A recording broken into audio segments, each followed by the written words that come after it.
Dude, I want you to be as smart as I am. Motherfucker, give me a. Dude, I want you to be as smart as I am. Motherfucker, give me a. Dude, I want you to be as smart as I am. Motherfucker, give me a.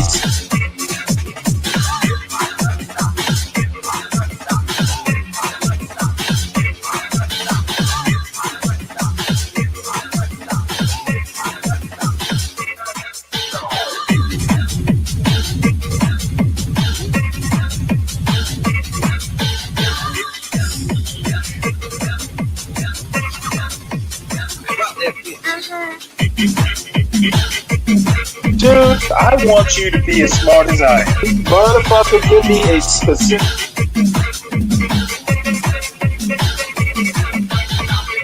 Dude, I want you to be as smart as I am. Motherfucker.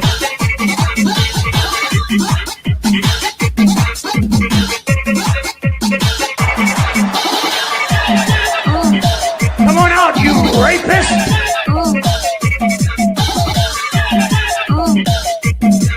Dude, I want you to be as smart as I am. Hello, everybody.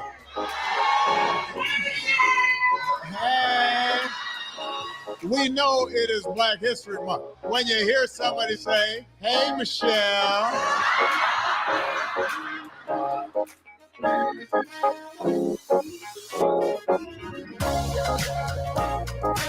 from our earliest days, Black history has been American history.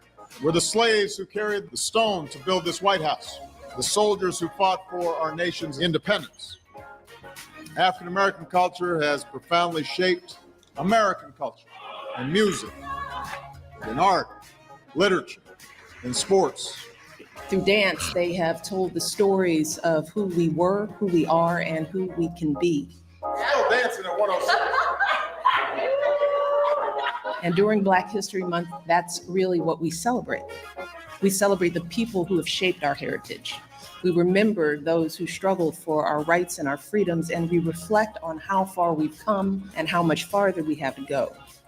1 month a year is not sufficient to celebrate the power of a movement. That's something that we have to do, each and every one of us, every day, living up to their example, then handing it on to our children and our children's children.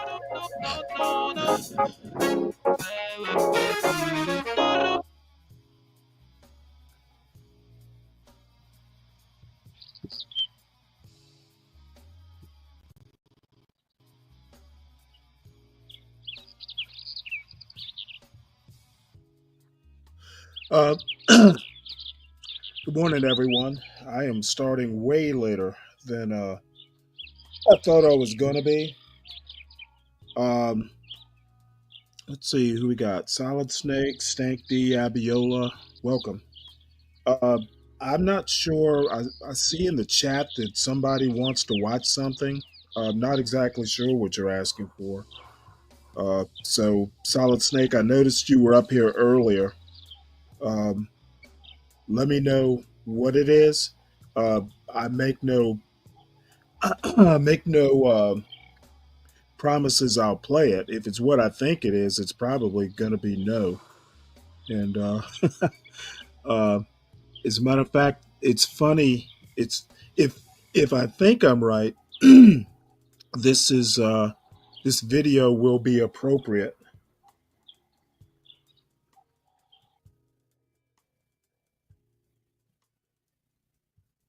Oh, good. Let's see. Pay close attention to the words.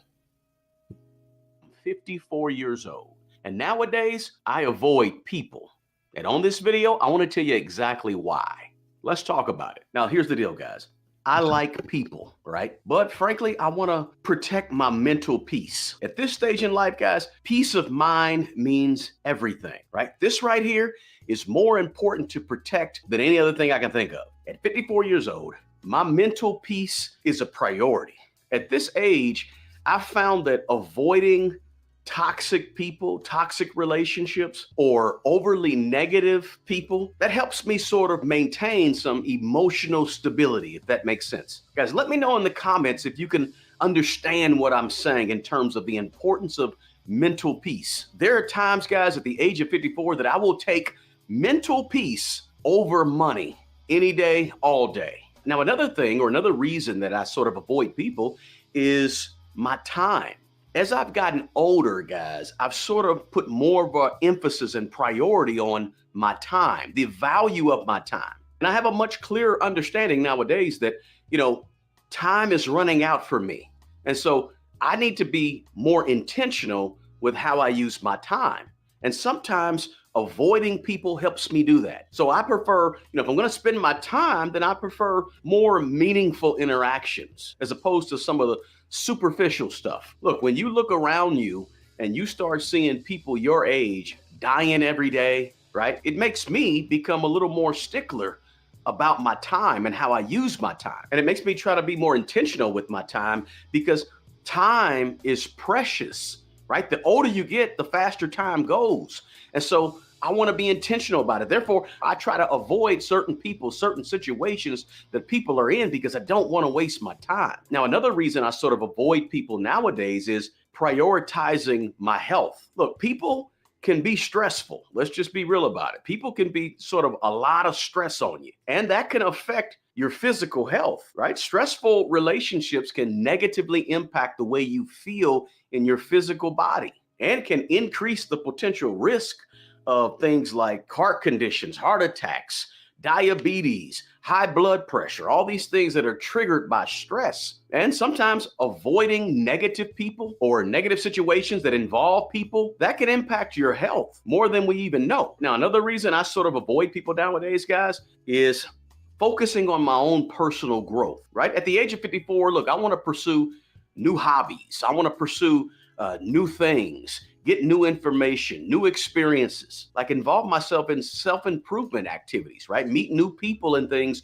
in those activities, right? But when all is said and done, at the end of the day, I really, really, really prefer solitude, or at least being around like-minded people. Now, this is not to sound selfish, right? Or overly introverted necessarily, right? Because I strongly believe in helping and giving and doing what you can to provide value for other people and other people's lives, like donating time, donating my energy, donating money and gifts and talents and all that good stuff, right? Helping other people is important to me. But there's also nothing wrong with just shutting it down sometimes and spending some time by yourself so you can focus on personal growth or getting better at something, learning something new, a new hobby, or something that's an interest of yours, right? There's nothing wrong with just shutting it down and avoiding people. Now, another thing I don't like is I don't like drama. Look, at this age, I'm trying to avoid as much drama as humanly possible, right? Life has taught me, guys, that unnecessary drama or unnecessary conflicts with people is just not worth the emotional investment that it requires. So at the age of 54, I'm not trying to get wrapped up into what I call OPD, right? There's OPM, other people's money.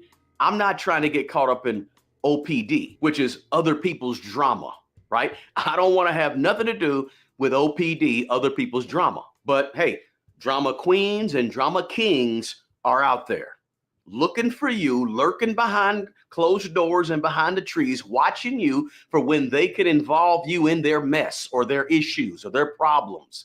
And if you're not careful, if you don't avoid these people, they will have you losing your natural mind with their issues. And at 54 years old, I'm going to avoid those people because I don't want to go there. Look, I like and appreciate my solitude. Alone time is good, right? Being alone can be fulfilling. It gives you time to think, gives you time to reflect. It gives you time to visualize, to dream, to be creative, to build something, to think about what you want to produce or achieve next. I mean, there's all types of positives to alone time where you can relax without the pressure of conforming to someone else or other people's expectations or just social expectations. When you're alone, you don't have to conform to any of that. And you ain't even got to think about not conforming, right? You just enjoy who you are. So for me, alone time can be very, very productive, right? I can get recharged when I'm alone, right? I can start to think and start to really begin to be introspective when I'm alone. And also, this is a finance channel here on YouTube. And for me, I like keeping those financial boundaries because some relationships come with financial pressures, right? Mhm. That you have out there where you feel like you have to perform a certain way in terms of financially in order to deal with certain people, right? Like lending money to people or people asking you to borrow money or maybe feeling obligated to spend money, go on vacations, do things that your friends are doing because they're doing it and you want to fit in, right? Sometimes these relationships put financial pressure on you. And oftentimes when you're alone, it's easier to have those financial boundaries. And you got just energy, right? Social Oh, interactions I'm as live. Hey, Stanley, can you pause? people, they can be exhausting because they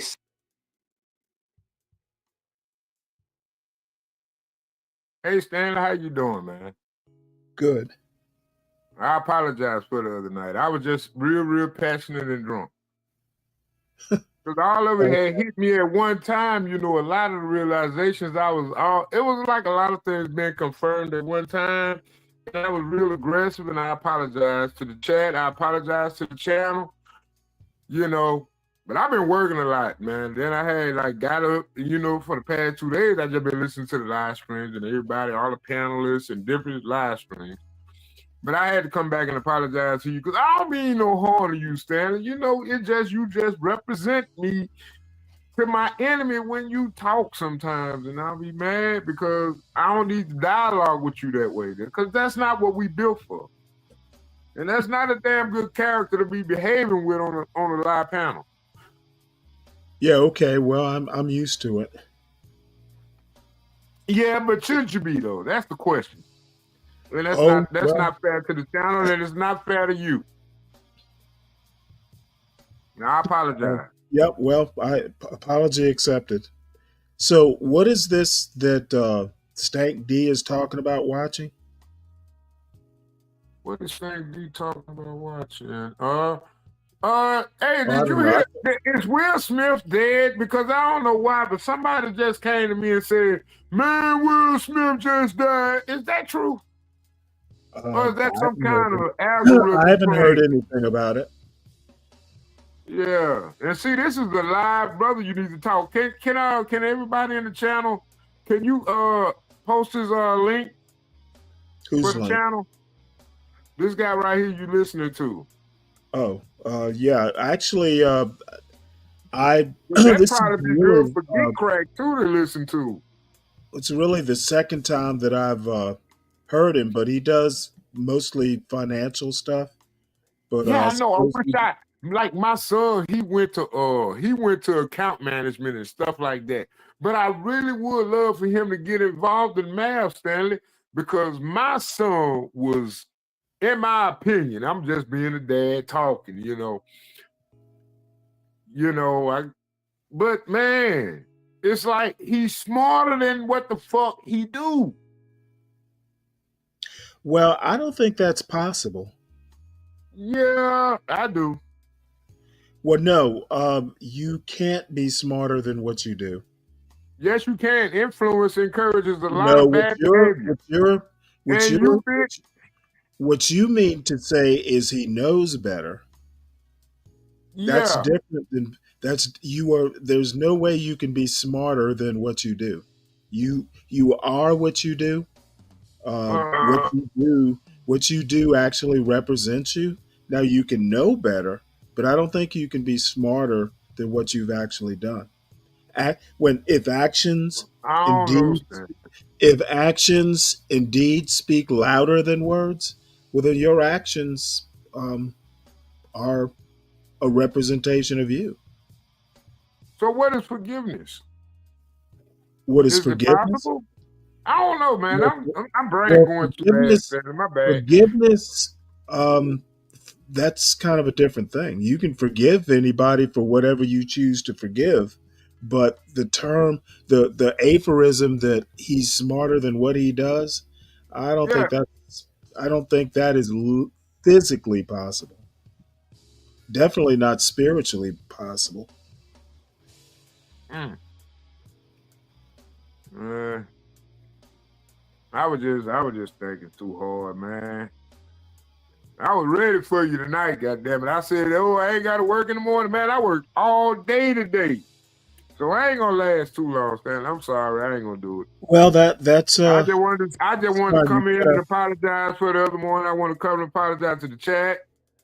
I'm gonna try to be here for HB. I gotta apologize to him because I mean, I really just that stuff just really, really got up under my skin. And I was listening to that live cast and I was listening to that podcast. I hadn't made a Oh, comment yet. you go back and listen to these things? Yeah. Oh, really? That's interesting. Yeah, I pretty much never do. I do. I like to see who I was in that moment in time and how I be reflected towards the world. And I'm not impressed. Ashamedly to say, you know.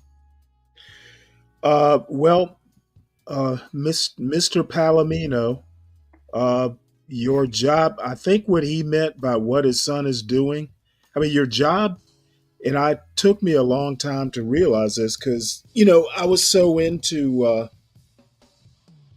what I was doing. I think young people tend to think that they are their job, especially if it's a good job and you like doing it.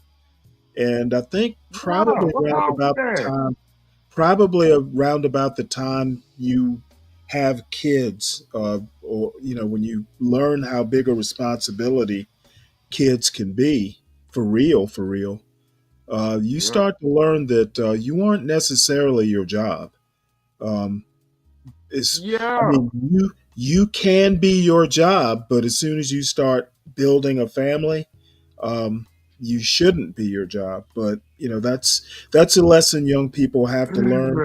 See, I'm and not see, gonna Stanley, I'm I'm not 47 gonna years old. belabor it. Hold on, Stanley. I'm 47. I've been working the same job since 2005. Yep. Now, since my son and my relationship is being rebuilt, my son, I ain't trying to tell all his business, but in my opinion, I'm being to a position where I feel like I'm not comfortable where my grandson is. And I spent the weekend with him, and I'm trying to be the granddad I want to be, but I got to be the granddad I need to be. And it's like, I ain't been a dad like that in almost 20 years. And I was Yep. a different person 20 years ago. And now I'm trying to look and how I've been carrying on and acting and everything. Is this something I want my grandson to remember me by?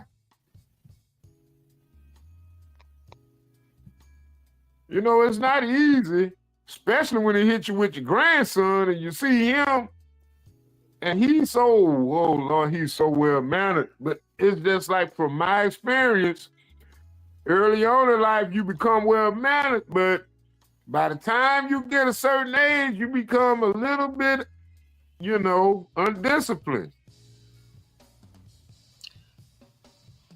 Because Okay, you I grow your have little no clue. muscles, the little boys, they grow their little muscles, and then they got all that testosterone pent up. Okay, well let me give you a little bit of advice because I have recently raised a son myself. I don't believe any of that bullshit. Fuck the Yeah, testosterone. Stan, but see, look, Well, think about it, no, Stan. no, no, no, no, Your no. son, You 18, got to right? you I got to experienced that 10 you years ago. okay, what I'm saying is the little boys and the muscles and the testosterone, that's part of people's problem. That's part of our problem now. The Well, you boys. have a different Okay, insight. God damn it, Solid Snake! I am not in the mood to be cut off. Oh, Okay, I'm gonna. You should realize by now. I need to finish what I'm gonna say, and then you can. It can be a normal conversation. that's what it What I is. was about to This what is I was father to about to say father. what I was about to say, and I am very experienced in this, though I've only got one son. The boys will be boys attitude that America has had for quite some time is part of our problem. Okay, That's what I'm saying. I agree with you. boys boys will be the boys you raise them to be. And anything less than that is just bullshit. Okay, so you got any advice for me? Because I'm scared now, man. I Um, got my I, grandson, you know and he what? like, Isn't your son grown? yeah, but he got a daughter too. And he lived like far away, and this was like by Okay, another well, baby my mom. advice to you is let him run his life. Hopefully, you're not giving him advice unless he asks for it. Are you serious? I'm dead Dang, serious. Stanley. What's up, Damn, 12? that was cold blooded, man. You just shitted on my couch Yeah, and well, then you know what? died. Apparently, it's not in your nature to actually listen to the videos I play. Um, Oh, this why guy's would you basic. say that, Stanley? This I'm here guy's every basic. night. This guy. Yeah, well, I notice you're here every night. Um, Bottom line is, you may think it's cold blooded, but it's simple and direct. Generally, once your kids get past, if they're out on their own, if they come to you for advice, you should be full of advice. But this offering advice every 2 seconds, that just becomes a little overwhelming. And I know because my parents liked, and my father's still around. He likes to give advice. Sometimes, roll your eyes sort of advice. It's not generally kids. If they want advice, they'll ask you for it. Or if it's just something down pat, and it's something you kind of know what your children know. If it's something they don't know, and you can you know and it might be something they have to know for a very good reason, whatever that reason might be, then you give it to them unsolicited. But otherwise, parents, don't be butt-inskies. Kids want advice, they'll ask you, especially once they're adult kids. So Well, I that's was wondering, Stanley, this video you're playing, he says he's 54 and he avoids people. I think I'm kind of like that. Yep. Yeah. I don't really avoid people. I just prefer not to be around a lot of people. I get like a claustrophobic thing going on. Well, the Get me reason the I'm hell out playing of town. the reason I'm playing it is I've kind of alluded to it, and this guy just happens to be saying it better than I have been saying it. But the bottom line is, I think there's a line in here, and he hasn't finished the video, but I guess he's pretty much gone through the good parts. Um, and I have said this, I've only got, I'm on the downside of the slope of life, and I don't have time Right. for, a whole lot of bullshit, unless, it's something I absolutely want to do. But getting involved, he talks about getting involved in people's negativity. And part of the negativity I'm talking about is this habit of this channel of being just blatantly, in my opinion, blatantly anti-black, and concentrating on dysfunction and acting like all black people act like they live in the hood. I basically have gotten to a point to where, yeah, I may watch it for 5 minutes and chuckle at a joke or two, but I pretty much don't want to be a part of it. So you will probably find me avoiding a lot of content that I just feel is over the top. Interesting, Stanley. Yeah, well, it tends to be repetitious. It tends to be, part of the problem is it does tend to be repetitious. And, life isn't all one thing. Life isn't all negative. and it's gonna the negativity, the bad stuff. Life is gonna life, but there's some good parts of it too. And I've found as I've gotten older that balance is key. You can't avoid the bad stuff, but there's enough good stuff, to concentrate on every now and again. Yeah.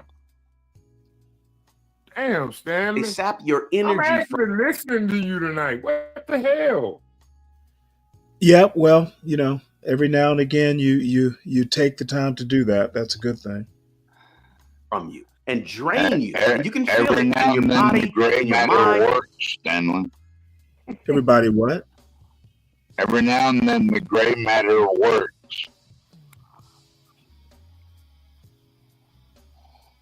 Oh, yeah. Mentally, emotionally, you can feel yourself being drained by somebody else. So for me, avoiding people sometimes gives me the opportunity to conserve some energy for more meaningful activities, more productive activities. So oftentimes, guys, I avoid people and sort of limit my social interactions to simply protect my energy. Listen, as you get older, you got less energy. It's automatic. It's called biology. So if you want to preserve that energy, sometimes you got to avoid some people. And speaking of avoiding some people, sometimes as you get older, you got to shrink your social circle. Look, the older I get, the less friends, especially close friends, that I have. And to be honest with you, the older I get, the less close friends I really want. I mean, think about the friendships you form early in life, right? They're usually based on proximity. You're around certain people as you're growing up and you're going to school, and they automatically become your friends. Some do, right? You share the same environment. You got your work environment. You have these people from your job that you work around 8 hours a day, 10 hours a day, and they sort of become your friends, some of them. And you got your parenting activities that you take your kids to, and all of a sudden, dads are talking to dads and moms are talking to moms, and next thing you know, you form friends that way. Usually it's about who you're around in your environment, how you get friends along the way. But the older you get, let's say when your kids are grown and gone, and you go to work, come home, go to work, come home, and next thing you know, you have certain friends from certain activities, but for the most part, your activities start shrinking, and then your social circle of friends, it starts to shrink too, right? You change jobs, maybe you have a new set of folks on the job, and some of those natural built-in social circles, they begin to change as you get older, and your circle shrinks. And you know what? For me, I'm okay with that because of all the reasons that I've mentioned here on this video. For me, Well, I'd imagine part of some of the reason your circle shrinks is old people die. Yeah. as I've gotten Like older, I it's just, become I quality just over lost my quantity dad, and Stanley. protecting my Of mental that and my shrinking. physical. It's not to say that I don't like people, but these are the reasons why I sort of avoid people nowadays. And I try to invest my time and energy into genuine, supportive relationships. And that means distancing myself from more superficial people and superficial relationships. And that makes my social circle shrink as I've gotten older. So those are some of the reasons why at the age of 54, I just avoid people nowadays and I limit my social interactions. What say you? Let me know your thoughts on this topic, guys. Do me a favor and drop a comment below. And let me know if you can relate to any of the things that I've talked about in this video. Hey, the best person who's going to take care of the old you Stanley, is can the you young share you. that? Guys, Can you share his channel in the back chat? I think I'd like to Okay. subscribe to this dude. If you get a Yeah, moment. man. For real. Show that nigga some love, man. Shout out to him. Yeah. Let's see here. His show is called Smart Money Bro. Yeah. It'd be a nice thing for you to get on his comment section and say something that probably pique his interest and try to get his attention to come over to the channel sometime. Yeah, I'll get right on that. I know, Stanley. I know. I'm not the guy though. You the guy. I'm not the guy. You can talk better than me. I sound like a drunk Well, I ass mean, retard, even when I'm sober. he's I don't I don't really gather have as much anything faith as you to do, Stanley. I don't have anything to really add except I agree with him. That's why you're listening to him. Wait. Well, no, actually, it just happened. interesting things seem to cross my That's not. into my algorithm because I look and listen to a lot of different things. So that's a good thing. Did he say his dad died and no one responded? Palomino, 12th Man's dad died a while ago. We've done our responding. It's been a few weeks. Yeah, it's all good. Don't worry, Palomino. It's all good. Can't say I'm over it. I don't know if you ever. What man talked about it? I don't know if you ever get over a death like that, but you know it is what it is. So, You don't necessarily get over as much as you learn to cope with it. Yeah, right. it balances out in the end.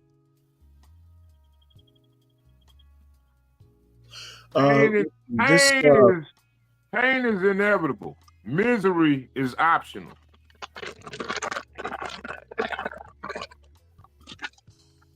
You even learn not to get emotional over whether Sam Fisher wins the contest or not.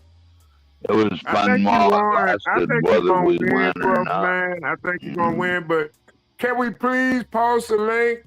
Show some love from Silent Snake for Sam Fisher. Let's go to that Facebook link that hopefully we have available. I hope we do.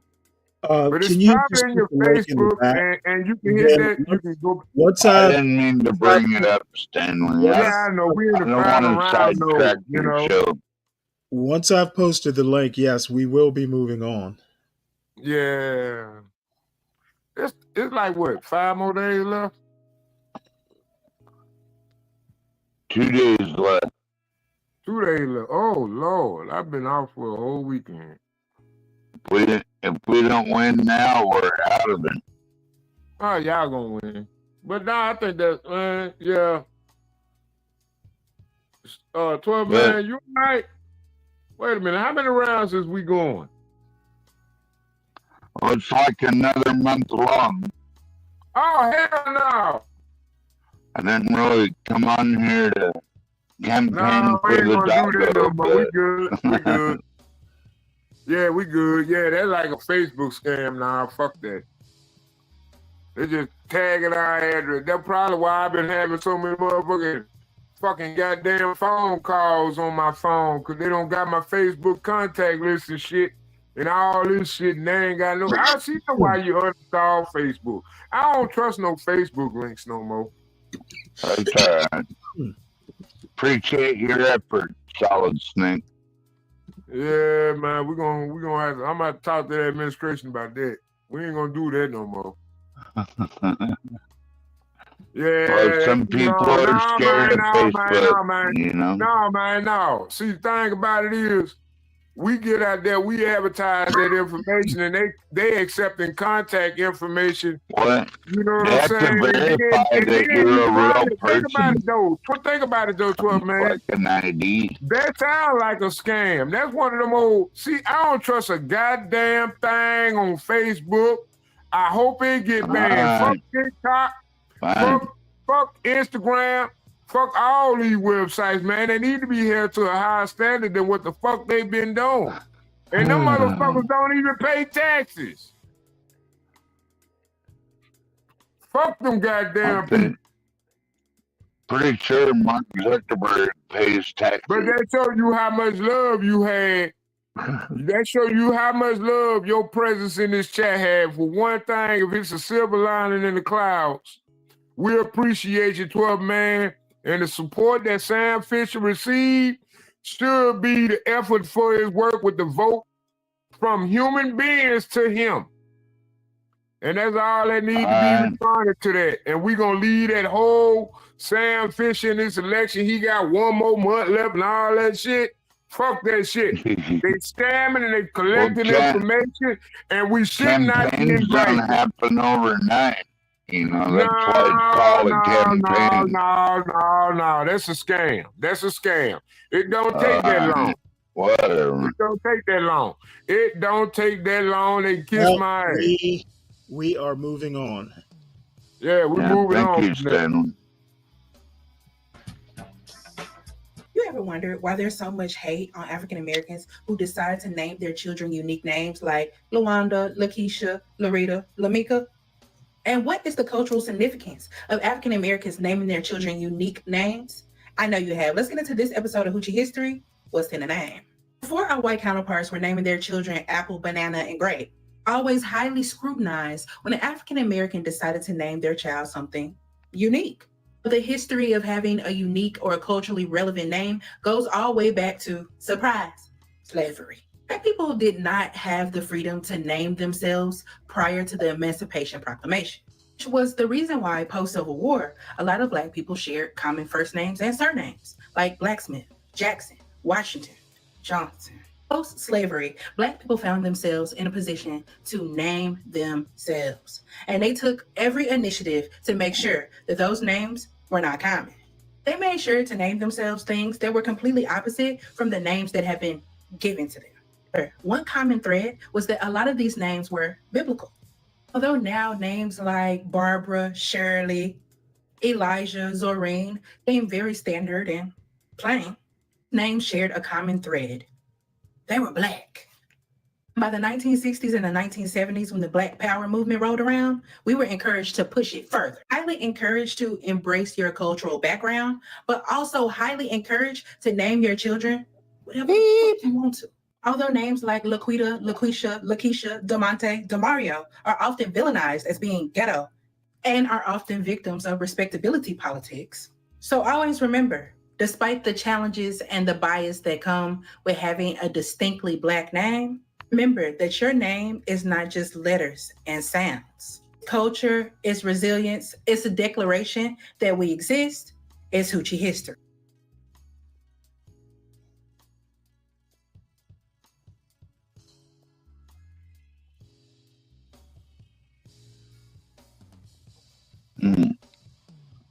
Well, that was interesting.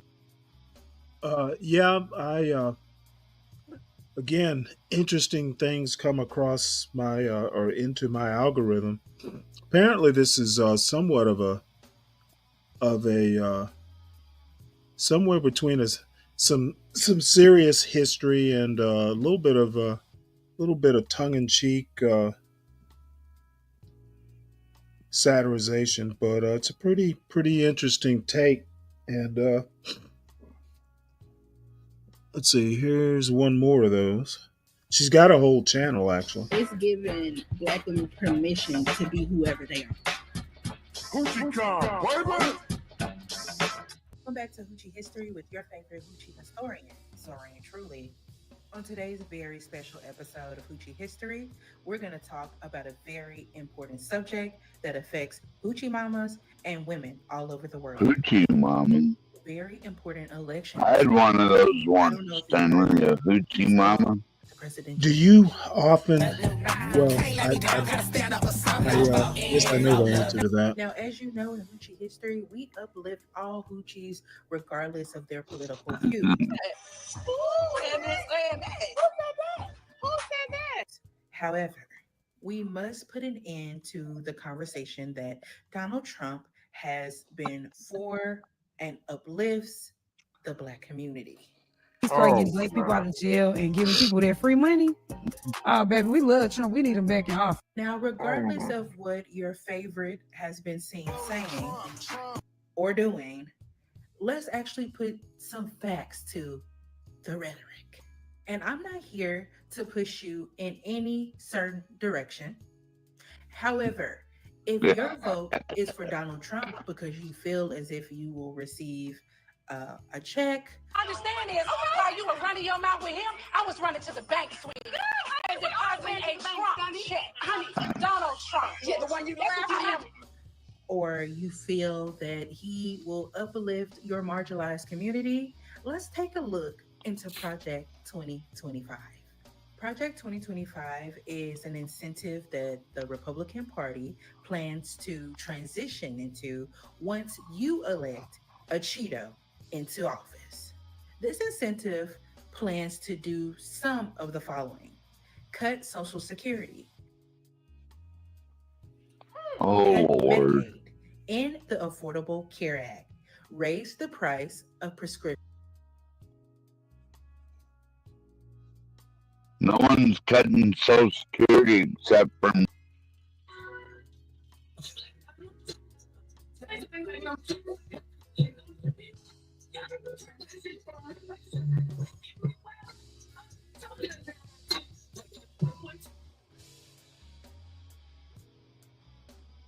drugs.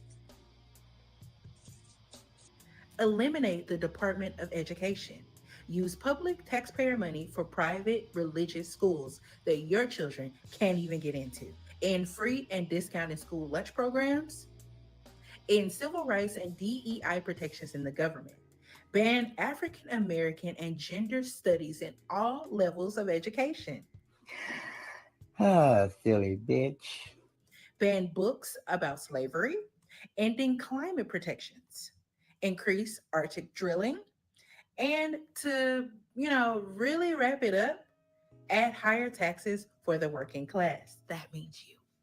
A complete ban on abortions without exception. Okay, Maybe Stanley, sit that can way, I ask bro. you a Yeah, he question, wanted Stanley? $65 a week for him What's to your watch our thought? daughter. Pause, Stanley. And that What's your thought on her thoughts on that?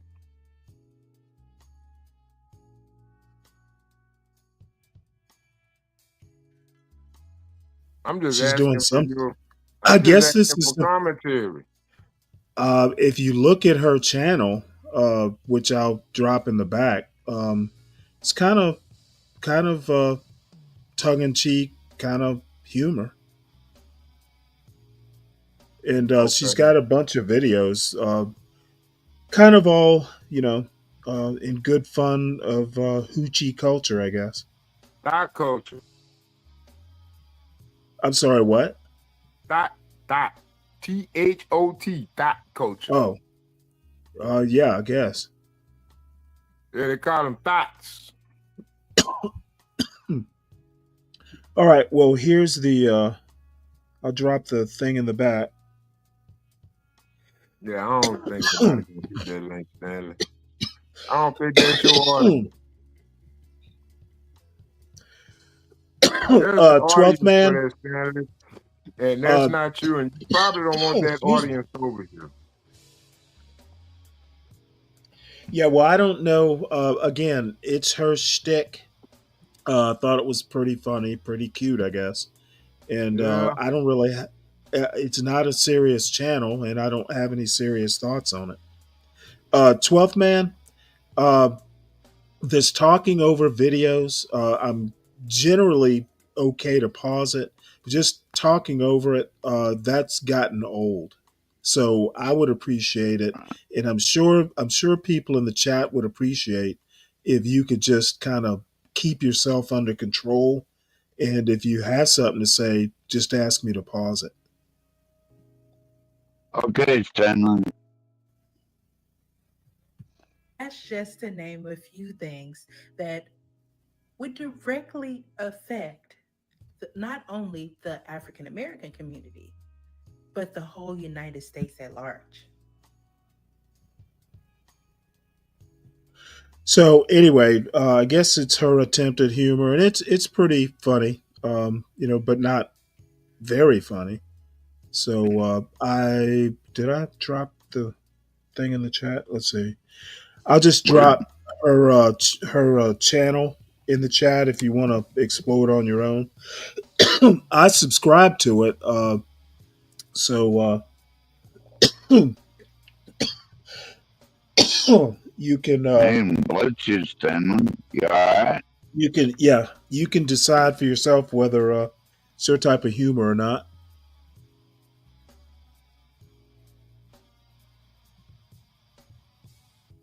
Let's see here.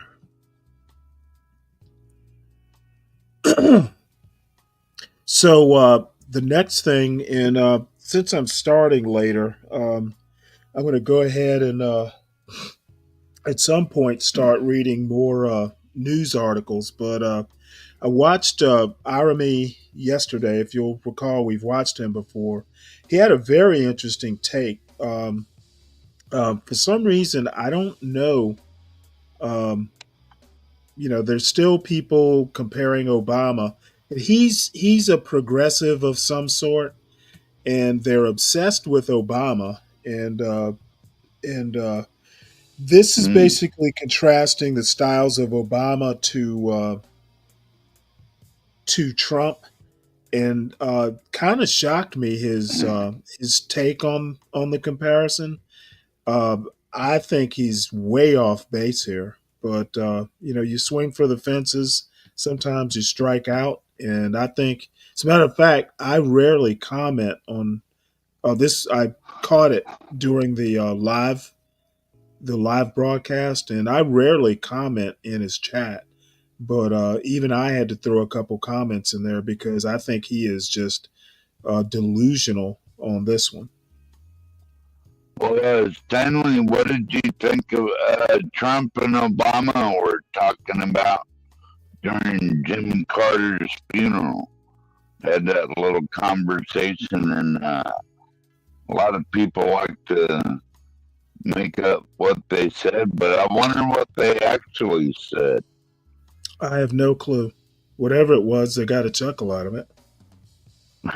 Yeah. We spent all of those I've years seen- listening to all of the things Obama can't do. Obama can't, really fight for single payer health care. He can't really do anything about housing. He can't really do anything about keeping Black people in their houses. He can't really, do anything for Black people in general. He can't really do anything serious about healthcare except for this Obamacare, which is going to throw it all to the market. So you still won't know if you have healthcare or not when you're supposed to have healthcare, and throw you to the wolves. Okay, and progressives really were annoyed, if not outright pissed off. Progressives have been bitter about Bernie losing since 2016. They're still talking about Bernie losing. Bernie wouldn't have done. Bernie wouldn't have done this, etc.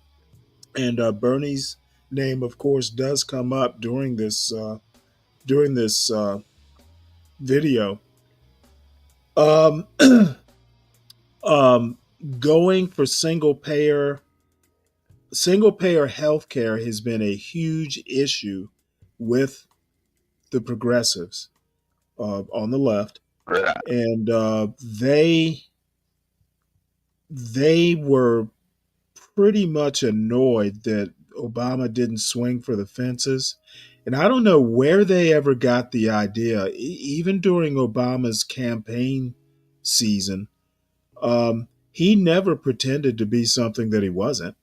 He never, as a matter of fact, when he first came into office, if you remember, he was against gay marriage and changed his mind in office, probably more for politics than his own personal belief.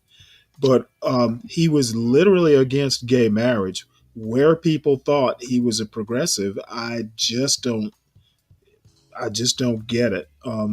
I guess they were as bad. I often say that the left is as basically the left is as problematic as the right on race, just in different ways. Qualitatively or quantitatively. I guess quantitatively they're about the same. Qualitatively they're different. So anyway, I think a lot of people just have a real problem with Obama because he was nominally black, at least in the American context, and he treated black people. He pretty much treated black people like every other American, and there are black people and some white people who are mad about that. And the right basically takes full advantage of it. In the form of United Healthcare, but somehow it's supposed to be better because they won't be able to deny you for pre-existing conditions unless an AI tells them to. So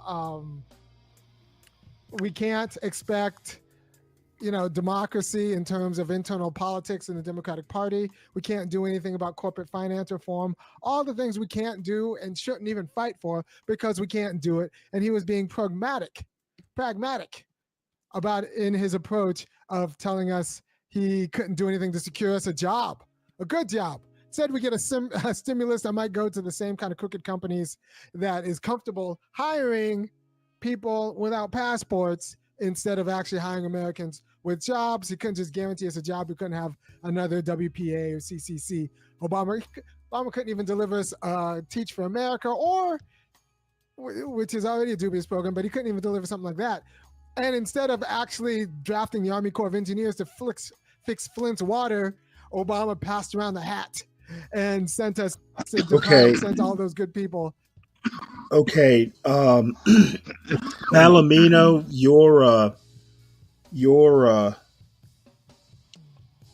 your question here about the term nominally black. Hopefully, you're familiar with what nominally means, but Obama doesn't have kind of the legacy roots. His father was Kenyan and his mother was white, so he doesn't have like a heritage, a descendant of slavery heritage. That's what I mean by nominally black. And I guess I could go back and teach you what, why black is basically a Western concept. And when I say nominally black, you have to know what black actually is in a cultural, sociological context. And I don't have time to go and teach you the basics. So if you have specific questions, just let me know and maybe I'll do a whole show on it for you. To be honest, I thought everybody knew, pretty much the history of black, the term black in American history. But, I guess it's not something they really teach in schools. Drinking leaded water into private charity. All of the things government couldn't do, Obama taught Americans. And then he drafted Americans into the job of making. Okay, I actually was concentrating on nominally black and missed this point. Basically, people like Obama and Biden are institutionalists, and in some ways, so am I.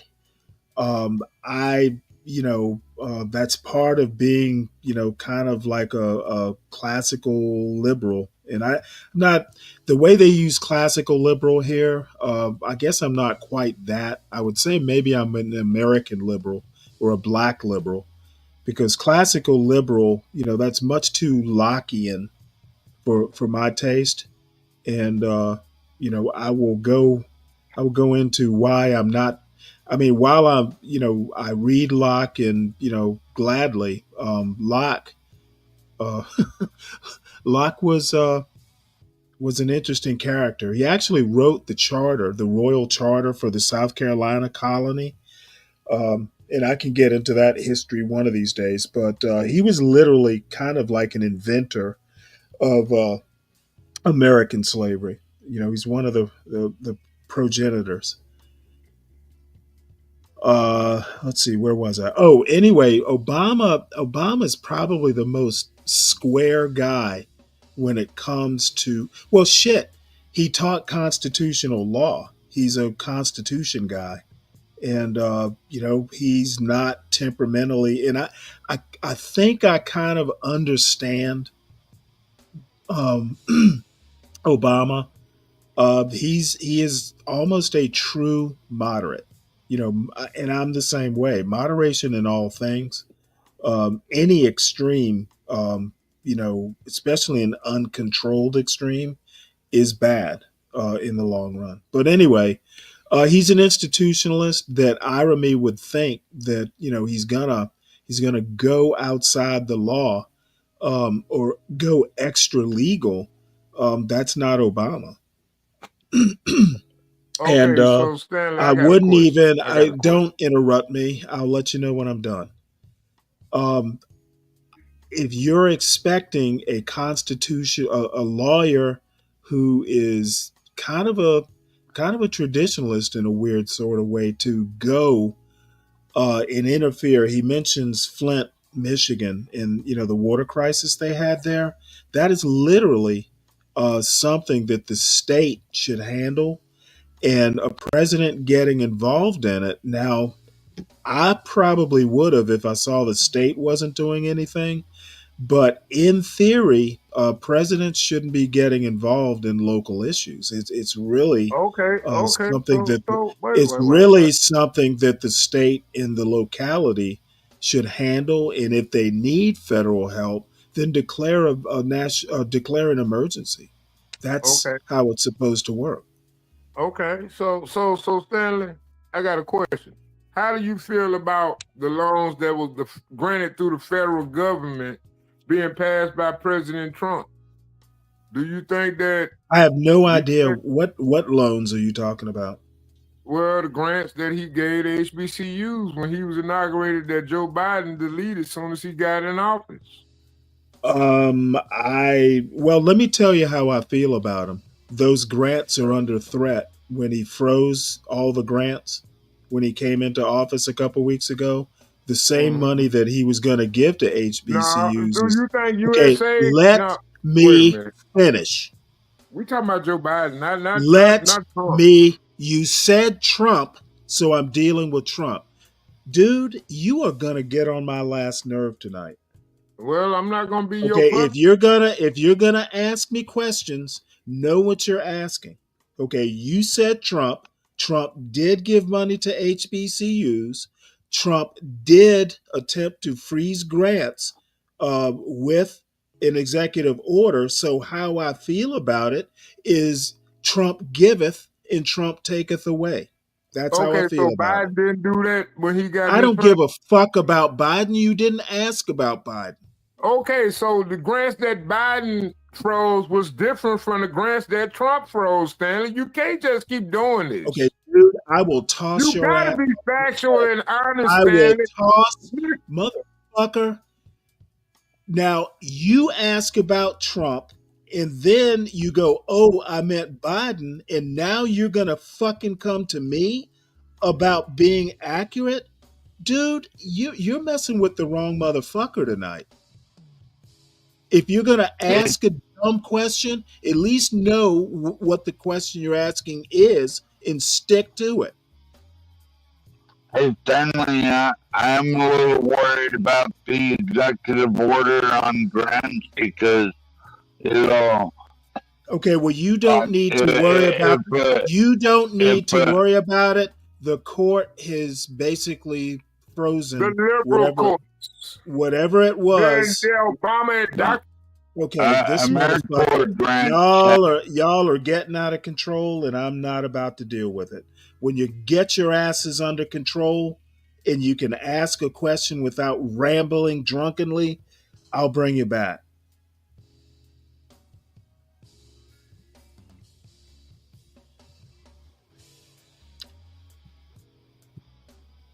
Making excuses for him. To be a good Democrat was to make excuses for Barack Obama. That was 8 years. 8 years of making excuses for Barack Obama. That was what, not asking for anything, not holding him accountable, always making excuses for him. And for the Republicans, we're watching Trump just do whatever he wants. I want to take over Canada, maybe Greenland. I don't know. Annex Gaza, sure. Obama wouldn't even talk like that. He didn't have a sense of power. He was teaching. Obama didn't have the nuts to talk like Trump, and I think that's unfortunate. Oops. Okay, I see 12th man doesn't want to abide by an orderly panel. 12th man, I will deal with you later because it's getting to a point to where I'm not sure you need to be on any panel that I'm hosting. Okay, 12th man, have you got your shit together? I'm sorry, Solid Snake.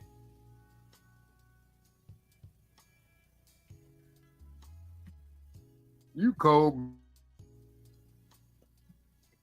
Oh fuck yeah, I'm cold. What do you expect me to You be? cold Fucking up blooded. here? Do you expect me to be up here taking bullshit when I don't want to? Stanley, it's not about what you want. It's what the audience Oh wants. You motherfucker, gotta it give is it to them. hey. Oh no, I don't no, it is actually about what I want. Okay. I'm hosting Oh, the panel. Stanley.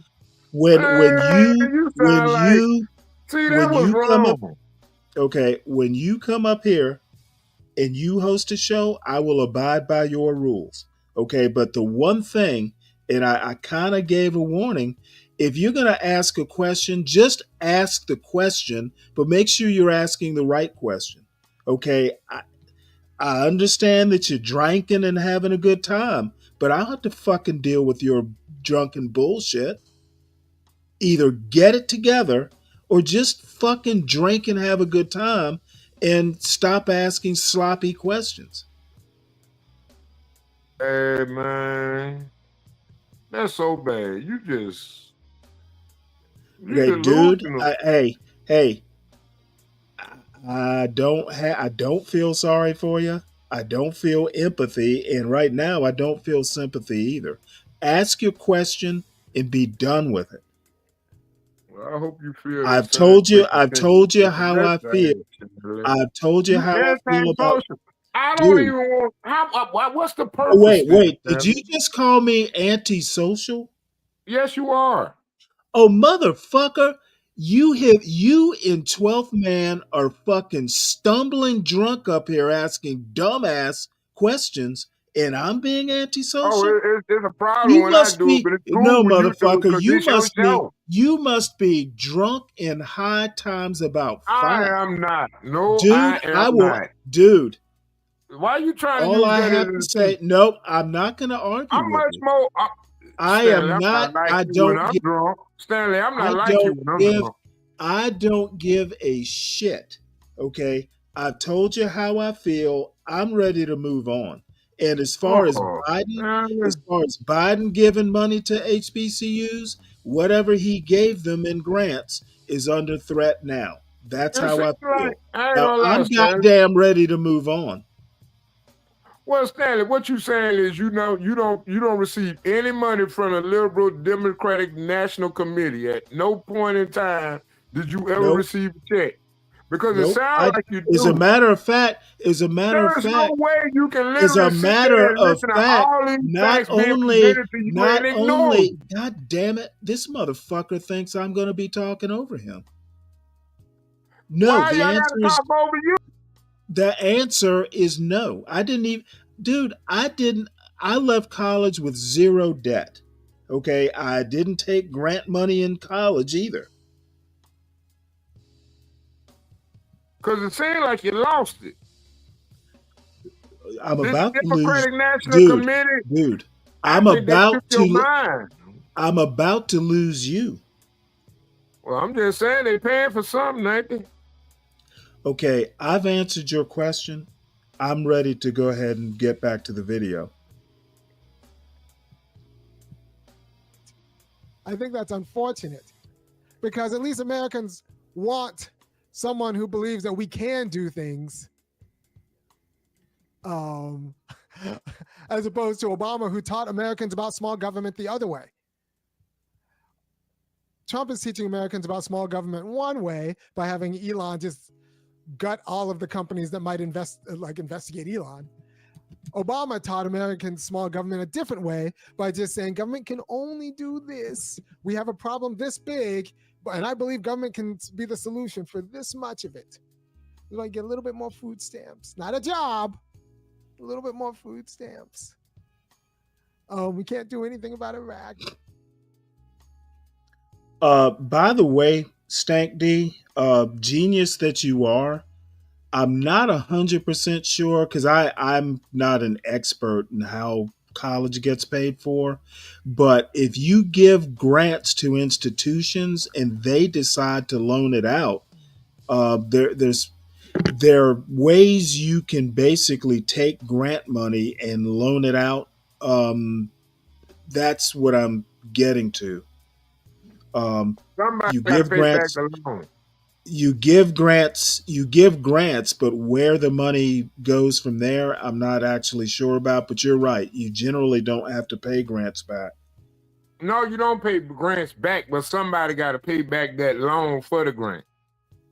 Grants Yeah, are not just gifted. yeah. Between you and Stank D, I'm sure somebody's right Okay. about something. Well, okay. We'll Well, just it would have be Joe nice if Obama your is that better intelligent than brain would actually black elaborate people. for the So audience. Obama's half-assed. Uh, Then I I'm I, gonna let assu- him I assume I assume I start over. He assume talking shit on this.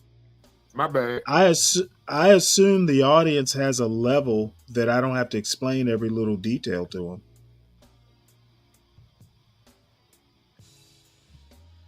Asked answers and even half-assed questions about government power and fixing Americans' problems, like led the way, rolled out the carpet for Trump to talk big with his wall, even if he doesn't deliver.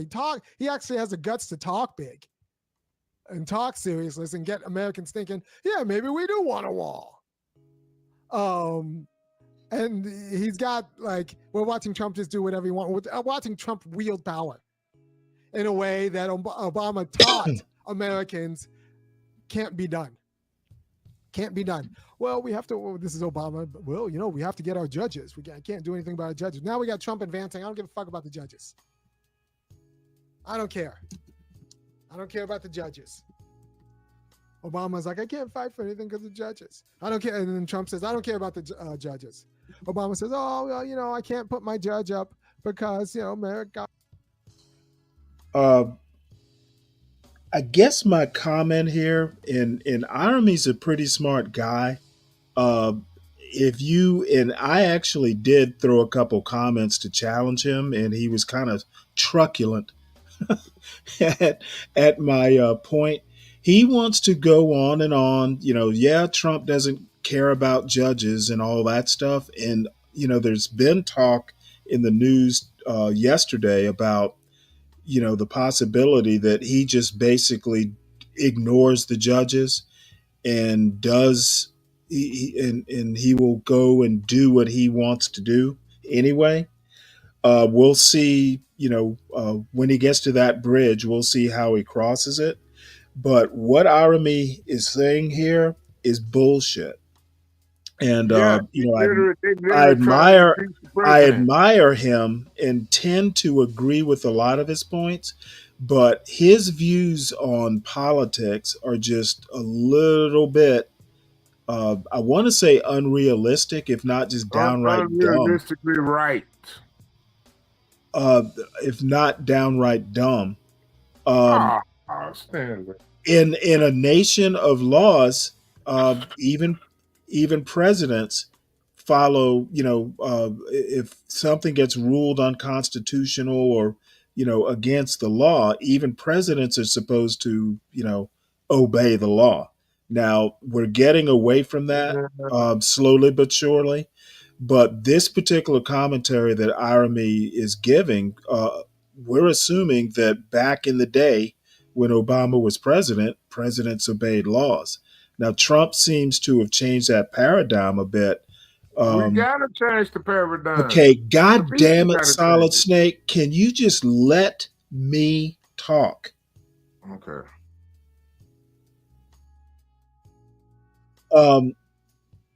I made a point in Iremy's chat. Iremy talks about Trump knowing how to wield power. And the problem with that statement is that executive orders are not power. Okay. They don't carry the force of law, Oh and my. executive orders only last as long as the issuer of the executive officer, the executive order is in office. Okay, power is permanent. Real power And sticks through Congress, after through votes, through after Senate. the person who after the person who wields the power is gone. Okay, what Trump is doing is workarounds and patchwork, and for No, he's some not. reason or another, God damn it, Solid Snake, Well, let me elaborate for you then, Stanley. No, motherfucker, don't elaborate until I'm done. I'll let you know. Stanley. Executive orders. I'm not going to argue with you, Solid Snake. Executive orders do not carry the force of law, and anyone who imagines that Trump is actually making headway, I would beg you to actually understand that, these executive orders, slowly but surely, are being litigated, and so far, 3 or 4, maybe 5 of these executive actions have been stayed by the court. So I think the only thing that Trump is actually making headway on is deporting illegals, and that is an executive branch function. So he does have full control over that. Now there's some checks on that power, but he can pretty much do what he wants to do with illegal aliens because it is against the law, and he's enforcing the law. But as far as things like circumventing, birthright citizenship and stuff like that, no, that's not actually power. Okay. Well, So it is a problem that people don't actually understand how their own government works. No, Stanley. No, Stanley. No. Okay, well, Fred, I know you're agreeing with Irony, but Stanley. you would be as wrong as Irony. Executive orders, doing something by executive order, is a short-term power play. Real power can't be undone.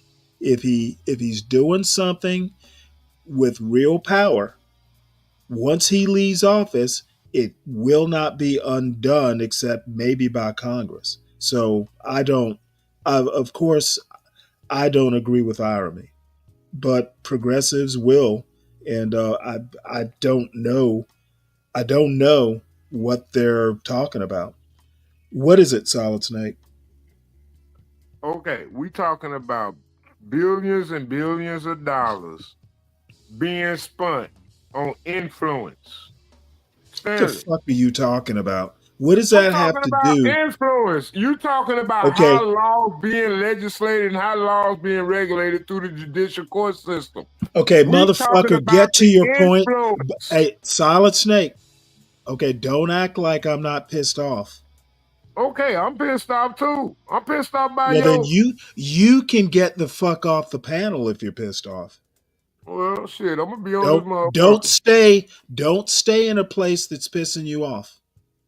Oh gosh, Stanley, I work every day, goddamn it, in the I place don't give a. pissed off Why at. do you think I give a fuck Because if it you make me work every better. day? It make Are me you better. working? Are you working for me?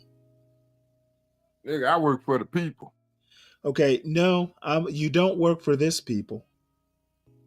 I don't work for legislating and elected Solid officials. Snake. No. I honestly don't give a fuck about whether you Because I work or don't not. trust them, Stanley. Don't you understand that that's the Okay, paradigm of America right now? You lost the trust of the American people. Your delusion is not going to fix that. Motherfucker, you don't talk to the American people. You don't speak for the American people.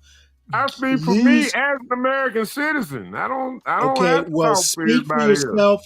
Speak for yourself and Those make who it agree quick. gonna agree. Those who don't. Motherfucker, I am not gonna go back and forth with you. Get to your goddamn point. Get to your point. Why you don't want to go back and forth? It's an open panel. Because, oh motherfucker, it's not open. Where'd you get that idea? Stanley. My panels are. Hey, wait, hold it.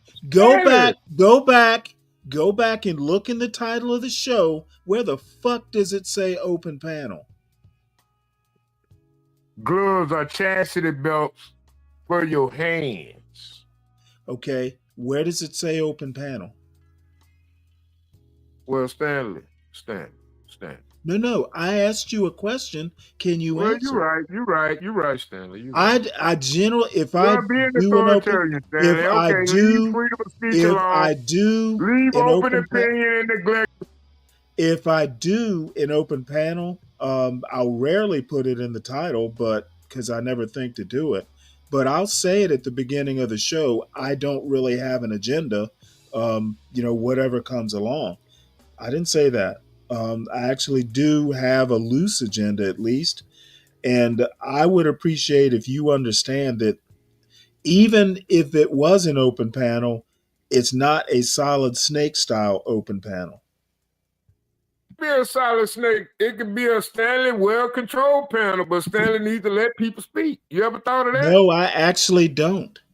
No, Stanley, don't nobody just want to hear your diatribe when they got reality happening all Well, around. motherfucker, Stanley, you if they isolated. look, it's kind of like the old style TV. If you don't like it, change the channel. Stanley, we don't encourage our viewers to change the channel, Stanley. You know what? I don't give a fuck That's whether not they watch or business not. Let me proficient. be That clear. ain't even good business sense. I think everybody involved knows this. I'm not everybody's cup of tea. Okay, I'm not anti-black, and I'm not that conservative. So I am unlike a lot of people on here as far as politics goes. And I'm not everybody's cup of tea, and I'm not going to try to be. So I would figure everybody know that by now. God damn it, Stanley. I'm not trying to have everybody damn delusional on the truth.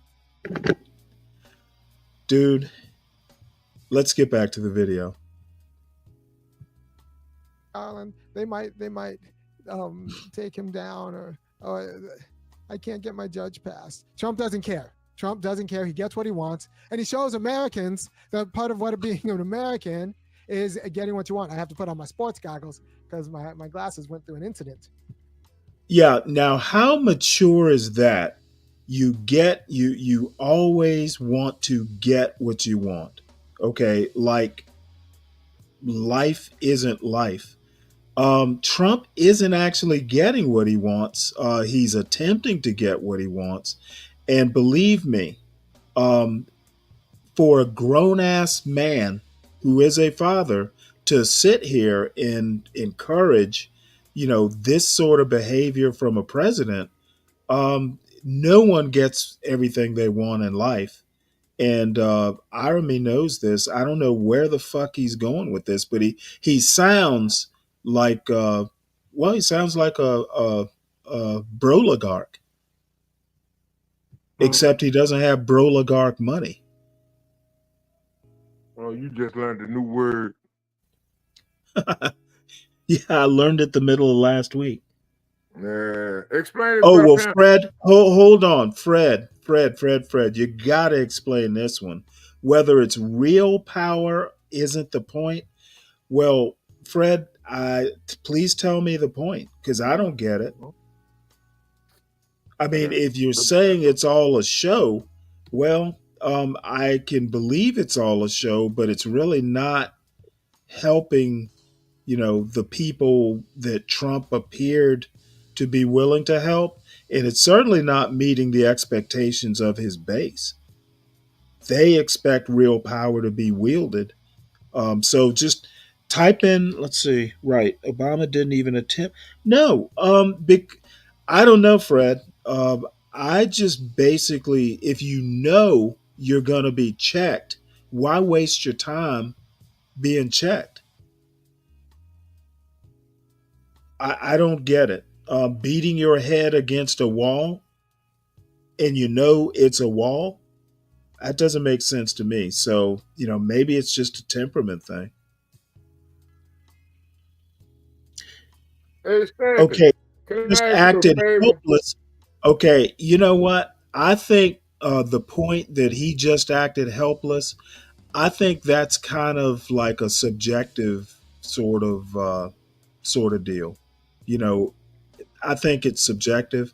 You almost sound like back in the days when single payer healthcare, back when I guess Trump was in office when Jimmy Dore and all the progressives, the progressive caucus were looking to defy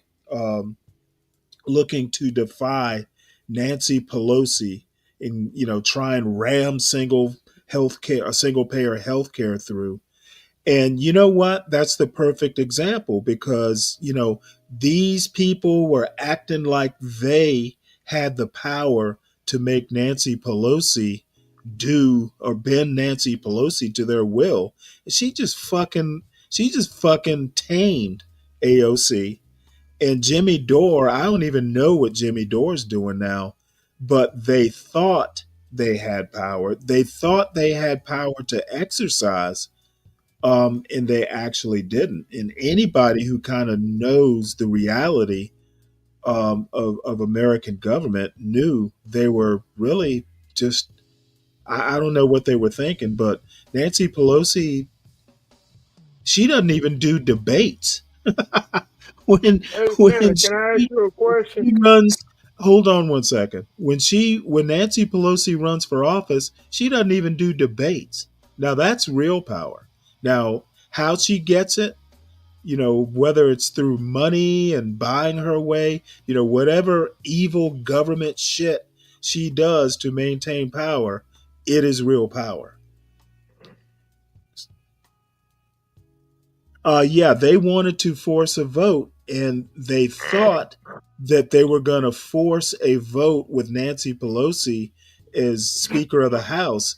And boy, did they learn that they didn't have power. And I don't think the progressives actually recovered from that. They got a lesson in political reality.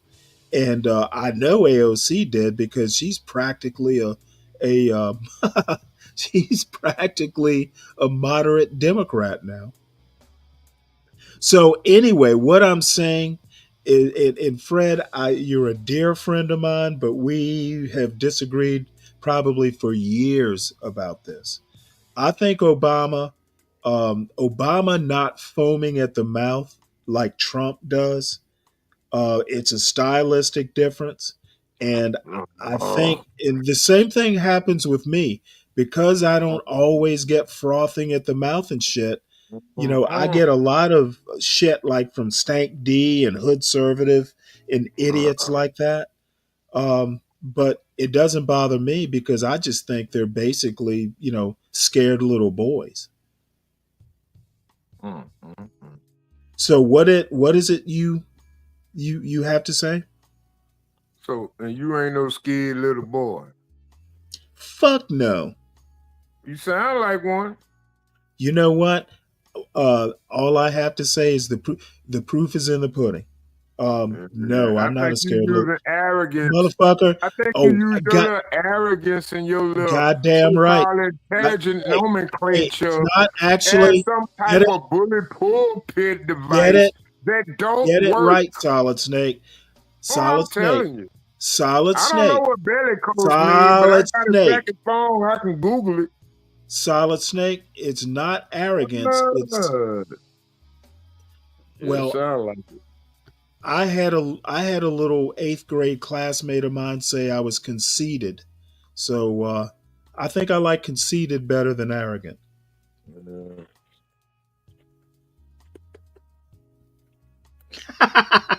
Fred, I don't I'd think rather have AOC's I conceited. don't think Fred, I don't think AOC's a right winger yet, Why but ain't saying none of the Predator she Third will post? I don't see none of his. she will I can't be respond she, if y'all got me AO, ignored. So if everybody got me ignored, press one. AOC is on the road of Dave Rubin. Soon she will be living in Florida with her lesbian partner, and she will be she will be rich.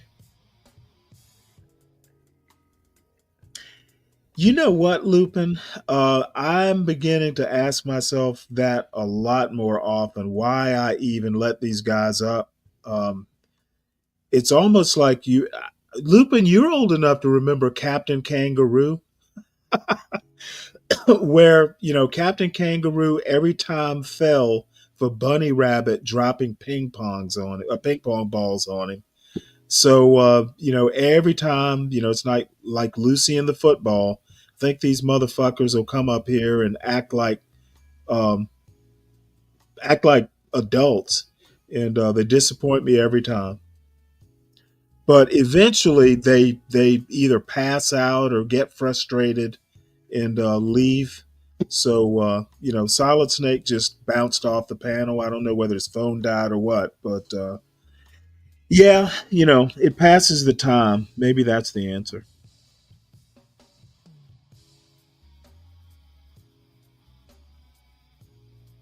So anyway, I you know I agree with Arami about so much, but this horseshoe theory, where progressives worship Trump, um, I actually think progressives, especially the ones that are more Marxian and call themselves communist, I actually think that both MAGA and the farther reaches of the progressive left, they just have a love of strongmen. They want an individual who can go and bend government to his will, because the only way you're going to get things like single payer health care, at least at this point in American history, is you're going to have to force it through, and you're going to have to make people do things they don't want to do, and you need a strong man for that.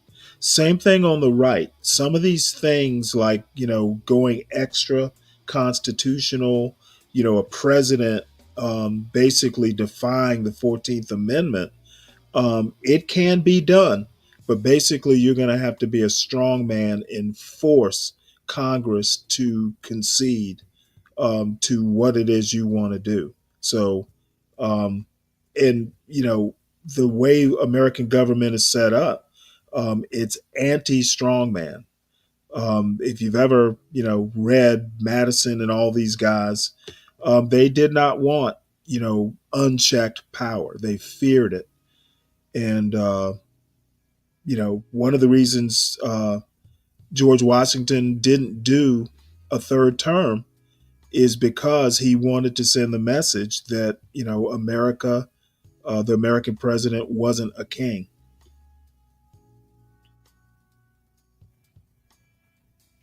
Right, Fred. Yeah, and you know what? That is not me. I'm for better or for worse. I guess you'll call me weak too. I think the Constitution is there for a reason, and there is an amendment process. If you want to change something in the Constitution, you need to go ahead and change it, but you need to go through the amendment process. You shouldn't just ram it through with an executive order, because I will I will put it to you this way. If some of these executive orders make it up to the Supreme Court, and the Supreme Court basically says, "Oh, hey, um, it's okay to ignore the 14th Amendment," then I will truly believe that, American democracy is over.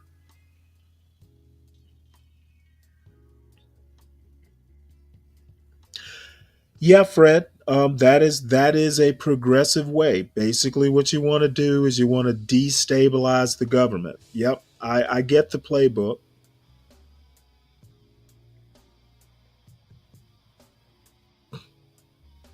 So anyway, I'm done off my soapbox. Yep, I don't. The revolution. you know, it and actually Aramis kind of alluded to the point that as long as the system gets destabilized enough, that some things like single payer and birthright citizenship and all this stuff can be just dealt with without a whole bunch of red tape. As long as what is it a what is it? Trump is basically um, the left thinks that they are clever enough to have Trump be their useful idiot. That's essentially what irony is getting at here. So the idea that Trump is showing America how power works is a problem. It could have been power for good. Because when you show people how power works, even when you smack them down, it starts the conversation on your terrain. If Obama tried to like execute a federal job guarantee for the sake of, public safety. If he tried to push for something like that, then sure, get it smacked down by the Supreme Court. But you turn the table. You turn the tide of the discussion. Executive orders are not power. Yeah, actually, executive orders are power. Okay, now see, that's my comment right there. I wrote executive orders aren't power, and Irony disagrees with me. Well, he knows he's not right. Administrative power is real power. Okay, administrative power is not real power. Administrative power, the only reason administrative power is because Congress basically abdicates their authority. Um, Administrative power can be overturned by the courts. It's not real power. But also, so is the Army. Okay, and see, that's where Aramie's going with this. Administrative power is real power, which it's not. Real power is permanent. It affects permanent changes that can't be overturned easily. Executive orders can be signed away with a stroke of a pen or the judgment of a justice or a judge.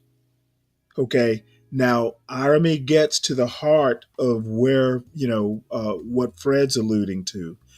An army is power too. Okay, that's the one thing that is disturbing.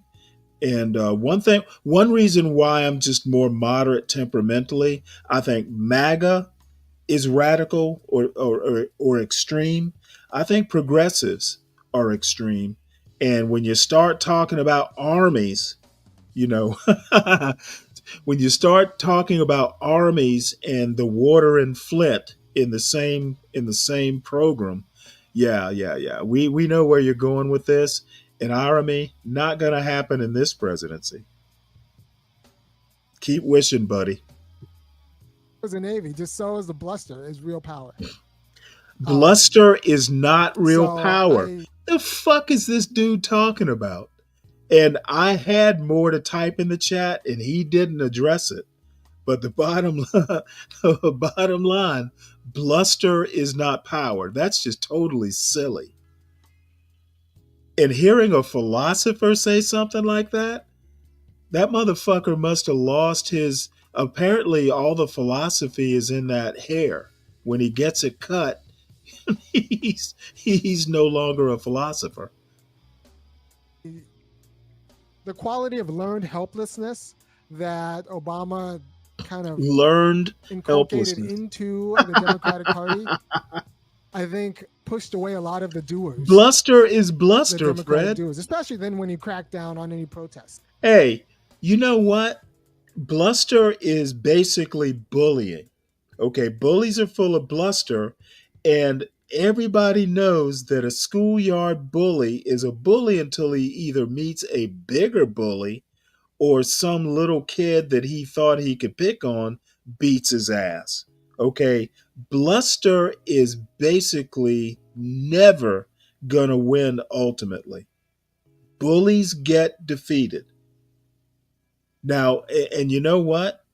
The only way a bully is going to win, like Irony alludes to here, is with an army.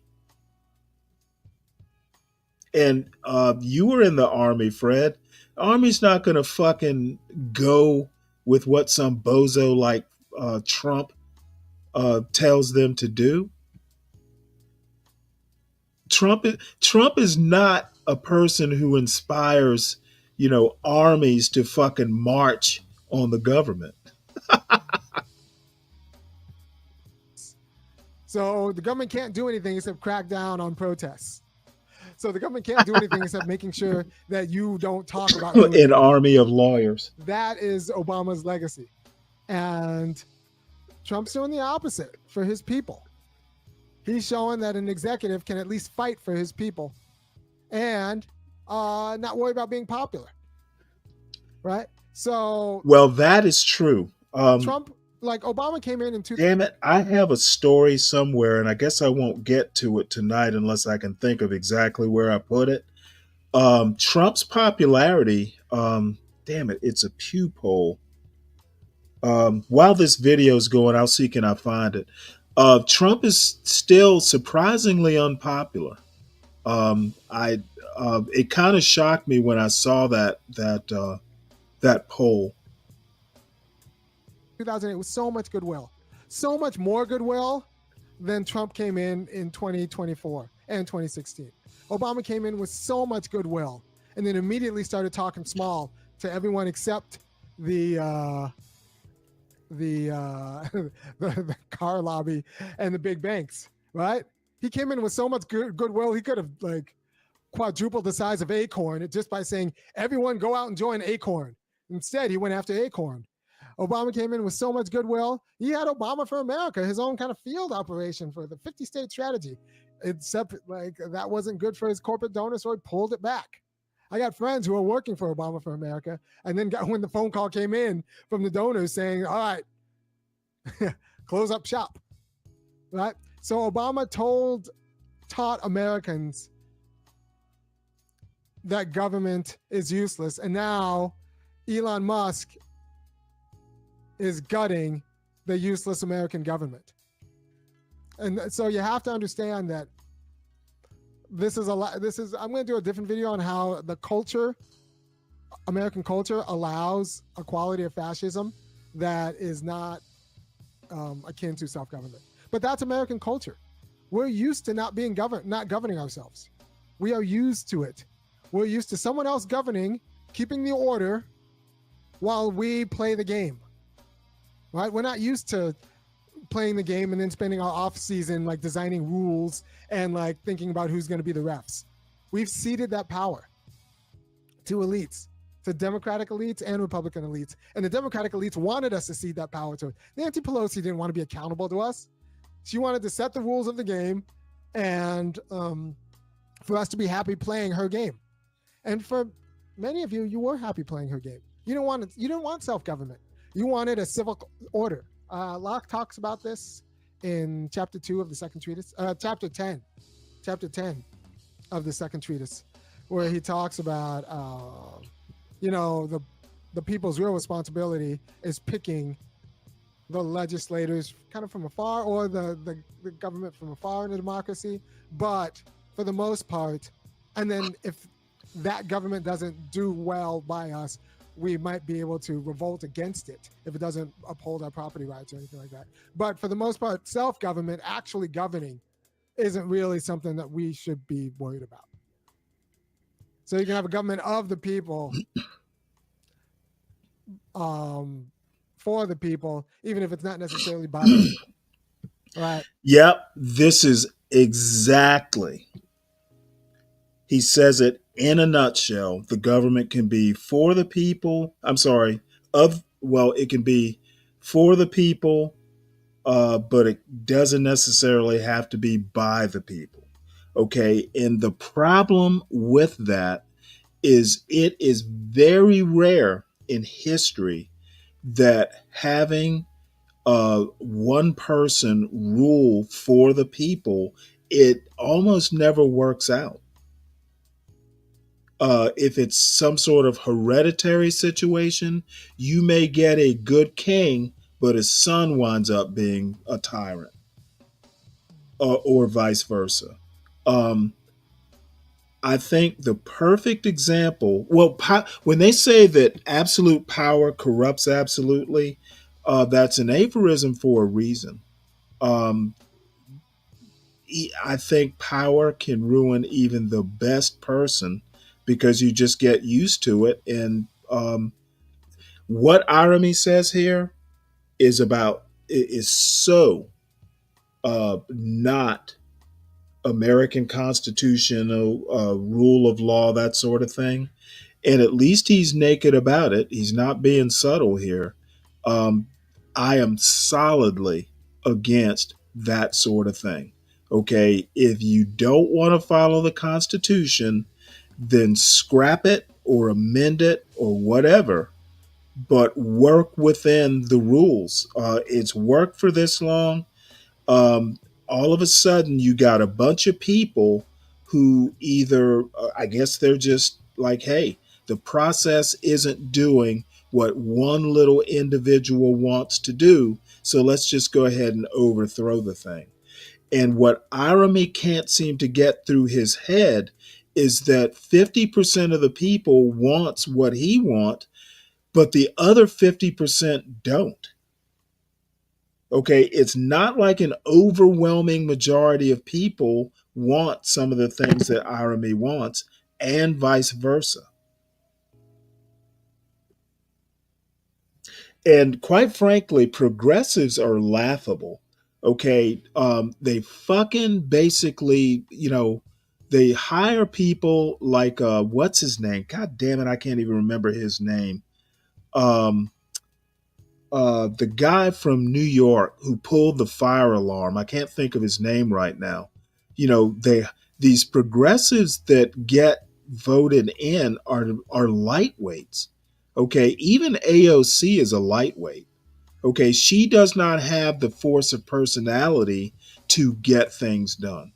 Okay, if progressives are so into, hey, we need to ram this stuff through.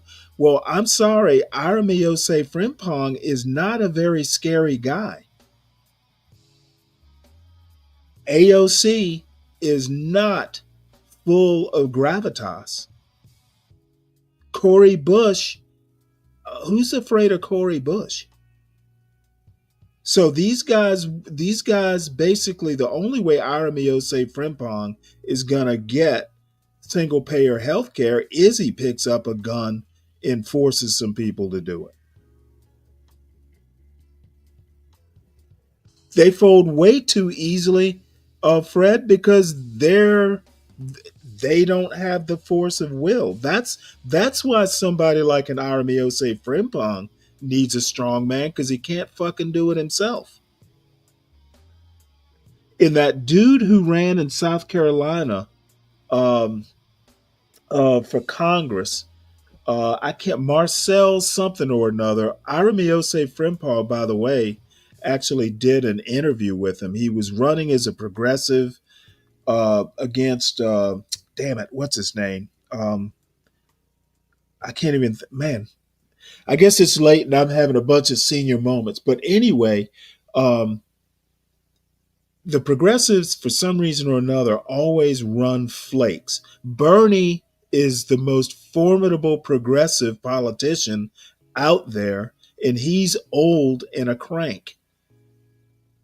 Where the fuck was Bernie when he was young and vigorous? That's what I want to know. He had to be an old man, and old men speak their mind.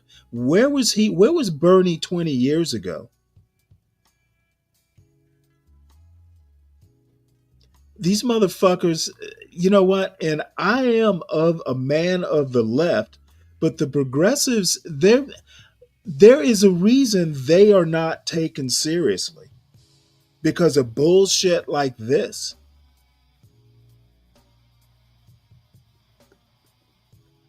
And MAGA is, not quite a mirror reflection. At least, the difference is MAGA fucking loves guns. And the progressives are just full of piss and very weak vinegar. So I don't know. Irony talking this way, talking about who has real power and who doesn't. This motherfucker is so weak, he doesn't even recognize what's real power and what's fake power. But other than that, Irami gets a lot of things right, but his politics are a fucking mess. And we can elect people who govern, who will decide the rules of the game, who will execute the rules of the game, but letting us play as players. And that's all we really want to do. We just want to play as players, and we don't want the messy business of actually governing. That's what Trump is selling.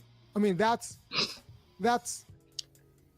let me rewind that. We don't want the messy business of governing. And we don't want the messy business of actually governing. Let me go back and make sure I get this in Even if it's context.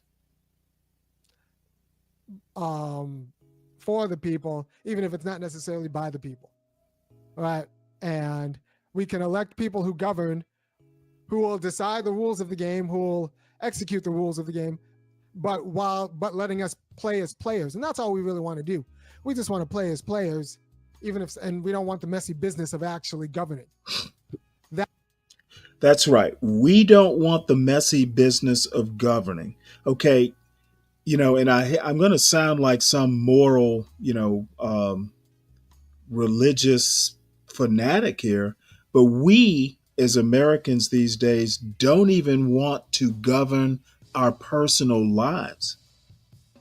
So I guess he's right. We don't want to govern at a state, local, state, or federal level because we don't even want to govern what the fuck's going on in our four walls as parents. That's what Trump is selling. I mean, that's kind of what Obama was selling as a politician. Obama was a politician who didn't want to govern. And that's kind of what Kamala was selling too. Kamala Harris, I think, was a politician. No, what Obama and Kamala were selling is I want to govern, but I want to govern by the Constitution and the law. And Trump promised to, hey, I will go extra legal if I have to. That was the difference. And the people who don't want to be bothered with having to govern as we the people are eager for someone to do it for us. And that is the most dangerous thing, having someone to do something for you. It happens, the closest analogy I can think of is, these big Hollywood stars, especially back in the old days, and it happened in the music business with black artists a lot. You would get a manager who basically would say, hey, I'm looking out for you. And, 20 years down the line, you don't have the rights to your music. You don't have, a pot to piss in because that manager was looking out for you, but he was looking out for himself, before he was looking out for you. So same sort of thing happens with, certain types of dictatorships. You get a guy who seems to be doing good things, and then you kind of get complacent because you don't have to worry about it or pay attention to it. Next thing you know, things are in a state that they can't be undone. Who didn't really sell governance as something that we should do, as something that we should participate in. Like Marcel Dixon, yep, that's who it was. He wasn't concerned with political problems. Government was a show. Let someone else set the rules, and that you could be a player.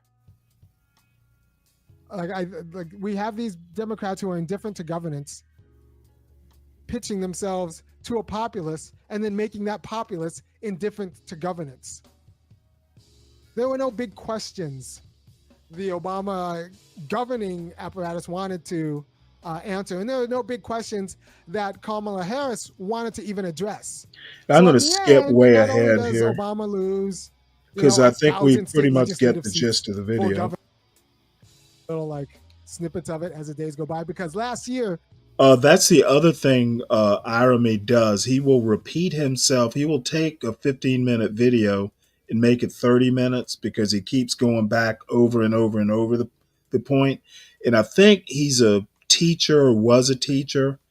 And I think that's maybe a habit. It's pedantic, basically. You keep hammering the point, so students, kind of get it. This team when my kid wasn't on it, when she was in 5th grade, it's a middle school team, 6th to 8th.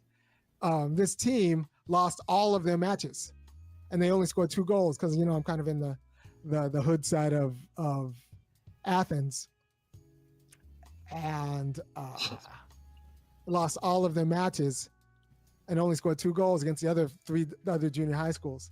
And this year, I want to take them to be the champions, all in one year because of good coaching. And so we'll see how that goes.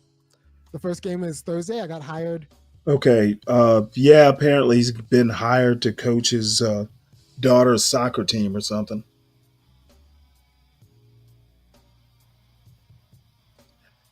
All right. Well, we're going to move on from this. Let me find that next video I wanted to show. Kind of rearranging the order of things. Kind of had it planned out, and then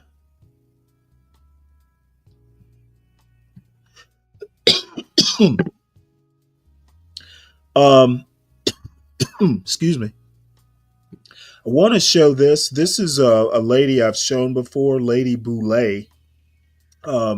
She has she basically commenting about Kanye and whatever his wife's name is, Bianca or something, in their antics at the Grammys.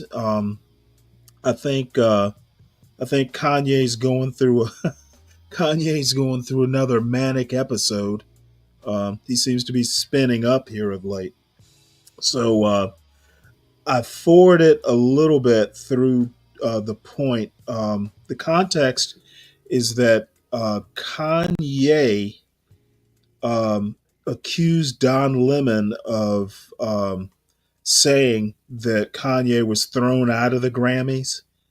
There was a rumor going around that Kanye, I guess because of his wife's attire, was thrown out of the Grammys, which apparently is not true. But he accused Don Lemon of creating the rumor. So this exchange is basically, a messy person talking about a messy person. And I know I'm going to get comments about Don Lemon's demeanor here, but my larger point is the title. Lady Boulay says, "Thank you, Black Americans, for ignoring this couple." Apparently, she feels that Black America is starting to move away from its worship of celebrities. I'm not sure that that's true, but she seems to think so. So we'll listen to at least a little bit of this, and you're going to get a kick out of Don Lemon here. Negro, that "Make America Great Again" hat must be too tight on your head. And there were 2 reasons, I guess, why people might say they were kicked out. Because number one, according to the people who saw them on the red carpet, she had on that full length fur coat, but they say that she was naked underneath, and he took the coat off and showed off all of her, attributes. And another reason some said was that he wasn't invited to the Grammys. Now, I don't know if everybody who's a recording star gets invited to the Grammys or not, because there are people sitting up in there who've never made a record or never made a record anybody ever listened to, like Cynthia or Revo. But nevertheless, he tried to pick a fight with Don Lemon, again, a Black man, for attention. He's not picking a fight with white folks. He's out here picking a fight with Black people. And so, because I guess he didn't get the traction that he thought he was going to get, he put this on Twitter.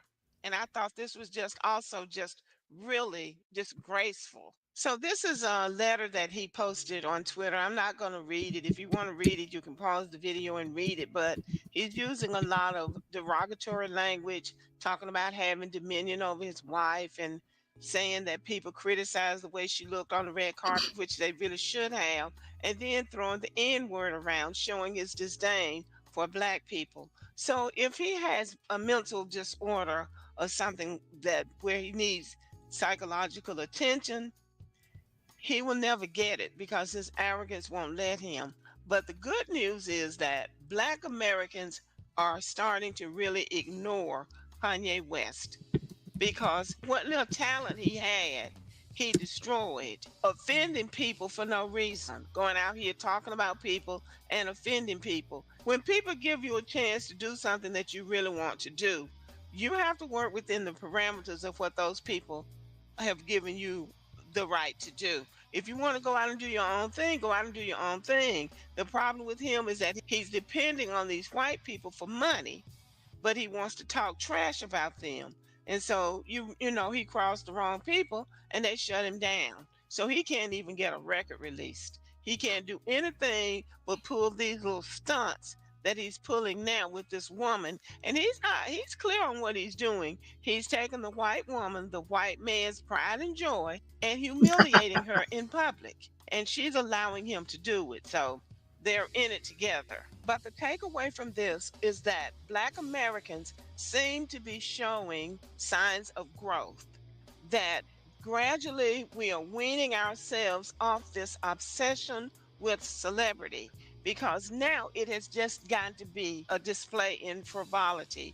Black celebrities used to be a little bit more serious. They used to take their role as Black Americans seriously for the most part. But now it's just every man for himself, and let's see how much money we can make, and let's just see how outrageous we can be to get clicks and views and make money. It's all about making money.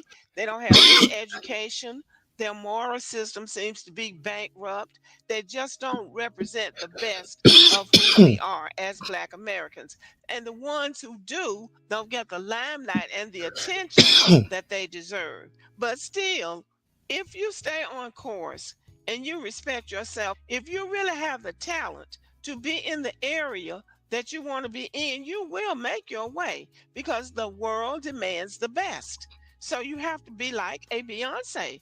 Just become the best at what you are and just keep doing it. And don't sacrifice your principles. And that is what we should demand of these people if we're going to give them our money and our attention. It's time for this blind celebrity worship to be over. So I can see the sprouting of a new generation of Black Americans who are more intelligent, more focused, who are more politically active, and who are more concerned about the totality of the group. I'm looking forward to the day when somebody like Kanye West becomes a dinosaur. He's the old guy in the game, and nobody's paying any attention to him. And I do think it's starting to happen because he's 47 years old. So at 47, you ought to be peaking at the top of your game, at the top of your respectability, and at the top of your craft. And he seems to be crashing downward, even though he says he's still a billionaire. And good for him if he is. Good for him. But for Black Americans, I'm happy that people are starting to ignore not only Kanye West, but other people like him, where everything is about money and you're still using the N word, going around throwing the N word around every time you open your mouth. That has to come to an end at some point. And since he's a Black man, I think Black men have to lead that charge.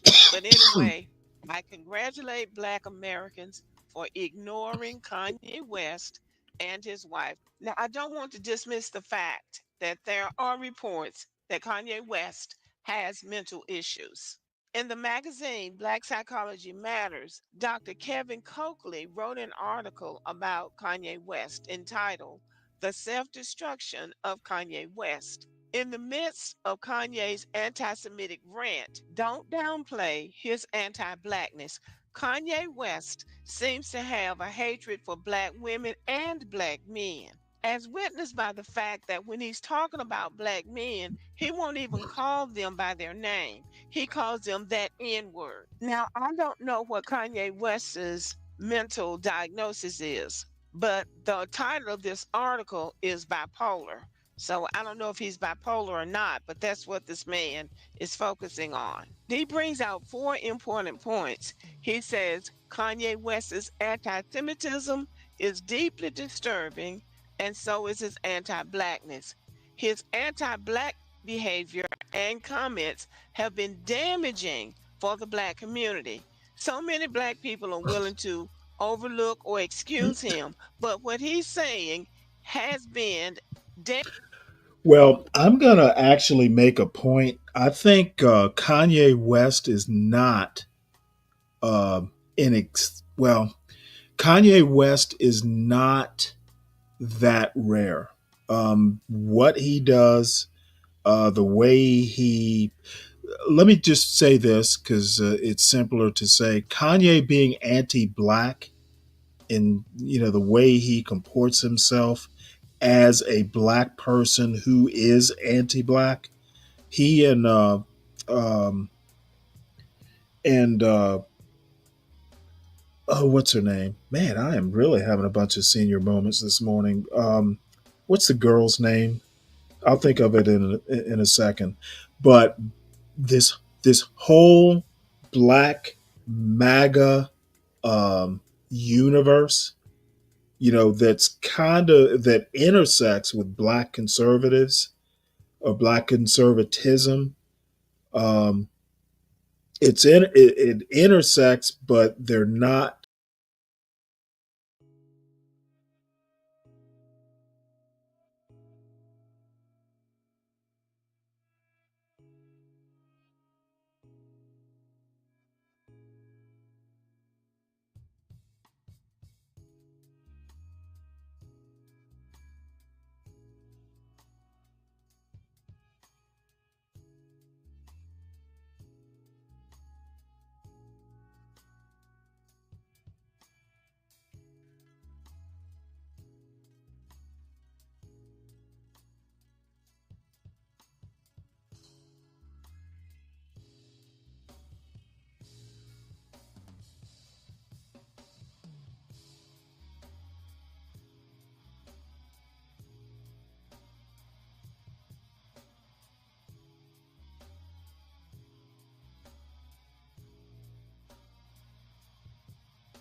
I don't know why I'm having connection issues here.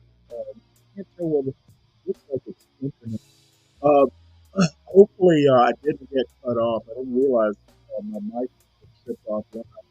I'm saying that black conservatives are not. They're an offshoot of movement conservatism, like the Bill Buckley, Richard Nixon. That Ronald Reagan. Um, the movement conservatism. Black conservatives are an offshoot, if not just outright servants of of movement conservatism. Blacks do not have power in movement conservatism, never really have. And black conservatives do not have power in the MAGA movement. That to me is somewhat sad. They're all for Trump, but they don't have power. They serve MAGA. They do not wield power in MAGA. And I will hold up as my example both Trump administrations. Blacks did not figure even prominently in those administrations, in this administration so far. The only job was HUD. That was like a major cabinet level position. And apparently, HUD, Housing Urban Development, has been designated the black job. So, um, There is a black job in the Trump administration, and blacks fill that role. Um, I don't even know if it's admirably, because once that job is taken, Ben Carson, you'd hear from him every now and again. But um, once they take that job, I guess they're glad for that job and they do it to the best of their ability. And they know not to make a whole lot of noise while they're doing it. So I was saying Kanye as being anti-black. Lady Boulay calls him anti-black. It's not a rare thing. I think a lot of black conservatives, in particular, and it's probably not just black conservatives, but I come into contact with a lot of blacks who say they're conservative. Um, yeah, Kanye West as an anti-black um, problem is not that rare. Damaging to the black community, which is all the more reason why black people should not only ignore him but shun him. He also says Eurocentric paradigms of mental health cannot adequately explain Kanye's mental health challenges. So, in other words, Kanye West needs some niggerology instead of trying to use these white people's terms and things like that. My uncle used to talk about niggerology. You have to deal with a black person like Kanye West through niggerology. Now, black people know how to do that with other black people. They just don't apply the same thing to a celebrity. But he needs the same treatment that he would be getting if he was in the projects acting a fool. And the last thing he says is an Afrocentric conceptualization of mental health is needed. Yes, he's acting this way out of control because I he's would getting away love. with it with I black wish. people. But when he I wish. Let me rewind that. I'm going to actually save this. I wonder what Universal would say about this. With that point, that there needs to be a black centric version or branch of psychology. I suspect he would agree, but I wonder to what degree.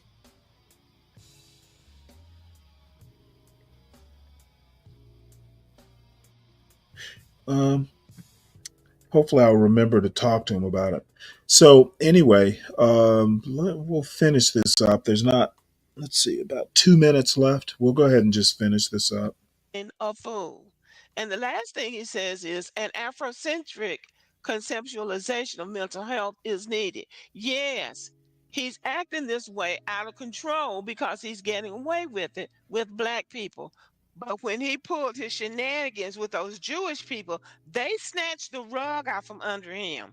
And he can run around here calling himself a billionaire all he wants to.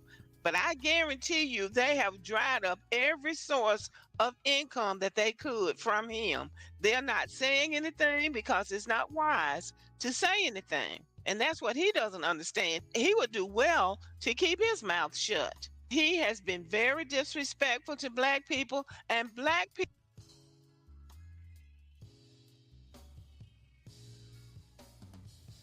Actually, talking about, the Jewish people taking money from him, record executives and that sort of thing. It makes me kind of wonder. There's a lot of talk about small hats and all that stuff around uh, these spaces, these black conservative spaces. And I often wonder, Kanye in particular, what has being defiant actually got him? I think Kanye actually thinks he is being defiant and he's winning. And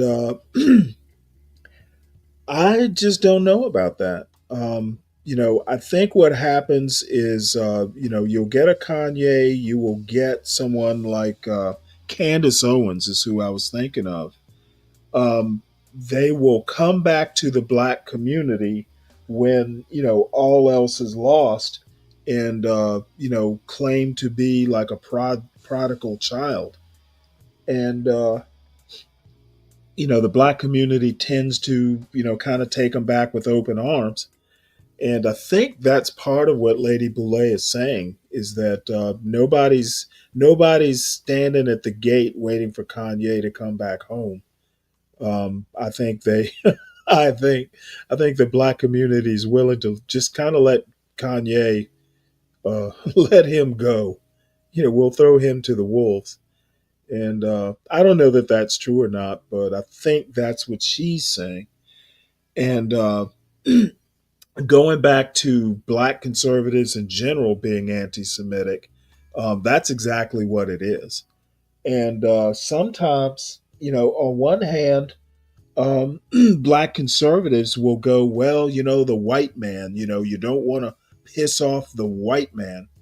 That sort of logic. We need to assimilate. We need to listen to George Washington or to Booker T. Washington, and we need to get our act together. Um, do y'all not know that Jewish people consider themselves white? The majority of Jewish people in the United States consider themselves white.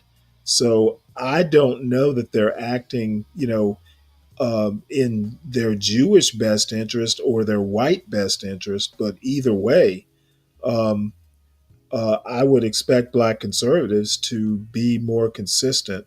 And if if the Jew beats the shit out of them and takes boots them from their money making ventures, it's a bad thing. If a white man does it, who doesn't identify as Jewish, oh yeah, well, that that N word deserved it.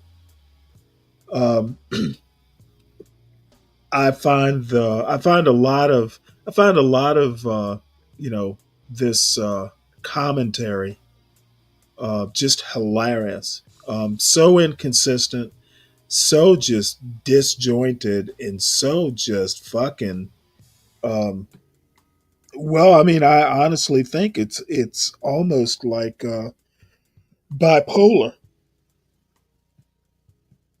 You'll listen to someone like fucking Be Brave, go on and on and on, not knowing what the fuck that hee haw politics, hee haw cultural analysis, um, and think, and you know what? Someone said that, oh, hey, it's just entertainment. You know what? It's not entertainment. It's basically destructive. And, it's I don't know that train wrecks like Be Brave can be that entertaining that long without you feeling sorry for him.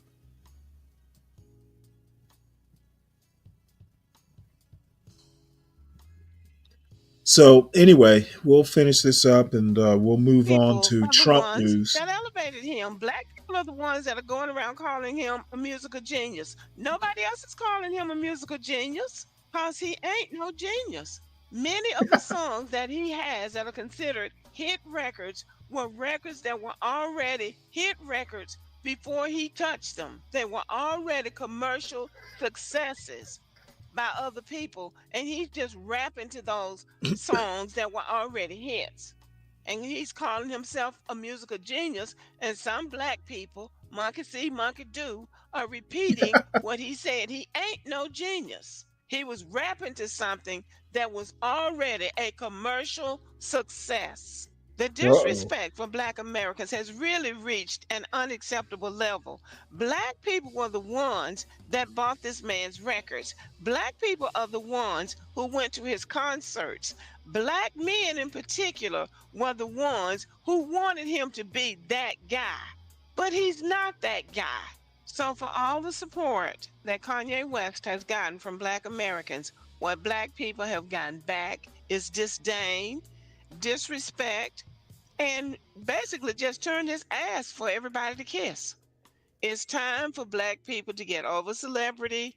It's time for Black people to start thinking about ourselves as a group and how we can move forward in a healthy and positive way and leave these ungrateful, shallow, narcissistic celebrities behind. Y'all let me know what you think about this video. Thank you for watching. Give me a Um, that is Lady Boulay, ladies and gentlemen. I think, I don't always agree with what she says, but she is an elder, and I think she's on to something here. Though I don't know that I agree that black people are worshiping celebrities less.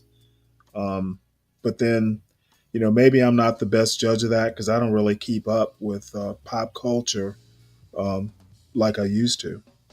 So while I'm thinking about it, everybody, please make sure you hit the like button, both on my channel and the Urban Landlord channel.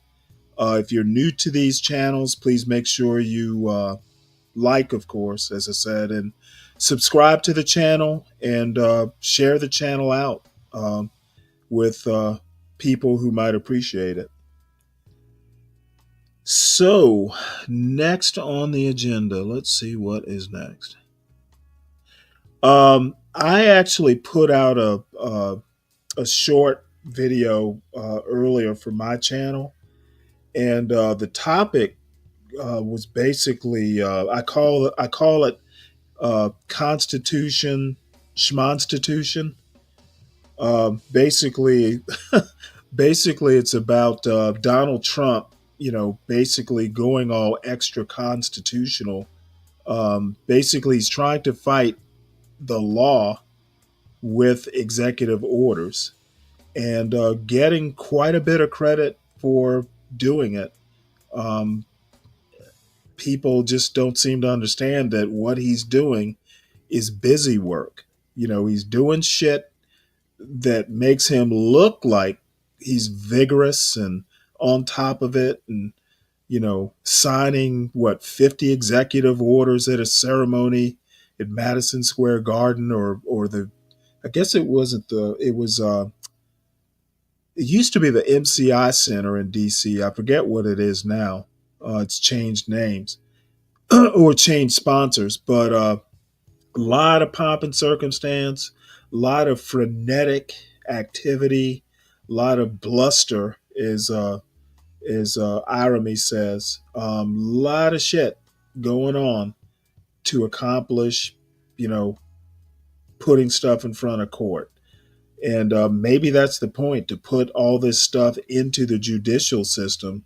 And, he, I guess, is betting that, his appointed justices in the Supreme Court will support him. But I don't think Trump really understands, at least in my opinion, once these people get to the Supreme Court, justices throughout history are famous for, being appointed by one type of politics, and they kind of change course. I think it was Justice Souter. I think he was appointed by either Reagan or Nixon. No, it wasn't Nixon. I think it was Reagan that Souter was appointed by, and it was kind of assumed that he was going to be, fairly conservative. He wound up voting, with the liberal part of the court consistently for decades. So once these people get appointed and approved by Congress, they are very smart people and just as vainglorious as, any other politician. They don't want their power usurped. If anything, they want to take more power. And I don't know that the Supreme Court, the conservative part of the court, other than somebody like Alito, um, or Clarence Thomas, who were just so pro-Trump that it's ridiculous. Justice Thomas's wife has worked in MAGA politics. Supreme Court isn't going to be pushed around by the executive branch, and they don't have voters that they have to answer to. So there's nothing um, in it for them if there's nothing in it for them that would make them compelled to support Trump's um, anti-constitutional bullshit. So I look forward to seeing which cases make it up to the Supreme Court, and I will naturally follow them closely. But people seem to be fooled because they're inclined to be fooled because they love Trump apparently, to think he is making great inroads into his agenda, and the only thing he's actually getting accomplished is the immigration stuff. He is being very successful at deporting people, and once the low hanging fruit is picked, when it gets harder to deport people, um, we'll see how that goes. And speaking of that, let's see, did I bring that story up here? There is a bunch of kerfuffle deporting or taking away Venezuelans' temporary protected status. There was a story that I wanted to show that I can't find from MSNBC. Um, but this one will do.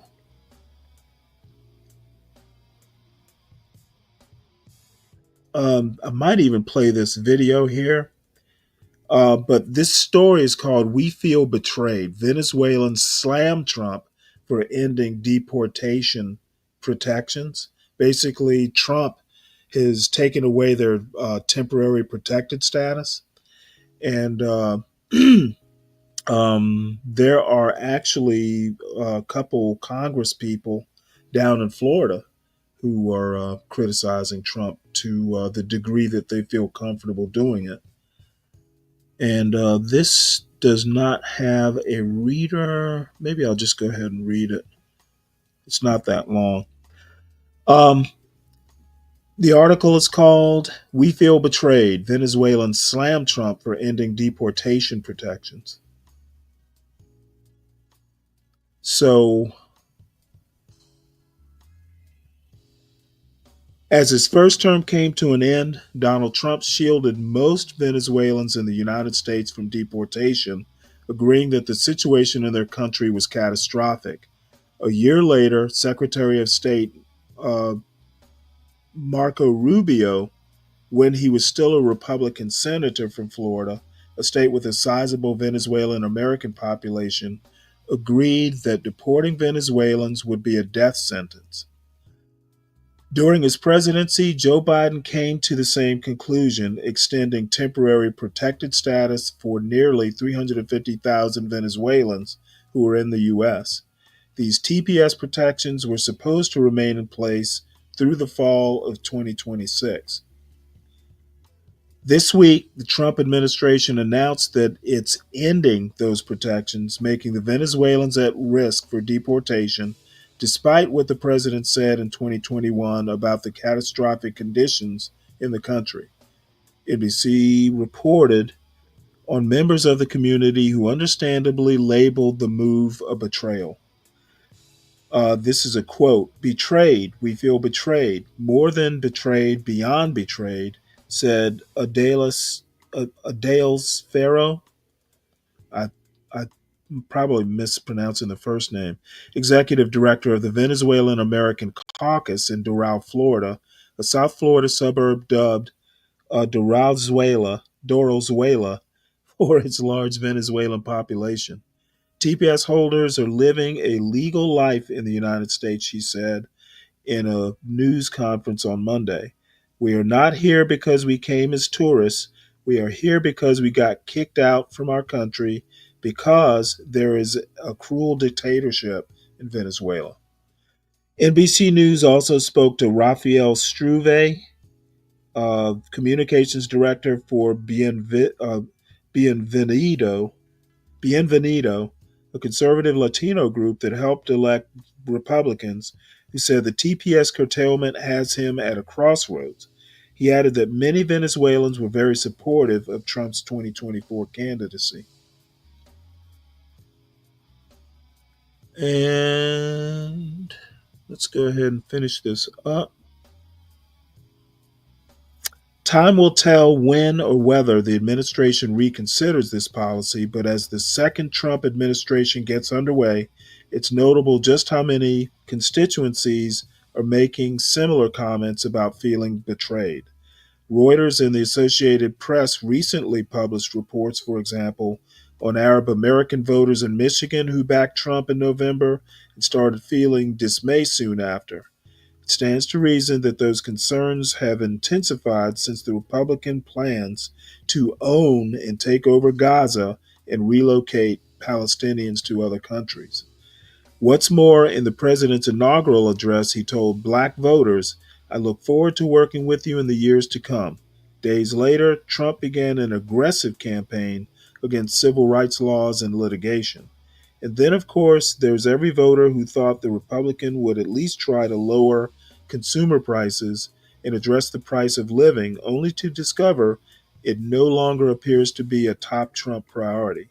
The sense of betrayal, in other words, is likely to become a hallmark of the president's second term. I guess NBC had to throw that little jab in there at the end, but little partisan jab there. But Trump has not done anything. He said he'd deal with consumer prices. Maybe he'll get around to it. It's only, I think this is his third week, but people are saying he's doing stuff and wielding power, but eggs are still going up in price. So let's hope he wields some power, to help our individual pocketbooks. I doubt he will, but hope springs eternal.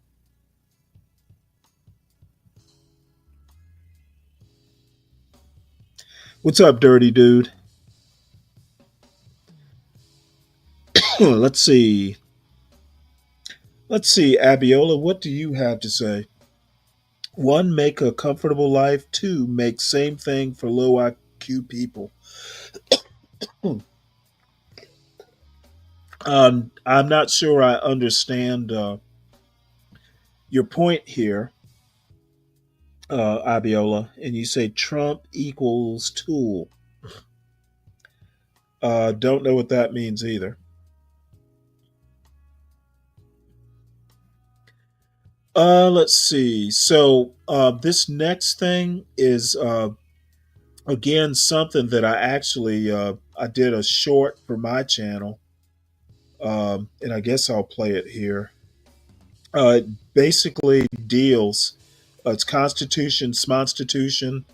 Uh, I'm basically talking about an essay by Heather Cox Richardson. She's a pretty famous historian, and a New York Times article by Adam Liptak, I think he's a Supreme Court reporter for the New York Times. I may or may not play this whole article. I can only listen to my voice drone on for so long. I hate the sound of my voice, but at least the first part of it is important. The second part, I'll talk about, and then I'll drop the link into the chat. And if you're so inclined, you can listen to it on your own time. And by the way, Dirty, I don't know if you particularly know, but I've got a channel now. If you would click, if you would subscribe to it, I'd definitely appreciate it, because I'm going to be doing stuff, somewhat independent sometimes from this channel. Since I have it set up, it was set up while this channel was while the Urban Landlord was in YouTube jail. Just as a place we could go and kind of do what we do. But since I have it, I might as well develop it, and I'll do things like this. It's just a video I did local to my computer and uploaded to my channel, and then I'm gonna use it here because it kind of fits in with tonight's panel agenda. So this is called Constitution Smonstitution. It's about Trump and the Constitution and the courts. An essay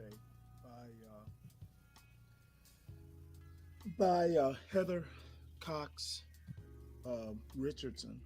She's well, now a fairly famous historian. Teaches at Boston University, I believe.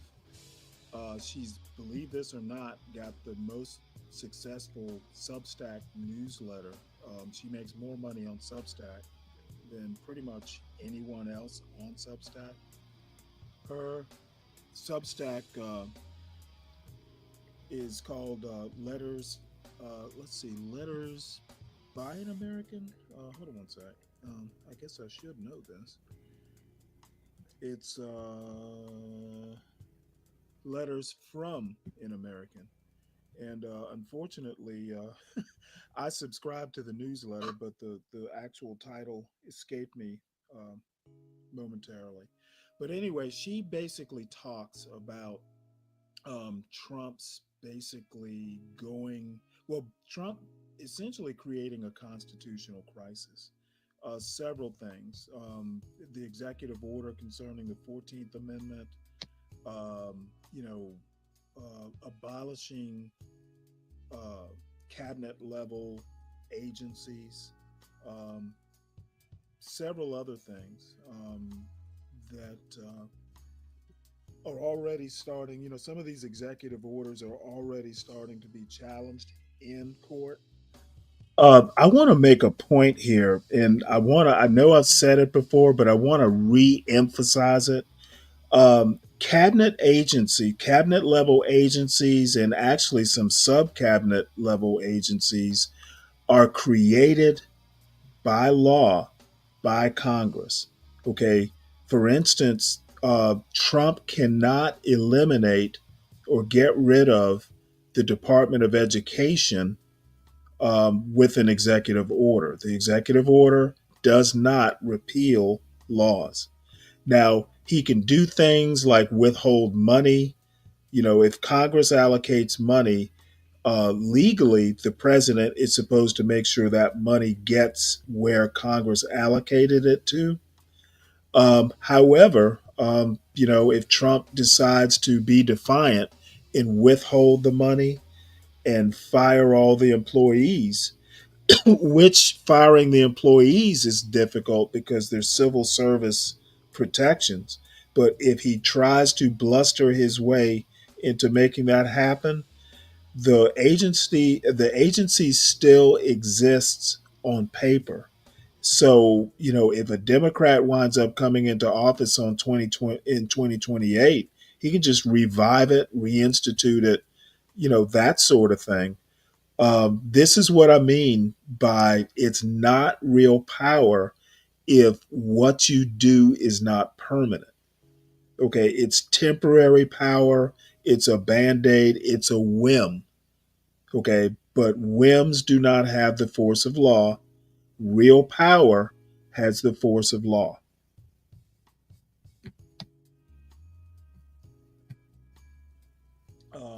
I imagine a lot of them will be, um, at a minimum, stayed, you know, enjoined or injuncted. I can't remember the exact term, but basically, there's several issues um, that have been challenged, and judges have already, you know, suspended whatever the executive order was trying to do. Federal workers, that federal worker layoff that seems to be in the works, that's been stopped. USAID, I believe that's been um, um, suspended. I guess pending, you know, actual judgment. So one observation that I made today, because someone said that, oh, you know, hey, Trump is really out there making things happen. And my response to that is Trump is good at theater.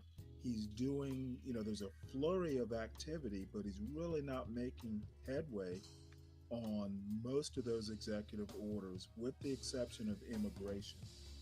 Immigration is something that the executive branch actually does control. They can deport, all those agencies, ICE, um, and the other agencies, Homeland Security. That's all within the president's bailiwick as far as how he wants to handle deportations and that sort of thing. But some of the other things, 14th Amendment, firing federal workers, suspending um, money that's already been appropriated by Congress. Um, Presidents by the Constitution, Article 2, does not allow the president to delay or suspend or freeze money that Congress has allocated. Um, he doesn't seem well.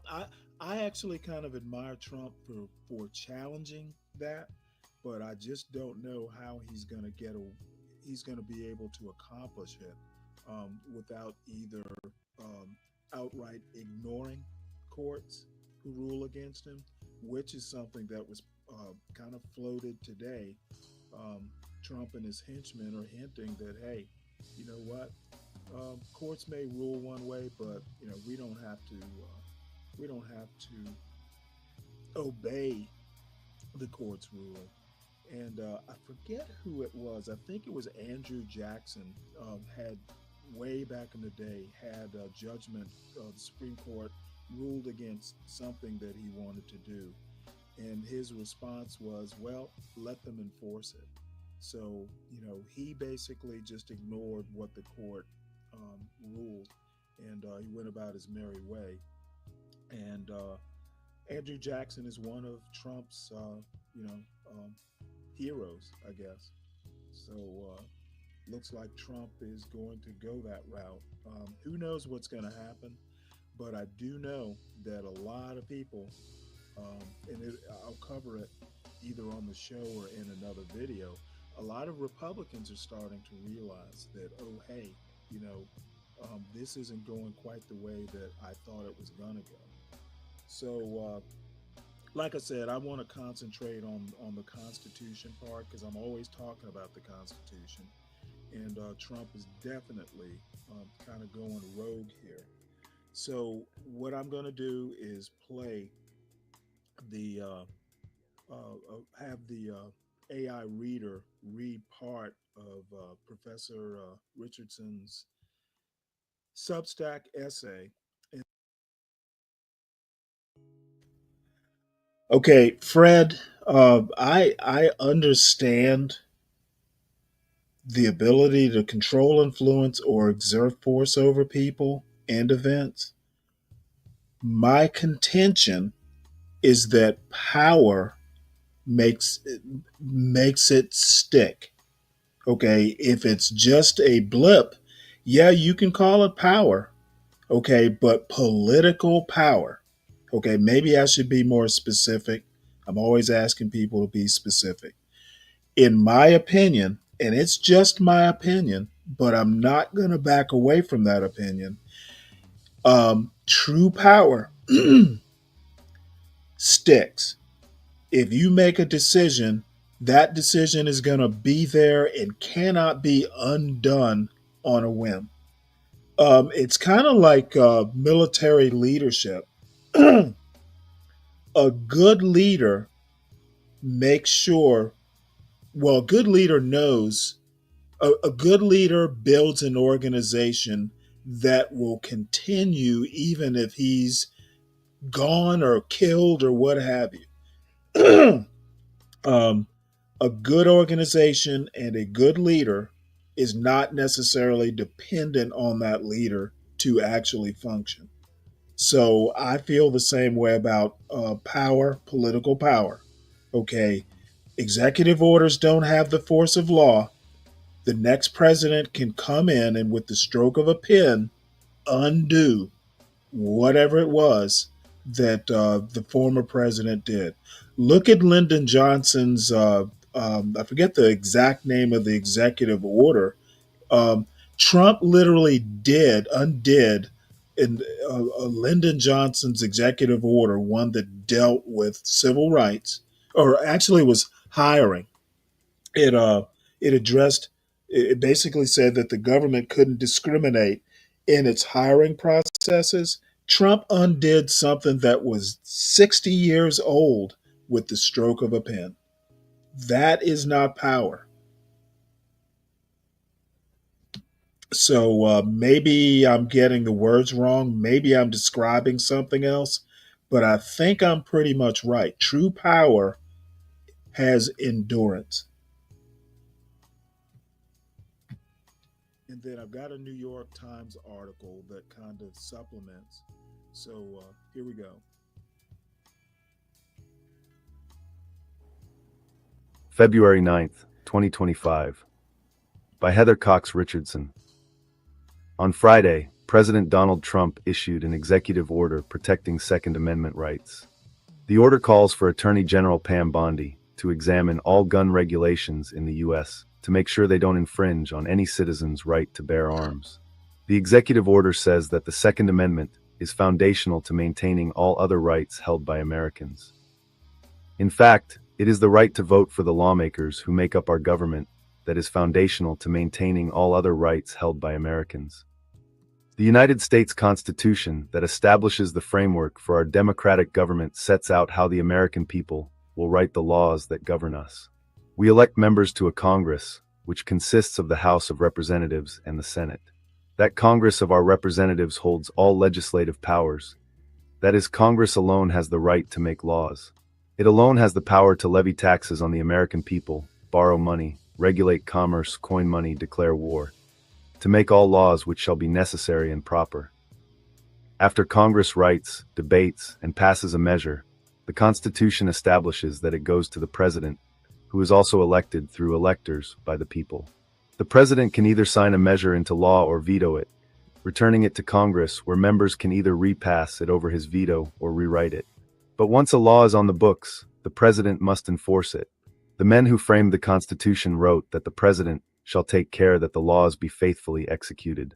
When President Richard Nixon tried to alter laws passed by Congress by withholding the funding Congress had appropriated to put them into effect, Congress shut that down quickly, passing a law explicitly making such impoundment illegal. Since the Supreme Court's 1803 Marbury v. Madison decision, the federal courts have taken on the duty of judicial review, the process of determining whether a law falls within the rules of the Constitution. Right now, the Republicans hold control of the House of Representatives, the Senate, the Presidency, and the Supreme Court. They have the power to change any laws they want to change according to the formula Americans have used since 1789, when the Constitution went into effect.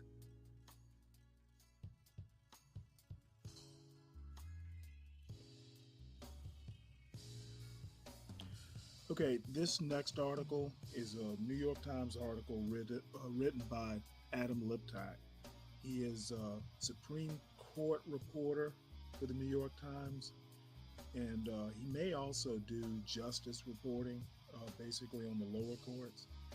But essentially the premise of his article, and it's more or less an opinion piece, is that Trump's first 18 days has pretty much created a constitutional crisis. And that may sound a little over dramatic, but there's a professor who recently wrote a book, Chemerinsky, I think is his name. Hopefully I'm pronouncing it correctly. But he's a constitutional scholar with a recent book that I haven't read. But he explains the whole constitutional crisis terminology. So we'll go ahead and have the browser's AI reader read this article. There doesn't seem to be one that's embedded in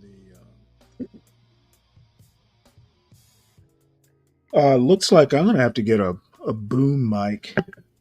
The mic I have is not doing it on these shorts that I'm doing. In any case, this article is basically just saying, a constitutional crisis is actually kind of a subjective term, um, but it can mean pretty much any time the president comes up against the Constitution and is trying to squirm his way out of following it. And I think every president, tends to do that when they start relying on executive orders for quick action. So anyway, I'm going to drop this link in the link to the video in the chat, and if anyone's interested in it, go ahead and read the. I talk about the New York Times article, have the AI reader read it, and then I comment towards the end. And then we'll move on to the next item. Here is that short.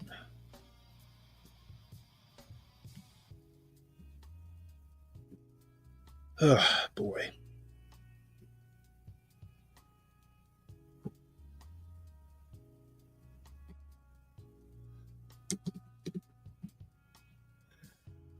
So, the next thing on the agenda is looks like a judge has says the White House failed to comply with a court order. Judge up in Rhode Island, probably the same one that didn't send Ben to jail. So, probably not a good judge.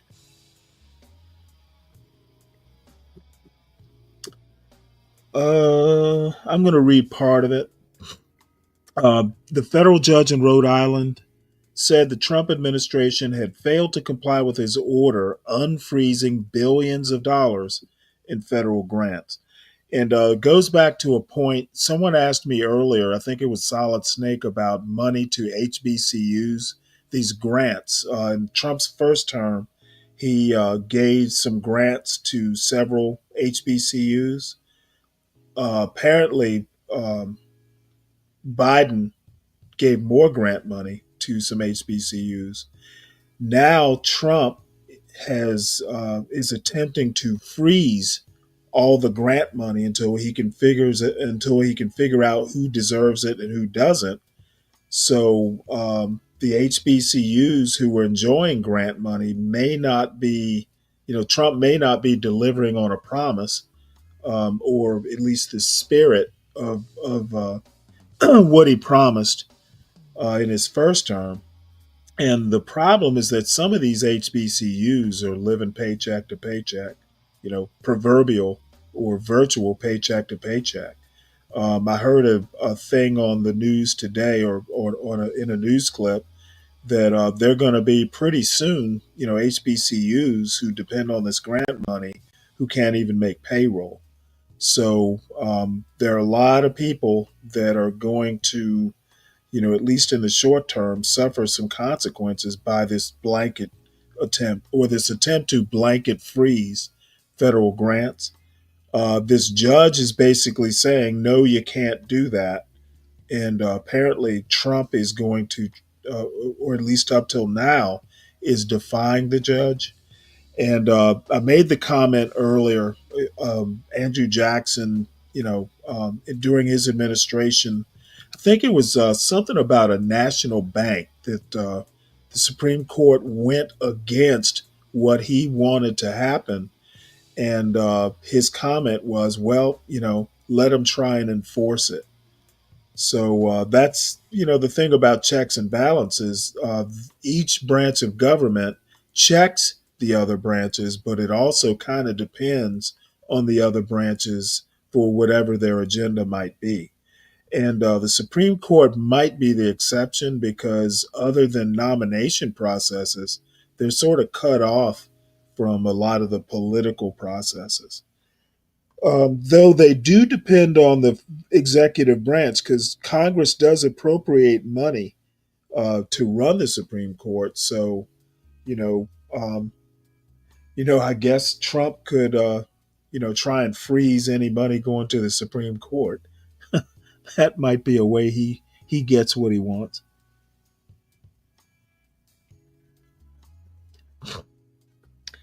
Um, what are you talking about? I can't stand for Stanley's MSNBC special. I have no idea what you're talking about. You seem to have gotten up on the wrong side of the bed this morning, Ryan. You're not your usual pleasant self.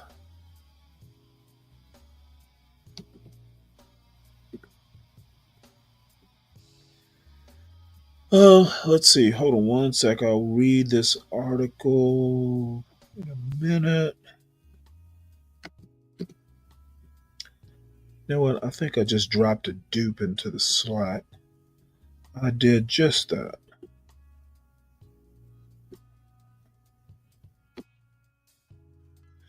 Oh well. Let's see. Federal judge in Rhode Island said the Trump administration had failed to comply with his order unfreezing billions of dollars in federal grants. A federal judge said on Monday that the White House had defied his order to release billions of dollars in federal grants, marking the first time a judge has expressly declared that the Trump administration is disobeying a judicial mandate. The ruling by Judge John M. McConnell Jr. in Rhode Island federal court ordered administration officials to comply with what the judge called the plain text of a ruling he issued on January 29th.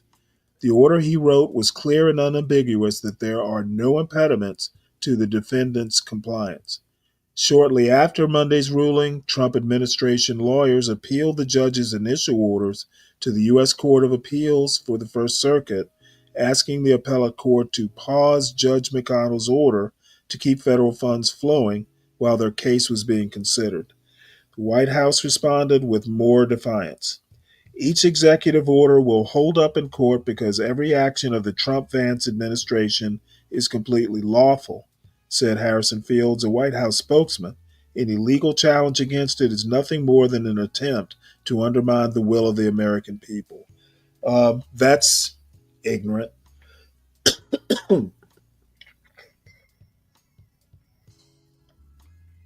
um, if an executive order defies a law or constitutional process, it is by definition illegal.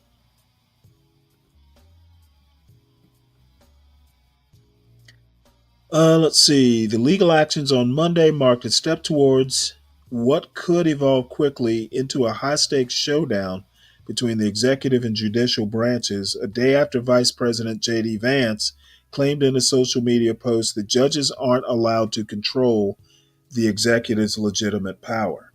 The problem is doing an executive order that defies a law or a constitutional process is not a legitimate power. Mr. Field's statement suggested that the president would ultimately prevail in court, but neither he nor the Justice Department explained what the White House would do in the meantime.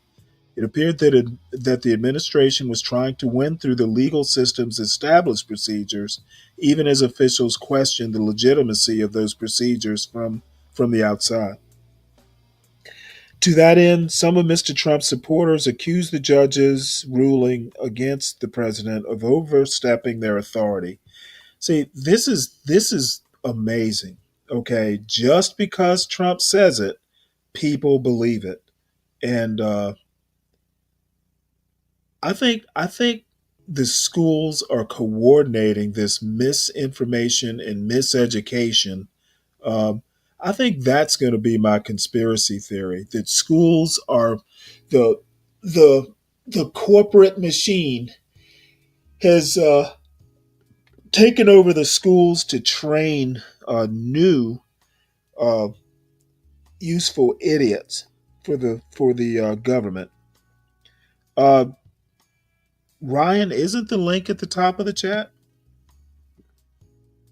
or did Portia not put it there? Well, how the hell did Solid Snake and 12th Man get the link? Interesting. Well, I've been having fun up here by myself. I don't know if I want to drop the link, to be honest. It's been quiet since 12th Man and Solid Snake left. Do I really want to disturb my peace?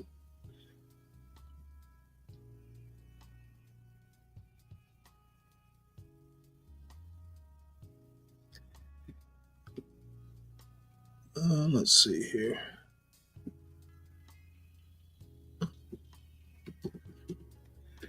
Um, Abiola, I have no idea what you're talking about. What 70% are you talking about? You talking B Brace 70%? Let's see. The legal actions, legitimate power. Mr. Field's statement suggested that the president will ultimately. I've read that. Activist judges must stop illegally meddling with the president's Article 2 powers, wrote Mike Davis, who leads the Article 3 Project, a conservative advocacy group. Democratic attorneys general driving much of the legal pushback pressed their position. No administration is above the law, said Rob Bonta, the Attorney General of California, in a statement shortly after Monday's order. The Trump administration must fully comply with the court's order.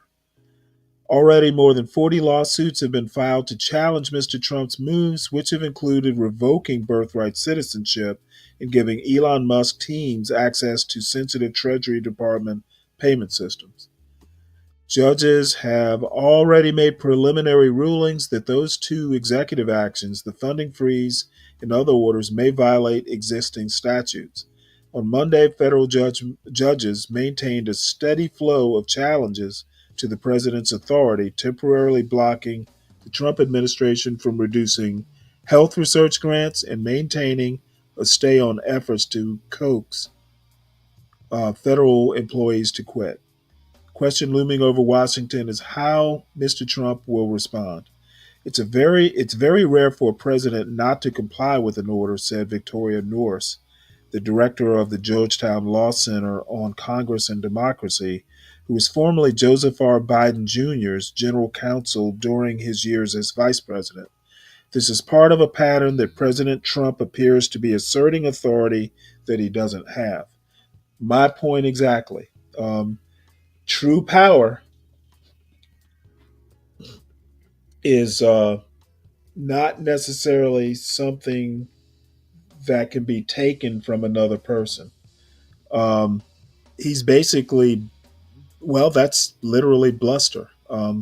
Doing something that you either have no business doing, you don't know how to do, or you shouldn't do. Let's see. I'll scan through the rest of it. I think we pretty much got the gist of this article. So, essentially, it is going to be a showdown. It is going to be more or less a constitutional crisis. Um, we will see if Trump wants to be above the law or not. I suspect he will. But to that end, he will try and be above the law. Um, GOP support for Musk influence with Trump falls dramatically. Um, Basically, Elon's not winning friends, nor is he influencing people. And let's hope he becomes an albatross around Trump's neck. We'll see if Trump can swim. Well, look who it is. Who, what is? Hold on, I gotta get over. I can't. Where's my camera? There it is. I'll just turn it off. I'm not looking good to support it. You're not what? All right, Stanley, can I ask you? I just have a couple questions because I think you know that I do not like runaway executives and the executive order thing we've talked about. I don't like it. I didn't like it when Biden was doing it, when Trump did it the first time, when Obama did it, even when Bush did it. It's just too much. And you even pulled a number out because we looked it up and it was a lot of them do a lot more of it. And the thing is, I think that No, actually, Trump has probably done more executive orders in his first 3 weeks than some presidents have done in 8 years. which I I don't agree know with you. those numbers. I don't know those numbers right off the top of my head. One thing I do know is that he's issued more executive orders in 3 weeks Yeah. than Well, any other president has. well, this is where we are now. We have as soon as the parties switch, the executive gets in, and he just starts with the pen, and just it's wide ranging. And I think they need to do something. I was hoping Trump would take office, and they would try to pass something to limit all of their ability to do this. Right? I didn't like it when Biden did it. Right? But I do think that there's certain factions of the Democratic Party that are now up in arms about executive orders when just 4 years ago they had nothing to say about it. And And who gives a fuck about that? Okay, dude, you know what? These what it's about just it? it's very These what hypocritical. about isms that you love to do really don't do what you think they're doing. Okay, I, okay. um, which executive orders went directly against the Constitution that Biden did? I mean, you mentioned the one about. Please Uh, uh, answer my question. I'm trying to tell you, if you allow Okay. me. No, no, no, no, no, no, no, no. Okay. People here in this John Galt space don't even know how to answer direct questions without just basically going around the barn. Okay. Okay, so It's can I a answer? yes, no question. Okay. You don't So need to explain yes or no. if money is appropriate, I'm answering it now. If money Okay, is again, no, appropriate, no, no, no, no, no. I'm not gonna play this game. Okay, my you're s- question you're gonna is, lose. oh no, no, I won't lose. I wouldn't be going this far if I thought I was going to lose. My question is, did Biden ever pass or attempt any executive order that went directly against the Constitution? Yes, Which one? the president shall not try to spend $1 billion in student loan forgiveness. Yeah, okay. I'm Thanks. sorry, a trillion, a trillion. Basically, there were no student loans when the Constitution was written.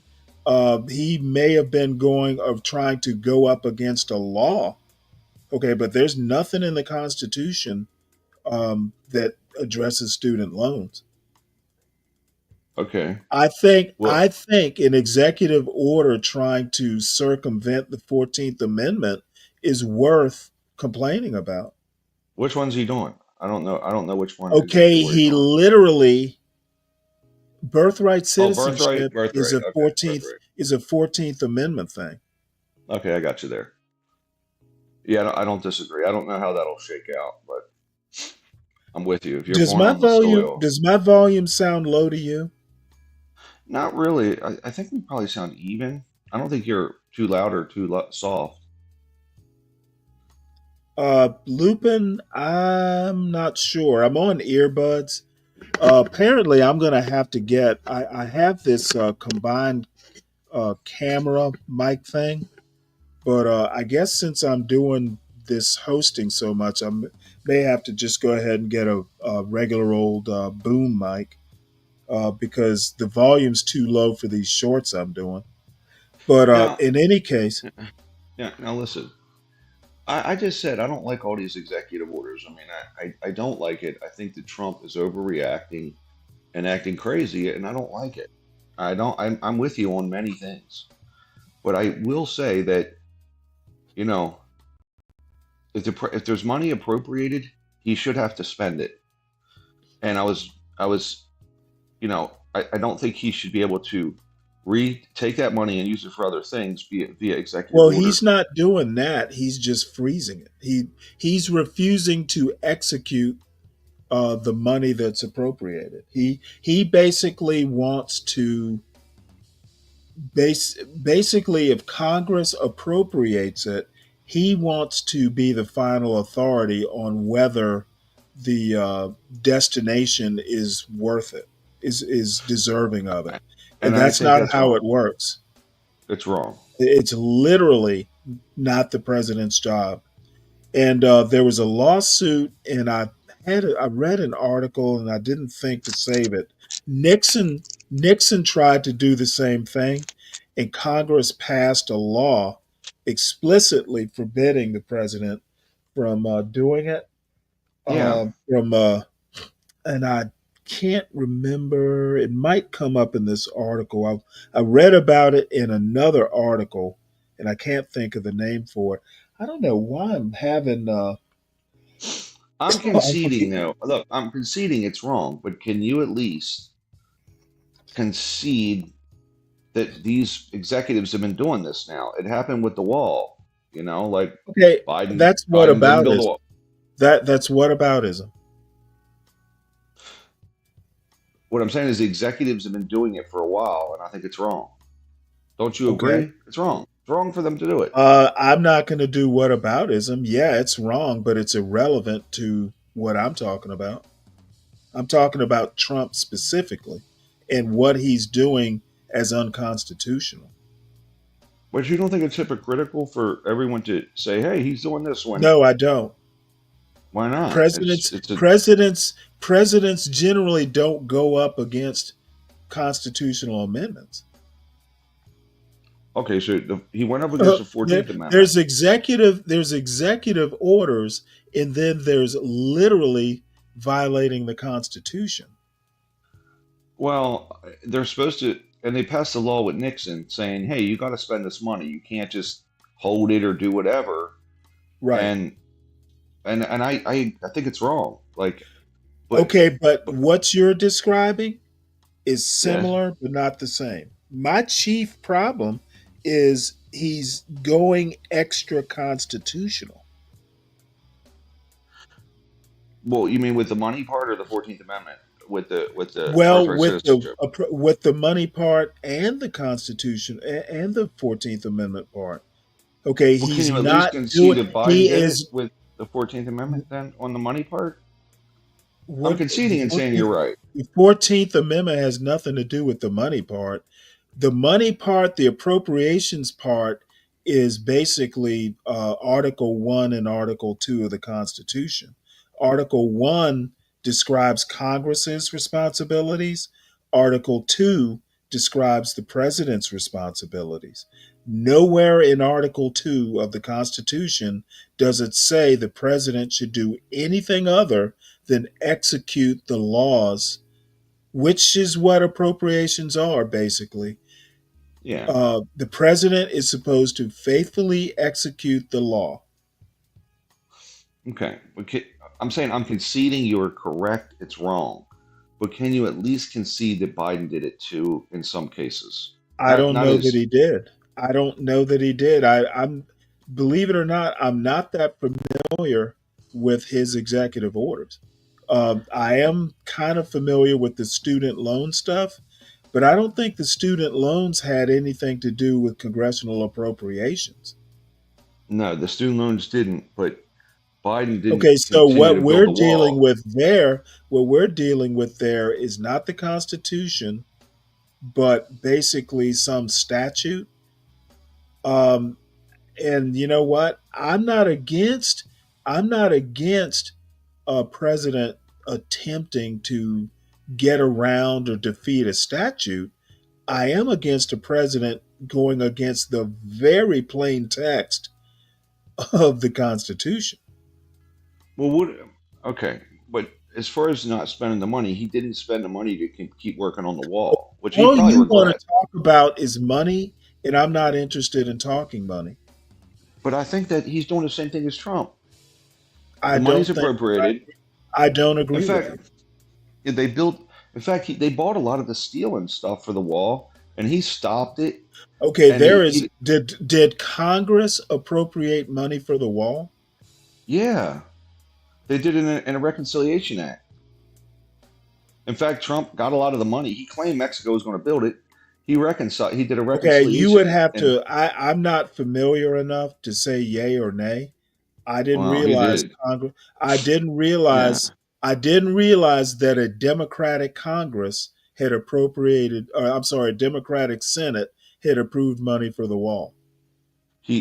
What they did was reconciliation, which in between 2017 and 2016, 2018, they did a reconciliation bill and pulled money from the military, which I was like, well, I guess Mexico Okay, well, didn't get that it. We was did. illegal. I remember that not flying No, because you can't. No.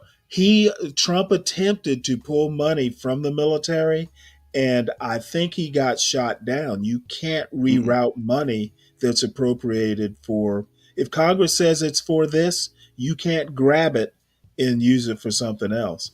And he And might have so tried to say. He might have tried to say, "Well, hey, this money's for national defense.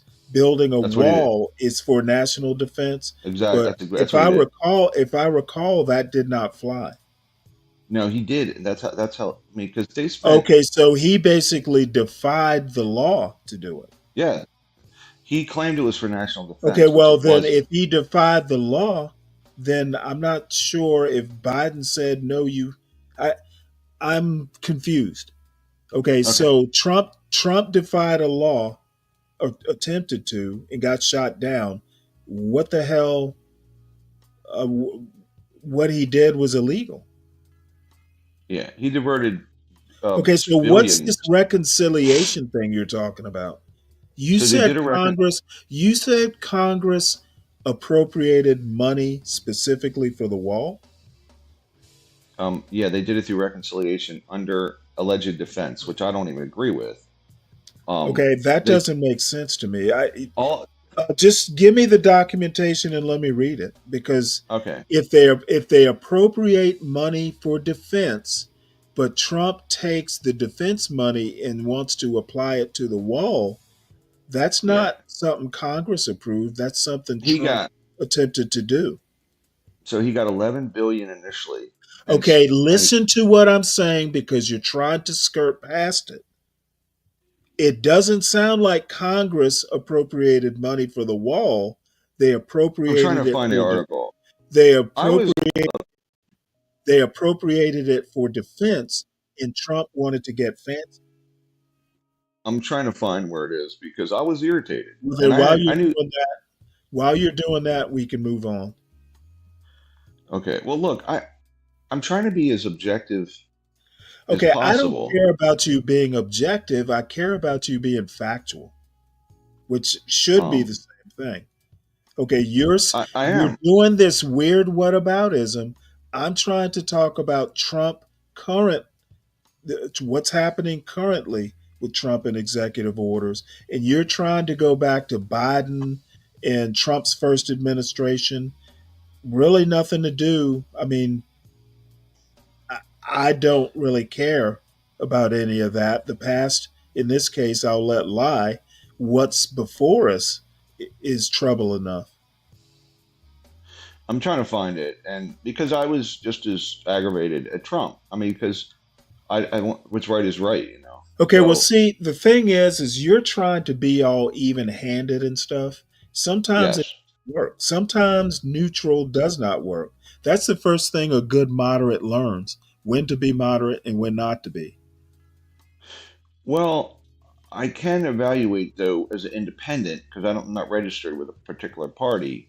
Hey, man, this was wrong for the Republicans to do, and this was wrong for the Okay, well, Democrats to do. I don't care to be that even-handed. Okay, the Democrats aren't in power right now. Yes, what they did in the past was wrong, but that wrong has no bearing on what's happening on February, what is it, 10th or 11th, Yeah, yeah, 2025? yeah. And I've been critical of Trump for some of this nonsense. Well, good for you. He deserves it. Yeah, I'm just saying So, that I don't. That's why I said this is like an MSNBC broadcast. It's all tainted and shit. I think you should be more objective. okay, Ryan, you seem to have some weird limitation that if every point I make, you have to cover both sides. It's Well, almost some of it. it's almost like the old law where I forget the name of the law, where if a television station had a Democratic political ad, they had to have a Republican political ad. I'm not a I mean, TV station. those were good days. I'm not a TV station. I will address the administration that is currently wielding power and not care about the past administration, whatever wrongs they did. I don't need. Um, I don't have to have. I don't have to be even-handed in my criticism of Trump. Here's a little snippet. Can I give you that? Why don't you put it in the back? Well, I'm just, I don't know what this article entails. But What is it? What you is know, it with you and Be Brave? It's like 15 I have billion. to trust. I have to trust your brain and your ability to recall direct or exact quotes. I have Hold to on, I'll trust put it it. on. All right, I'll put this in the back. Hold on. But there's a lot to it. It's a hell of a big article. But it talks Right, about how and he I got and all the money. again, it's irrelevant to my point. So yeah, I'll get around to it, but you know, I'm only doing it because you insist. Hold on. I'll put it in the. Can I put it in the And front chat? Abiola, let's see if you can answer a direct question. Have you ever been to the United States, What? Abiola? Oh, come on. Just he's fine. He's fine. No, He's no, I no, think no, he's no, in. no. He's making a lot of critiques about what's going on in America, and you know what? You're outside looking in. Okay. Well, And I'm actually being fair because I have a Nigerian friend, the guy who interviewed me for that Reconstruction uh, uh, uh, Reconstruction thing, critique or whatever, the history interview. I have been on him, and finally he listens. But I was on him for years because he was a big Trump fan and he's a big fan of American politics, and he would come out and make pronouncements about American culture and American politics, and I would shit on him. I'm like, what the fuck you, do you know? You literally are across an ocean outside looking in to stuff you actually don't understand. he's in Europe, by the So, way. So I didn't. well, that's even worse. They have their own they have their own problems. Why are they worried about the 70% of whatever in America? He was critiquing Be Brave, so you'd be happy. Okay, you'd be Well, happy. no, he's talking something about 70%, and I don't even understand what he's talking about. He's critiquing the absurdity of the 70% claim, as was No, I. he's not. He was. I'm not He getting was. that impression. I even said I object to. My response to him was, well, I don't know where it is. It's up here somewhere. But I basically was saying, hey man, I disagree with the 70% because it's not from data. It's just Well, some made there's up number. how can you disagree with air? There you go. It literally has the force of a puff of smoke. Well, I, You know, I he it's not probably data based. Brave probably came up with this whole thing on his evening puff of smoke. What does he Okay. say? He has a couple Bud Lights in a joint. He probably fucking came up with it, smoking a joint. Yeah, I tried to refute it yesterday. I needed help. No one would You know come what? up. Refuting stuff on B Brave's channel is just emasculation. It's not how. You're saying that yesterday he sucked me in the back. I That's never get all he. irritated. I was actually getting fucking irritated. Come If on, you man. talk Stop out of sticking me in the turn, back. I was trying to explain the national debt I because got he a was tearing question. me up. Does he ever put leaked in the back? No. And by the way, there was a guy that got up there the other day, and Oh, I was there. he was on a 10-minute tirade, and I'm like, are See, you shitting Brave, me? the reason B Brave didn't put him in the back is because he probably wanted to clip it. You know, he B Brave was doing what HB tried to do when I went on a rant against Afrodamus. He tried to turn it around and say, well, Stanley, you're acting like the N words that we complain about all the time. I'm like, yeah, okay, sure I am. Except, Well, I know big words. so I will. I say And I'll say this I'm much. I'll actually say this right. much. The one thing that upset me, and one thing I'll start with this. You were on a panel. You were on panel one day, and some guy got up there. This is when I first kind of met you, right? And some guy called some woman a bitch. You literally got off the panel. You said, I'm not gonna sit around and listen to this. You got off that panel, and I said, I respect that guy. He said, I don't want to be a part of this, right? And when that guy called in acting like an asshole and called Leak the bitch, I was like, you know what? That's bullshit. That pissed Was me that off. the same guy? That was the same guy, and he was just nuts, right? He was Really? yeah, Well, same guy. he was just way. I mean, I thought some of what he said was actually a good critique of Be Brave, but it was about a 50-50 proposition. Now, I'm going to be honest with you. I'm not a fan of Leaked. I think that But you don't call her a bitch. You don't call her a bitch. That's not. I don't. it's possible I might. No, man, that's not cool. And part of the reason now I didn't get off that panel just because he called her a bitch. He called her a bitch and she didn't deserve it. Well, I still don't think you speak to. You can call me an Oh, asshole, but I've called Lindy Lou a bitch. that's not. I don't think we should be doing that. It's not good. Oh, no. I am an equal opportunity. If you're being an asshole, I will call you an asshole. And I won't feel guilty for doing it. I just don't. I don't like doing it to women. That's all. Especially when they're Well, outnumbered. you know what? I treat women with respect. I may even defer to women a bit. But see, I'm not going to treat women like they're hothouse flowers. But you defended women many, many times, especially I when the will red pill defend group. women if they're obviously, a misogynist is just going overboard with misogyny. When the red But pill groups start, you quickly defend women, and I like oh, that. I think it's great. absolutely. But the thing is I tend to view women as equals, especially if they're smart women. So I don't feel bad for calling them out for what they're acting like. And I don't have a problem if the opposite. I mean, I was pretty drunk when I called Lindy Lou that. I still think she deserved it, but I should have been a lot more Maybe. I measured. mean, I should have been a lot more measured, and I actually apologized to her for it because I did take it too far. yeah, and it happens, right? Like but I do know that you do defend women quite a bit. That's the only thing that irritated me about this guy. Was that he was Well, and the other person was I crazy.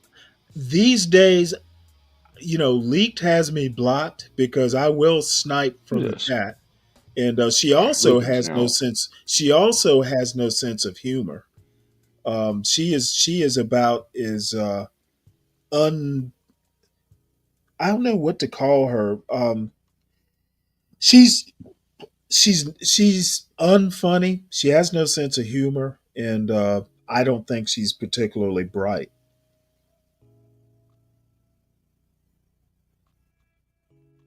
I don't know what Lupin's saying right now. He said that I'm a Trump supporter, and Well, this you is are. wholehearted. You voted for him, right? It was a lesser of two evils vote. Well, wait, hold. See, this is again. You don't have to explain why you voted for him. I just asked you if you voted for him.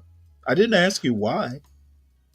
Um, I'm okay. Well, I voted for Bill Clinton. See, why do I care? I just asked you, did you vote for Trump? What does Bill Clinton have to do with this? Are you a Harris supporter? What does me supporting Harris have to do with my question? I don't feel I'm What a what kind supporter of of Trump. panels, what kind of panels do you go to? Apparently the standard is so low that this passes for Well, like Stanley, answering questions on other panels. Stanley, I spend a lot of time on your panel, respectfully. I mean, respectfully, Well, then John Gall. why don't you just answer direct questions directly? I just think to frame me as a Trump supporter when I'm I'm critical of Trump for you many are things. if you vote for Trump, what would you call yourself? Um, I would say it was a lesser of two evils vote. It wasn't a yay Trump vote. Okay. Well, you could have just not voted at all and voted down ballot. And I'm gonna tell you something else. Okay. You supported Trump. You have choices. There is a third I choice. let me tell you this. Let me tell you something else. I'm for balanced government. I think when it's all split up, it's best. So if the Republicans, if they were Okay, what predicted, does that have to do with anything we're talking about? I'm trying to explain how I often vote because you said I'm a Trump supporter by voting There's for him. really no need to do that. But I think you'll understand that You're not going to be able to explain away the support. I would have voted I for don't you Harris. supported Trump, so what? I would vote for Harris if the Republicans were going to sweep everything, and I knew it. I would have voted for Harris because I like a split Yeah, government. okay. That makes sense. I like a split government. Oh, I'm That's what I kidding. prefer. I don't think that makes sense at all. You should always vote your conscience. And I just want to if your conscience is to be contrarian to whoever wields power in no, government, I no, no, guess no, it's no. the system. It prevents the wild left-right swings as a country. You know, build a wall, tear it down. Build a wall, tear it down. When you split the government, they got to compromise. They only deal with bigger issues, not the little bullshit like trans rights and fucking Okay, well, student I loan don't thing. know why you think there's such a thing as compromise in this particular political environment. It's I wish, I really should start just reading every article that I read through the day, just bring them to the show. We could go for hours with the amount of stuff that I read sometimes. There are people who literally, it was a Pew Research poll. There are people, like a large percentage of MAGA voters, who think it is almost evil to compromise. that's insane. I mean, that's the government's founded on. But you know what? That's like a majority of MAGA voters. Yeah, well, I'm very So if critical of the them. implication is that the majority of MAGA voters are insane, I'm not going to contradict you.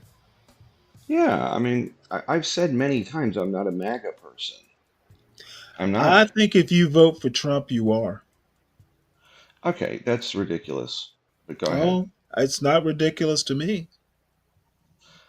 I wonder what Abiola said corporate. I don't know what he means by I don't think he knows what he means.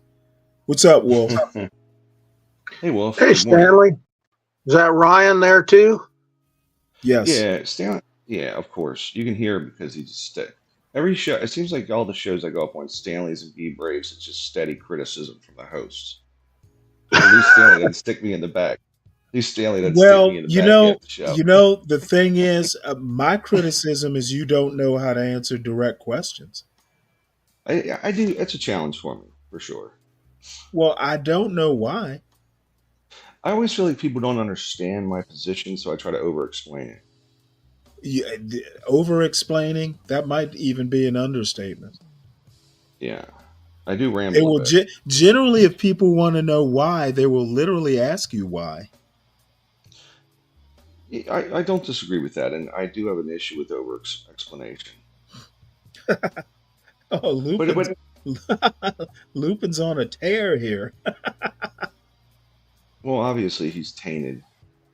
Hey, there are a couple Congress people down in Florida who are getting scared now and kind of talking anti-Trump, not to a large degree. They're mealy mouthed about it. But now that Venezuelans are under threat of having their temporary protected status removed, all of a sudden they're feeling betrayed. And same thing apparently up in Michigan. You know those Arab communities in Dearborn. I think it is. They're feeling betrayed because Trump wants to basically own Gaza. Oh, these people are every little group is gonna get what they voted for, except it's gonna be the opposite. And this is how stupid it is. I'll go on. I'll jump on you there, Stanley. This is how dumb it is. The TPS status is over in August of this year. Why didn't they just wait till No, no, no, August? no. The run for the Venezuelans, according to the news article I just read, goes to 2026, August of 2026. Yeah, okay, okay. I thought it was 2025. Maybe you're right. So I know some of them were this year, but maybe Biden extended it before he I left. think Biden actually did. Yeah. So well, they could have just waited. Like just wait till then. The Well, no, TPS ends. Trump is the one who ended. Well, I mean, Trump promised immediate action on this sort of stuff. Well, I think politically he would have been smarter to wait and just let it expire and go, "Yep, it's over. Biden only had it till now. We have to deport everybody." Hey, Lupin, Trump thinks that we're not going to pay any money for Gaza. I think he said he expects surrounding Arab governments or something to provide money to rebuild Gaza. And I don't know. The thing is if he expects Israel to pay for it, we give them money. So maybe, maybe he's just saying, "Hey, we're not going to pay for it directly. We're going to funnel it through Israel." I think we also give Egypt aid. As a matter of fact, did you hear Trump is threatening to withhold aid? I think from Jordan and Egypt if they don't accept Palestinians. He also Well, said that Palestinians will not have the right of return. So, if they get deported, he's doing deportations from a I whole don't. I nother don't. country. I think that article was jacked up that you're reading because I think he said we put them out, we rebuild it, and they come back. It's going to be Nope. theirs. That There's nothing. I've read several articles. As a matter of fact, at first I thought it was just the people that were displaced not allowed to come back. The people yeah. that are still there, he was going to allow to stay there.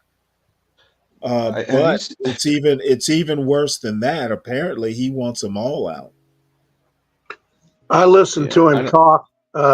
I listened to him talk yesterday, and he was saying that the good people he wants to come back, meaning that Hamas he wants gone. I don't know how you're going to determine who is who, but uh, The problem is with this whole thing is, you know, Well, the problem is, Hamas. is he's not. I don't think he's going to get what he wants with Gaza. I'm That's too wondering if he's tall. even That's too serious about tall it. and too tall. Well, he says he is. I've read I think he another. might be just floating crap just to screw with people. Keep getting that feeling about a lot of this stuff. Buying Canada, he's not serious about that. Oh, he's Well, not. the Canadians think he's serious. But I see, do think this he's is serious this about is one of Greenland. the criticisms I have of MAGA.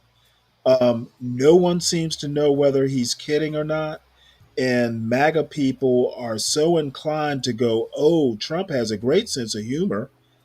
I think that leaders know when to be serious, and they chuckle when they make jokes, so people know they're making jokes.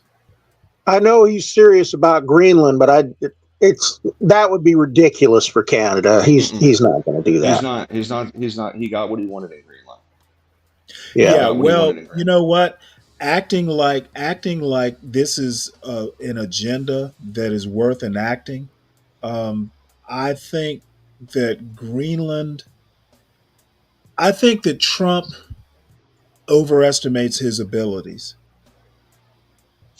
The thing about Greenland is that was a play, and Oh, he made the. nobody has time to second guess. I'm actually like, you know what? I don't really care whether it's a play. I don't care about any of that 4D chess stuff. If he says he's going to do it, let's see if he can do it. Well, he That's wanted. really that's really the limit of my caring or even caring to talk about it. I don't care to examine Trump's 4D chess. He says he's But going to listen, do it. He either does it or he doesn't. If he doesn't do it, I criticize. If he does do it, I'm going to go, well, gee, wow, I didn't think it could be done. well, the Um, Europeans are guarding. They're guarding it now. That's what he wanted. He got it. Well, Greenland okay, wants to be part of it. I don't believe the myth of Trump playing 4D chess. He did. I'm telling you, they're guarding it Okay, now and against the Chinese and Russians. I'm telling you that you go and do your sycophancy. I'm not going to do It's. it. He either does it or he doesn't. I don't care for the games. I always. I'll tell you a quick story. I tell my dad all the time. Hey, Dad, if you can't see anything Biden's done good, you're brainwashed by Fox. And I'll say the same to you. If Trump's done nothing good, you're Okay, brainwashed. no. I'm not your dad No, because I know you're not, but I'm saying. your dad might give a shit. I don't. Well, I know, but it still means you're I brainwashed. literally just told you I don't care for the games. I don't care for the parsing with Trump, especially. He either does what he says he's going to do or he doesn't. That's the level of judgment or the kind of judgment, and I'm not going to go deeper than that. Well, it's up to Well, Denmark really if they want to let that go, and the Greenland people want to become part of the U.S. They're sick and Actually, tired of dealing with Denmark. this the polls in Greenland disagree with you. Well, I'm telling you what I watched, so if they're Okay, lying, then they're lying. and I'm telling you what I've read. So personal on-hand interviews, they were saying we're sick and tired of dealing with Denmark. They don't do anything for us. We would rather be part of the states. Basically, everything I've read contradicts what you watched. We're at a stalemate. Let's move on. I've read it's kind of up in the air, but I don't. I think they'd be smart to join us. They want any kind of. I I mean, don't shit, care we're way enough to better. even contemplate it. I'm ready to move on. Well, it is resource rich, and that would be good for us. Yeah, I like it. I think it's good. What's up, Harry? I'm So going to the be next visiting there. article, the next article, GOP support for Musk influence with Trump falls dramatically, as it should. GOP support for Musk influence with Trump falls dramatically. Poll by Sarah Fortinsky. The share of Republicans who say they want tech billionaire Elon Musk to have significant influence in the Trump administration has fallen substantially in the months since President Trump was elected. In the Economist YouGov poll, taken in the days after the November 2024 election, 47% of Republicans said they wanted Musk to have a lot of influence in the Trump administration, while 29% wanted a little, and 12% wanted him to have none at all. Today, however, the share of Republicans who say they want Musk to have a lot of influence has fallen by nearly half, to 26%. Meanwhile, 43% say they want Musk to have a little influence, and 17% say they want him to have none at all, according to the latest poll from The Economist YouGov released Wednesday. Among Democrats and independents, too, desired Musk in the Trump administration has fallen. Only 6% of each group say they want Musk to have a lot of influence. In November, 15% of Democrats and 26% of independents said they wanted Trump to have a lot of influence in the administration. Overall, 13% of Americans want Musk to have a lot of influence on the Trump administration, while 25% say they want a little influence, and 46% say they want none at all. In November, 34% of Americans wanted Musk to have a lot of influence, 22% wanted him to have a little influence, and 30% said none at all. The numbers come as more than half, 51%, of Americans perceive Musk to have a lot of influence on the Trump administration, according to the February poll. That includes 78% of Democrats, 41% of independents, and 35% of Republicans. The latest poll also shows Americans have less favorable views of Trump and Vice President J.D. Vance than they did in last week's poll, conducted after their first week in office. Trump has zero net favorability, with 48% viewing him favorably and unfavorably. Last week, Trump had a positive net favorability rounded to 3 points, with approximately 50% viewing him You know, favorably and 48% actually, unfavorably.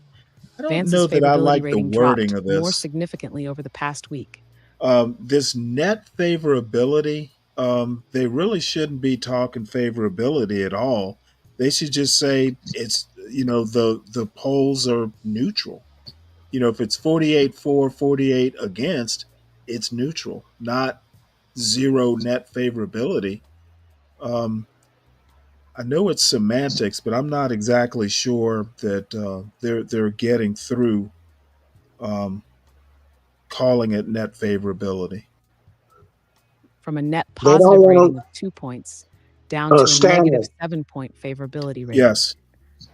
They don't want to look at the YouTube poll that I just took answering that because it's in the high 80s right now. But that's Well, wait. YouTube. Yeah, I was about to say. I mean, YouTube channels are partisan. Where is there a neutral YouTube page? Well, there are a lot of conservatives on YouTube, but there's also a lot of liberals on YouTube. So, Okay, well, if you're looking to take a scientific poll on YouTube, good luck with that. Last week, 45% viewed him favorably and 43% viewed him unfavorably. This week, 40% view him favorably and 47% view him unfavorably. Musk was tapped to lead the inaugural Department of Government Efficiency DOGE Commission to root out waste at federal departments and agencies. Since Trump took office, however, he has taken several bold steps that have some critics questioning the legal basis for his authority. He moved to lock federal workers out of the U.S. Agency for International Development, USAID, which Congress funds annually through appropriations bills for the State Department and foreign operations. Musk gained access to the Treasury Department's federal payment system, and under Which has Musk's been- influence, many federal workers have been offered buyouts. The latest Yeah. survey included 1,604 U.S. citizens and was conducted on February 2nd to 4th, 2025. The margin of error is 3.2 percentage points. I mean, just, from my kind of gut feeling, I think Trump is probably 50-50 currently. The net favorability at zero. I think better stated would be the country's on the fence. Um, I am troubled by, him wanting to be so nakedly, butting heads with the Constitution um, on several different levels. What Elon Musk is doing probably is not legal. Doge is a commission. He should not be able to manage funds or cut funds. He should be making proposals, not actually going and his opinions having the force of an executive order. Even I don't know. I understand Trump wants to test limits, but when you test limits, if it goes against you, you should be backing down. I don't think Trump wants to do that. And that's a de facto, he's basically laying the groundwork for a form of dictatorship. The unitary Yeah, that's executive speculative. That's theory. speculative. Speculative. Oh, no, of course, it's speculation. The Yes. unit, but I've got a lot of circumstantial evidence. The unitary executive is a theory of government. Um, he is floating the idea that he may defy courts, just ignore them, like Alabama did, by the way. Alabama ignored the Supreme Court on this voting rights decision that went against them. It was last year. So Republicans are laying that ground, even if a conservative court doesn't agree with them, they're not going to go with it. So defying the courts, unitary executive theory, basically hiring a hitman. The world's richest man is a hitman um, with really no legal authority to do what he's doing. Um, if Doge is a commission, it's not a cabinet level department, and a president can't create a cabinet level department. I don't think. I think Congress has to do that.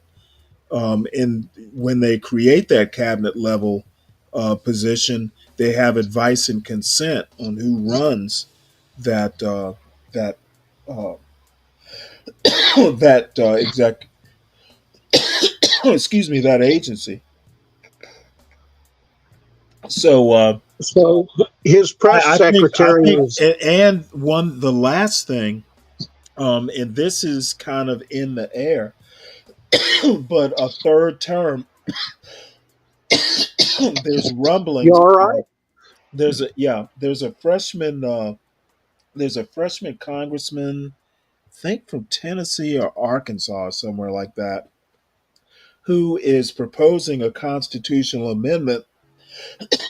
Excuse me, that says specifically if a president serves a term, loses, and then serves a non consecutive second term, they can have a third term. So that would only cover Trump and Grover Cleveland, I think it was. Um, I think it was Grover Cleveland. So there's rumblings, there's rumors in the air. Um, so I Well, think that I think we have all the elements to create life. They just need to be combined in a certain way. so Stanley, his press secretary, was questioned about this stuff, and she said that Elon Musk they are only doing audits and turning those audits, the results of them, over to him, and he's making the decision what needs to be cut. That's what she told the reporters. So she's been covering this stuff virtually every day. All those are available on YouTube. And she's been, because they've come up with the same questions that you're talking about, and she's pretty much knocked every one of those down. She was saying that he's only doing the part that he is allowed to do as the president under advisement from his legal people of what he can do and what he can't do. So I don't know. I'm not well, I did study law, but I'm not an attorney. I mean, I know what the Constitution says, but I don't know it like they know it. So Okay, well, you'll forgive me if I don't have your level of confidence in the veracity of his press secretary and their ultimate ends.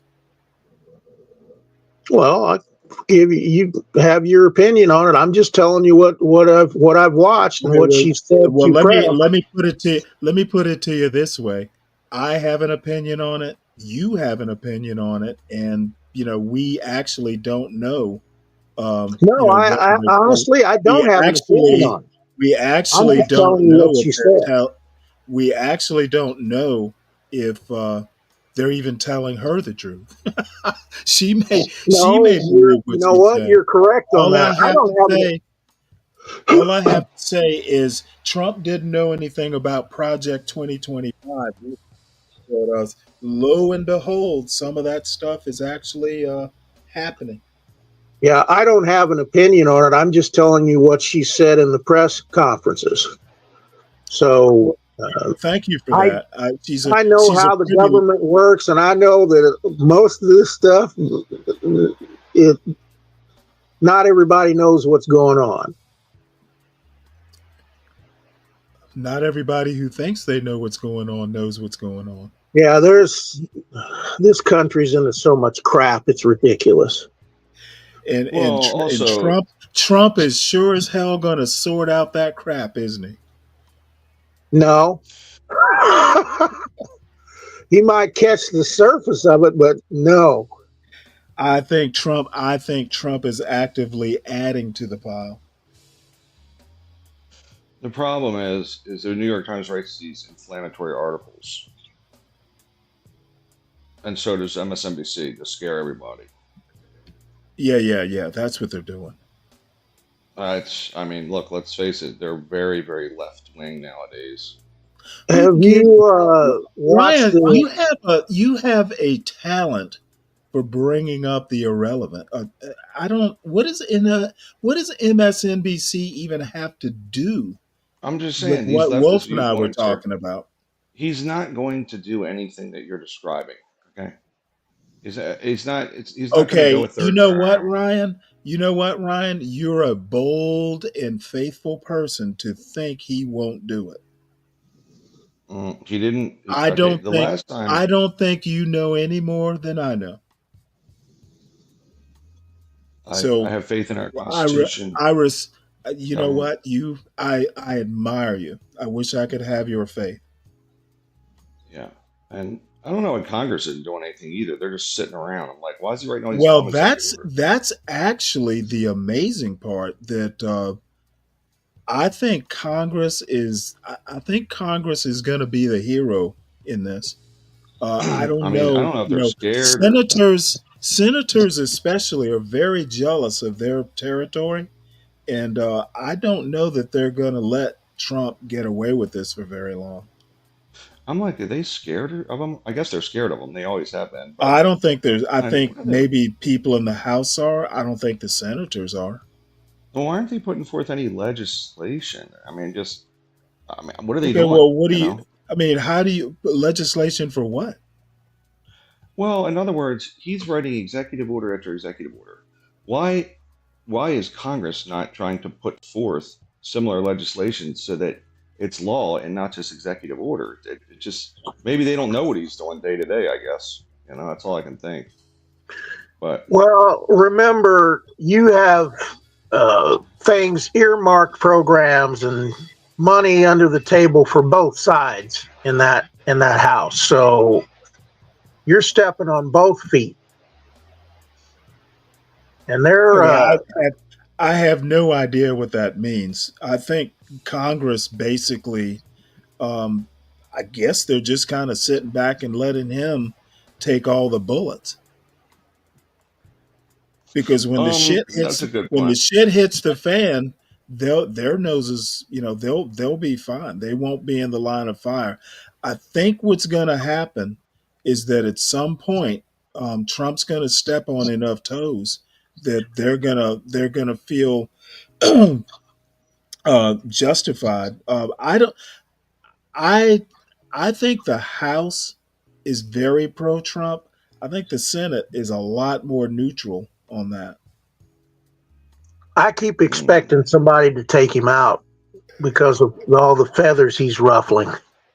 Take him out of what? Take him out alive. Shoot him. Yeah, okay. That's I mean, that that's a weird expectation. based on the last year alone. I don't No, think it it's is. actually I mean, pretty practical considering what's gone No, on in actually, the past. you know what? I was too nice. I think that's fucking batshit crazy. it's Is it? Yes. and over the last year, he's had two separate shooters. So maybe I mean,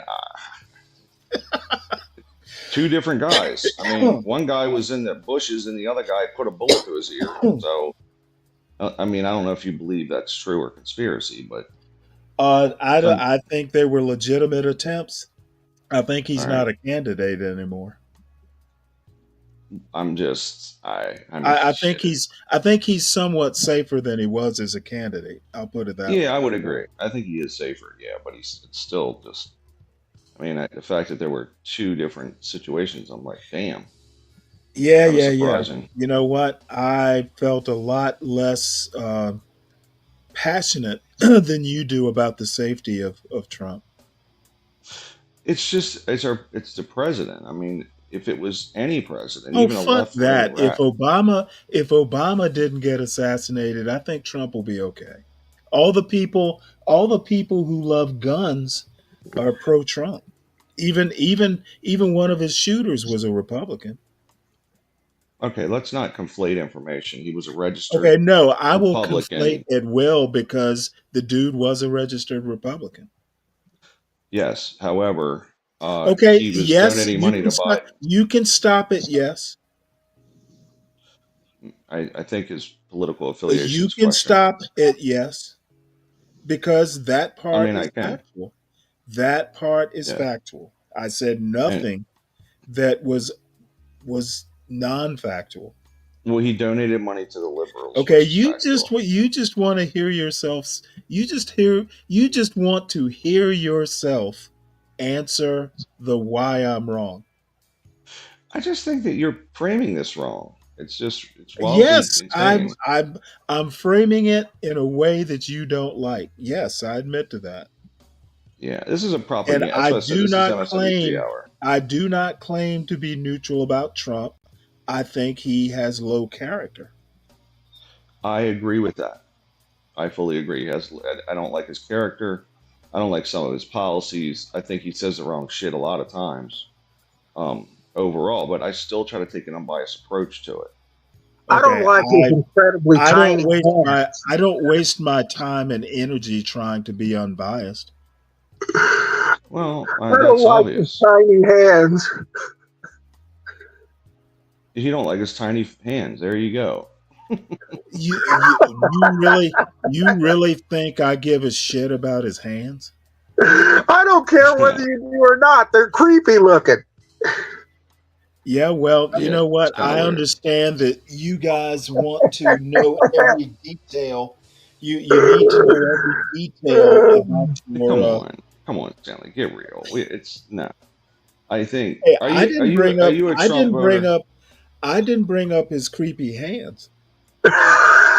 Um, are you okay? You a Trump voter? Kim, What? you a Trump? Am Are I you a what? Trump voter? Are you a Trump supporter? You like Trump or are you against Trump? Or are you I don't like him. neutral? I Okay. don't like him, but I like him better than the other choice. There you go. Okay, so you're pretty. I get you. I'm right there, buddy. Don't you remember when I said I wished to the Lord that there was a third party that was viable? That's right. You did say that, and I totally agree with you there. Totally agree. Okay, J Dub. I I think it suits this channel's narrative to pretend that I'm mad that Trump won. Uh, I think that Trump won. Now I think Trump has to govern. And as I've said many times, I hope he governs well. I just don't think he's capable of it. And I think we're seeing that now. I don't call what he's doing governing. A the way the government is set up, three branches are needed to actually govern well, and he wants to take all the glory for himself. So I don't call what he's doing. I don't call what he's doing governing. I call what he's doing dictating.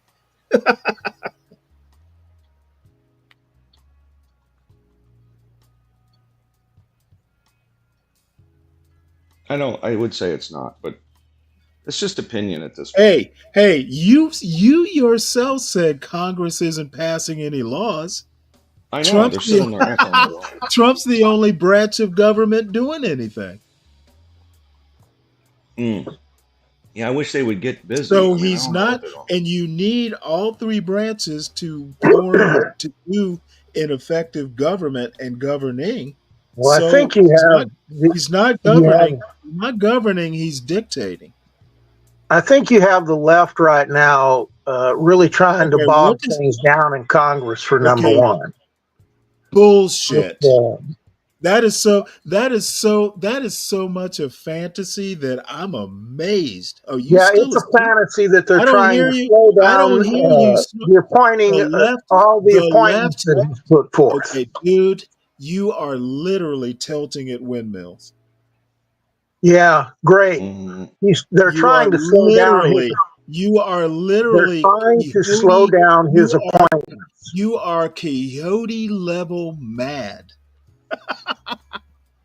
They're literally Mhm. trying to slow down all the appointments. He has Literally, literally they are got slowing down the he has appointments of his literally got appointees. you are And literally I out believe of your that's where mind. all the excess That is, you time know is what? going.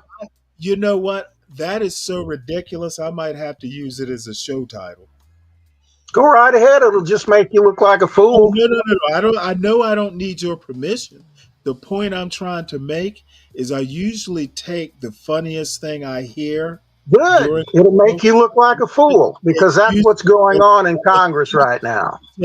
I take the funniest thing I hear on a show. Instead of taking care of business, they're I trying to use slow down his appointments. I So, use for the title. Oh yeah, keep. Can you say it in a more funny way? yeah, they're trying to slow down his appointments.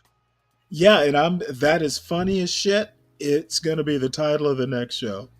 Good. And when people I don't. that watch the meetings through Congress on YouTube, they'll see that's exactly what's going on. Tom didn't tell me you were this weird about your politics. I think he's Weird? You mean like you? No, Yes, I'm not weird. like you, Yes, Stanley. very weird. Like I'm not like you, Stanley. I'm not weird like you. The dude got what's his name through. He got a Fox News host. He got a Fox News host through the Senate process to be Secretary of Defense, slowing down.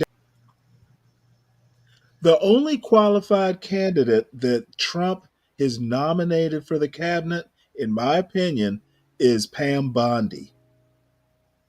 She's literally the only one who's qualified for the job. And I may have missed one or two others. Rubio is Secretary of State. Yeah, okay. His Florida's FBI practically is the one they're slowing down right Florida, now.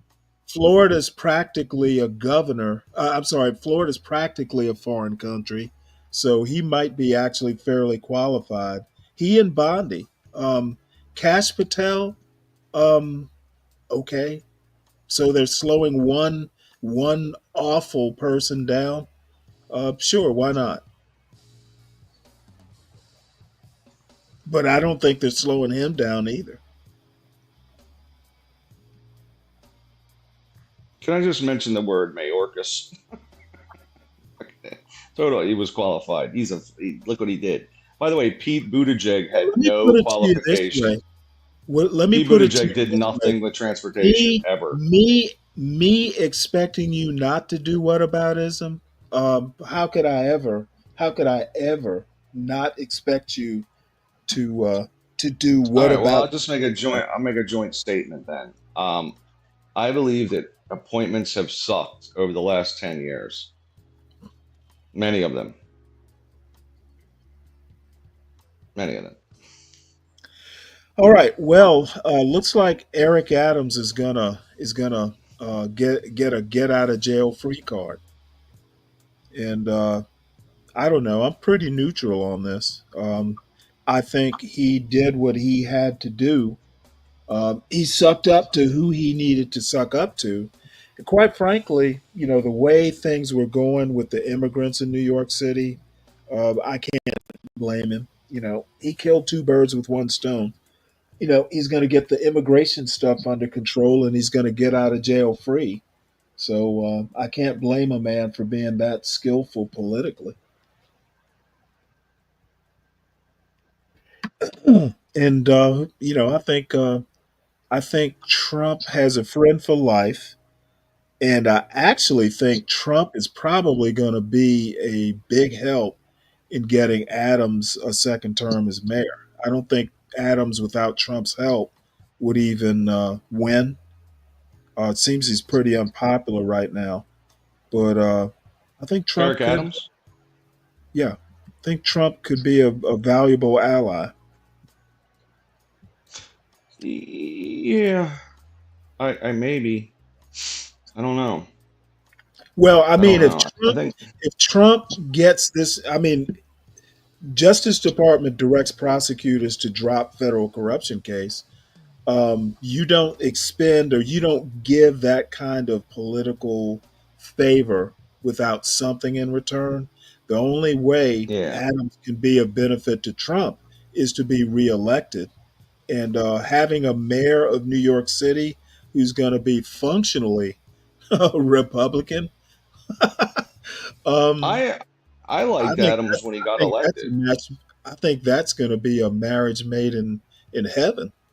I think Adams is solid with or without Trump. He went after Biden No, for the no, he's not going to be solid with Democrats. well, of course he's not Stanley, but I'm Right. saying So he therefore, called out he called out the hold on, Ryan, Biden. Ryan. You're Okay. if New York is a Democratic city and the hmm Democratic mayor goes after Biden, that's not going to make him real popular with his constituency. Sucking I, up to Trump to get out of jail is not going to make him popular with Democrats, his yeah, exactly. I constituency. don't care about I think Democrats. He what had the happens, balls I I to think don't call what care out about Biden. New York. I don't care about any of the balls. I'm trying to talk about the politics of it. Oh, just politics. Okay. Politically, it is But why do I questionable. care Yes. about his balls? I'm not. All right, Stanley. Come on. You know what I'm saying. He had the I he had the he had the stones to call out I Biden think for his I think immigration I bullshit. think basically that he would be in trouble, and it's acknowledged that getting through the investigation is but one of his troubles. He's going to have trouble being reelected. I think having Trump and whatever base of Republicans that Trump has there. I think between Republicans voting for Adams because of Trump and whatever Democrats that are pro uh, Adams, no matter what, he stands a better chance with Trump as kind of a mentor. If Trump, and I can't imagine Trump would grant this kind of political favor without having Adams run for mayor and backing Adams for mayor. Having a mayor of New York City in a Democratic state would be a huge, a huge win, a huge boon for Trump. Hmm. Yeah, it sounds like a bit of a I'm not, lie off. I'm with you. I guess we could listen to this if it works. Oh wait, that's not what I thought it was. So anyway, I'm not going to read it. I don't think there's an AI reader, and I hate the browser's AI reader. So I think this pretty much says it all. And I want to read this Substack letter. I'm not sure if I'm going to be able to though. Um, this is not working like all the other Substack posts that I'm used to dealing with.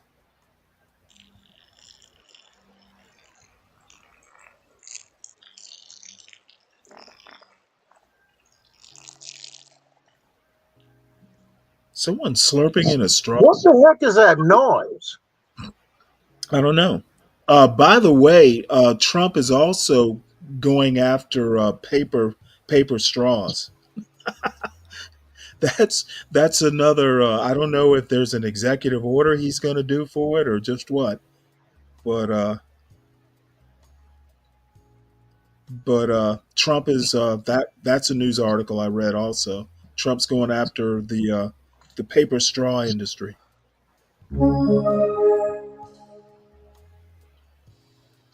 Avenging Mar-a-Lago. Trump ousts archivist in retribution for. This is a Substack letter by someone I actually didn't know about until very recently. Alexis Coe is a historian, and she is writing about the National Archivist. You remember the archivist who figured in the documents case uh, that Trump had? Basically, he took those classified documents, the Archives, the archivist noticed, and went through the process of having him return the documents, and the FBI wound up getting involved. It wound up in court, in Florida. Well, that national archivist no longer has a job because Trump fired her. So, he's cleaning house of his enemies, and this poor woman is is is Trump's Yep. latest revenge best served cold victim. Can't blame him. By Alexis. Uh, I why knew would that you was say coming. we can't? Why would you say we can't blame him? What justification would Trump have? Just out of curiosity. I I pretty don't know. much What justification do you think he'd have? Oh, I'm not a Trump fan. You're the I'm not Trump either. you're, you're the Trump whisperer. You voted for him, didn't you? I am not a Trump whisperer, and why do you keep making stuff up? Oh, because it's fun. Well, I guess it is fun for you. Not everybody Said likes your fun. you said you can't blame him. Um, You I do. can't. I do blame him. Oh, why can't I? Well, you can do whatever you want. I I'm think saying I think if somebody Trump, screws with you, you screw with them back. I don't see any problem with that. well, I don't think she was screwing with him. I think she was holding him accountable. Is holding someone accountable for the classified Yeah. documents he provably took. How is that screwing with him? How is it not? Uh, you know what? You have a weird. Apparently, making someone accountable and upholding the law is screwing with them. This is what I expect from people. As far Ah, right ah, ah, ah, is. ah. No generalizations there. Oh no! There you I'm go. gonna make them. No, it's called Trump derangement syndrome, Kim, and Stanley suffers from it. Okay. Well, see, this is what Orange man bad. It's this it is what truly is. lousy. This is this this is It's why truly Trump bad. voters. This is why Trump voters don't do well in science. They are misdiagnosing who has Trump derangement syndrome. I think Trump voters are the No, no, deranged no. ones. Orange Yeah. I man can bad. list Yes. I can Yes. list 10 things that he does bad and 10 things he does good. So I don't think I suffer from Okay. this. Well, you're always gonna be balanced like that. Okay. You can't find the bad in someone without finding the good in someone. That's why you're such a good parent. I try to be I, on unbiased. the on the other hand, call a I spade try a to spade. look at policy. I look at policy. That's kind Yeah, of where I sure, go. sure you Politics. do. I Sure you just do. said, I just said I don't like all the executive orders. It's bad policy. So the bottom line is that I would just think, if I were going to be presidential, and apparently Trump doesn't really care about all that stuff, looking He presidential. doesn't. Yeah. He should, but he's low character, so I wouldn't. I guess I'm expecting. I don't disagree.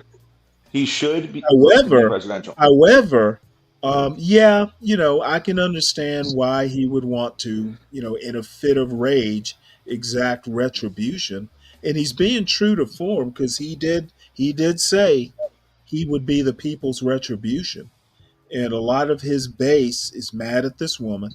So yeah, he in good conscience can be the retribution. But It's anyway, like it's like I'm when you sure I'm sure she'll it's like find a job somewhere.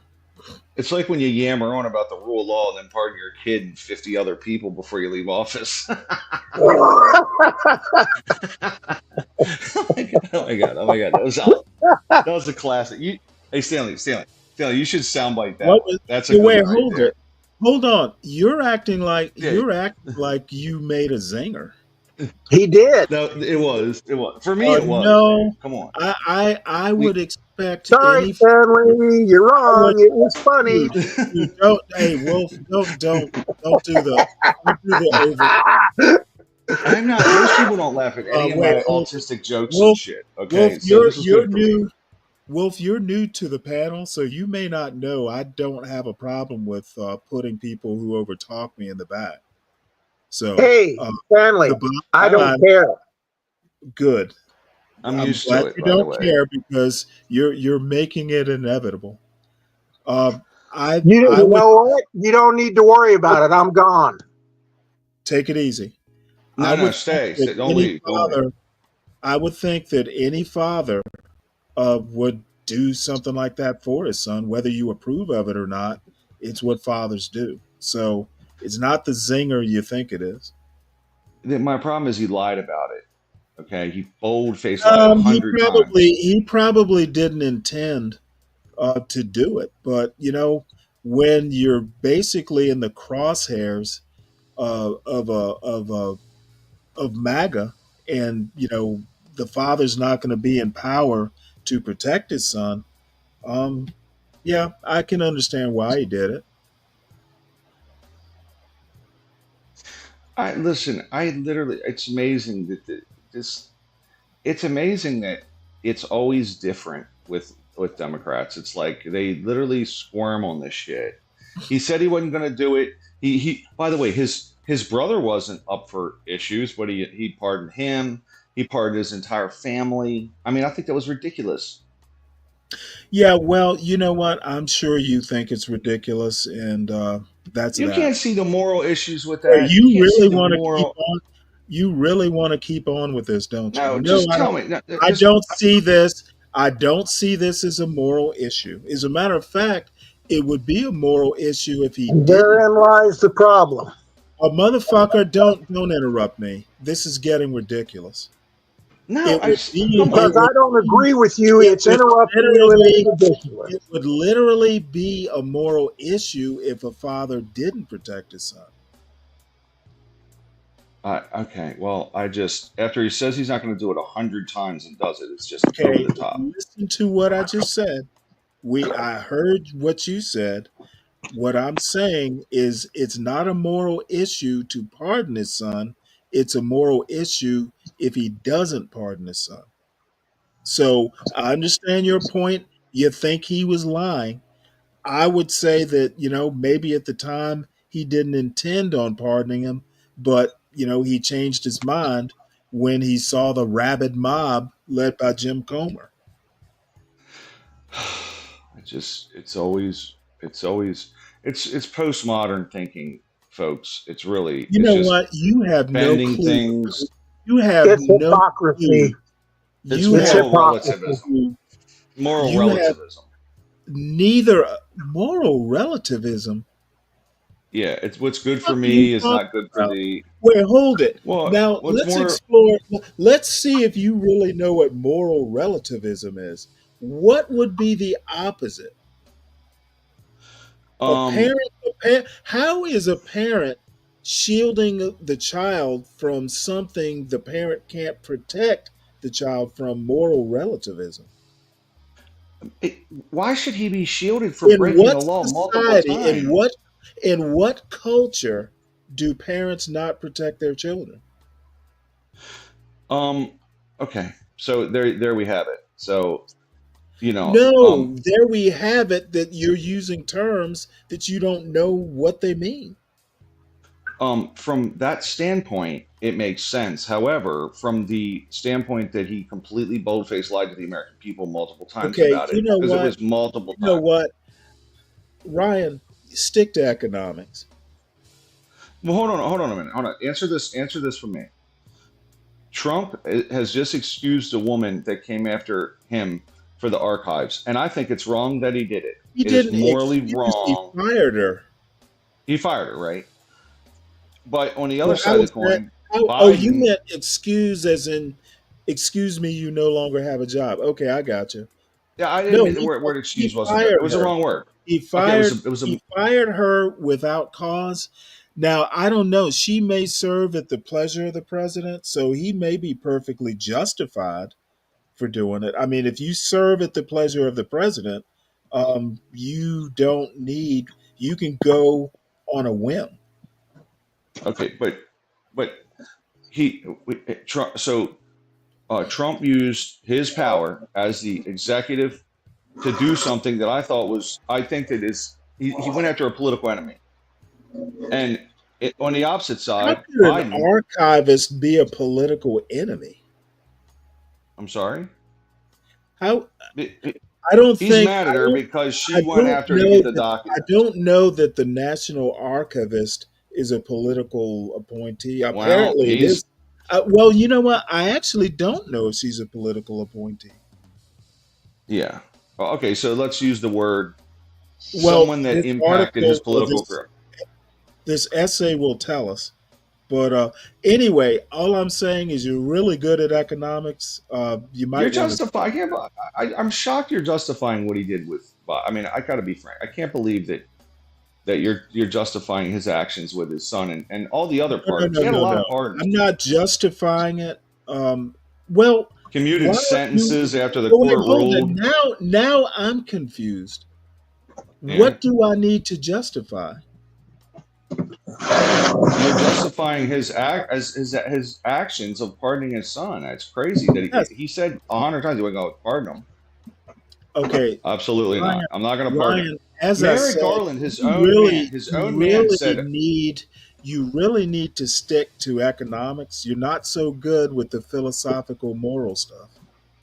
I think that most people put a one in the chat if you think that it was wrong that he pardoned his son Okay, and most it of his does family. not matter. See, you were on track when you said most people. Most people would protect their son from the wolves. Whether you know what, as a matter of fact, Hey, I take offense to that. protecting a child really, is it really even a matter of right or wrong? When Protecting is a it? 55 year No, old no, no. crack smoking child. Tell Come me. on, man. When is it? Get When is it real. wrong? Give me a scenario when it's wrong to protect your child. My Let me father think. When told you my say, brother and I that if we did anything wrong, we were going to answer for it. there you Okay. If go. we There's got an thrown example. in jail, if Once we got again, thrown in I jail, got that two we were people. gonna have to get ourselves out. That's what he told Okay. us, and we never got in trouble after that. Okay. I think you don't quite get the idea that what your response was doesn't actually answer my question. Sure, it does. It was a No, direct Right. answer. okay. It was a warning. You never actually got in trouble, did you? You literally just said that. So there was never a time he had to come and protect you from something because you You never heeded. went to Malaysia, took a God bunch of dick damn it, pics. Ryan! Let me address Wolf, please. You know, you Put them on the guys, internet. you Put them on guys, the you internet. guys, you guys talking for each other really isn't helping. If I'm addressing Okay. All Wolf, right. why does Ryan need to talk? Wait, go ahead. And Go vice ahead. versa. What I'm pointing out is your father never had to protect you. You heeded his warning. And good for you, good for your father. Your situation doesn't quite meet what I was asking. When I'm But he name also, telling you but right he also, now that if we me, got caught the name way me, his son did, he name would not have me saved it. a time. You know what? I guess I'm gonna just go ahead and let y'all talk, and then when you're done talking, I'll go back and re-ask my question. Go right ahead. So, Ryan, my all right. father, No, if we'd have gotten in trouble, Kim, he would not have let me bailed ask us you out. something. Okay, this is Kim, awesome. If what if if you? but you didn't, dude. Okay, These counterfactuals mean nothing. Kim, have you ever had a gun when you were a crackhead, No, I have and then not. took a bunch of dick pics and put them on the internet? Also, slept with. Have you ever slept with your dead brother's wife? Stop No. it. That guy's fucking nuts, man. What is wrong with this All right. clown? Well, All right. let's go back because we're getting way off track from where my question was. Name me a Yes. time that it's wrong for a parent to defend a child. Look, I would defend my kid, but I'm not the president. And I would have said, Okay, hey, so guess what? present. I'm So going to pardon my kid if every a time. parent if a parent happens to be president, it's wrong to defend your child. Um, I wouldn't lie about it. I'd say I'm going to pardon my kid every time Okay, because it's my you know kid. what? You literally have an inability to answer direct questions, yes no questions, with a yes or a no. Well, you're So trying to back me into a I cul-de-sac, guess Stanley. I know this you're. this is I know how this you is are. just getting too frustrating. I should meet you where you are. Okay, that's fine. Let's do that. All right. And this fool, God's child, Let's go. says I'm a communist. Okay, Archie Bunker.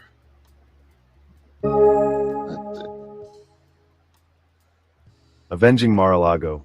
Trump ousts archivist in retribution for documents probe. By Alexis Coe. Study Marry Kill is my love letter to American history.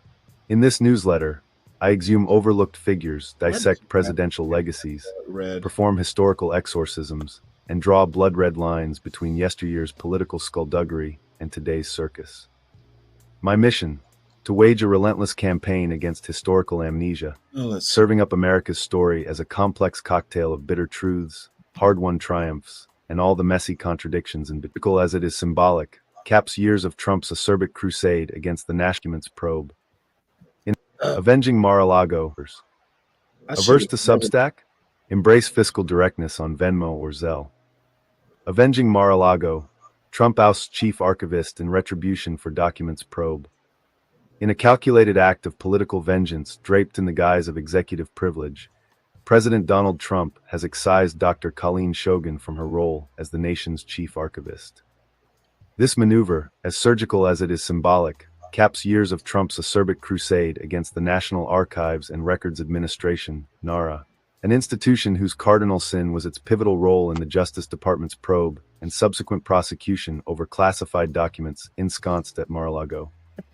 Shogun, thrust into this maelstrom of competing interests, found herself navigating a labyrinth of political machinations that would have confounded Daedalus himself. Late last month, I wrote about Democratic Senator Kirsten Gillibrand's quixotic quest to compel Shogun to certify the Equal Rights Amendment, a task that appeared beyond her constitutional purview. This dismissal casts a harsh light on the precarious balance archivists must strike between safeguarding the annals of history and weathering the tempestuous seas of contemporary politics. It's a high-stakes performance on a tightrope strung across the chasm of partisan rancor, where a single misstep could plunge centuries of records into the maw of political expedience.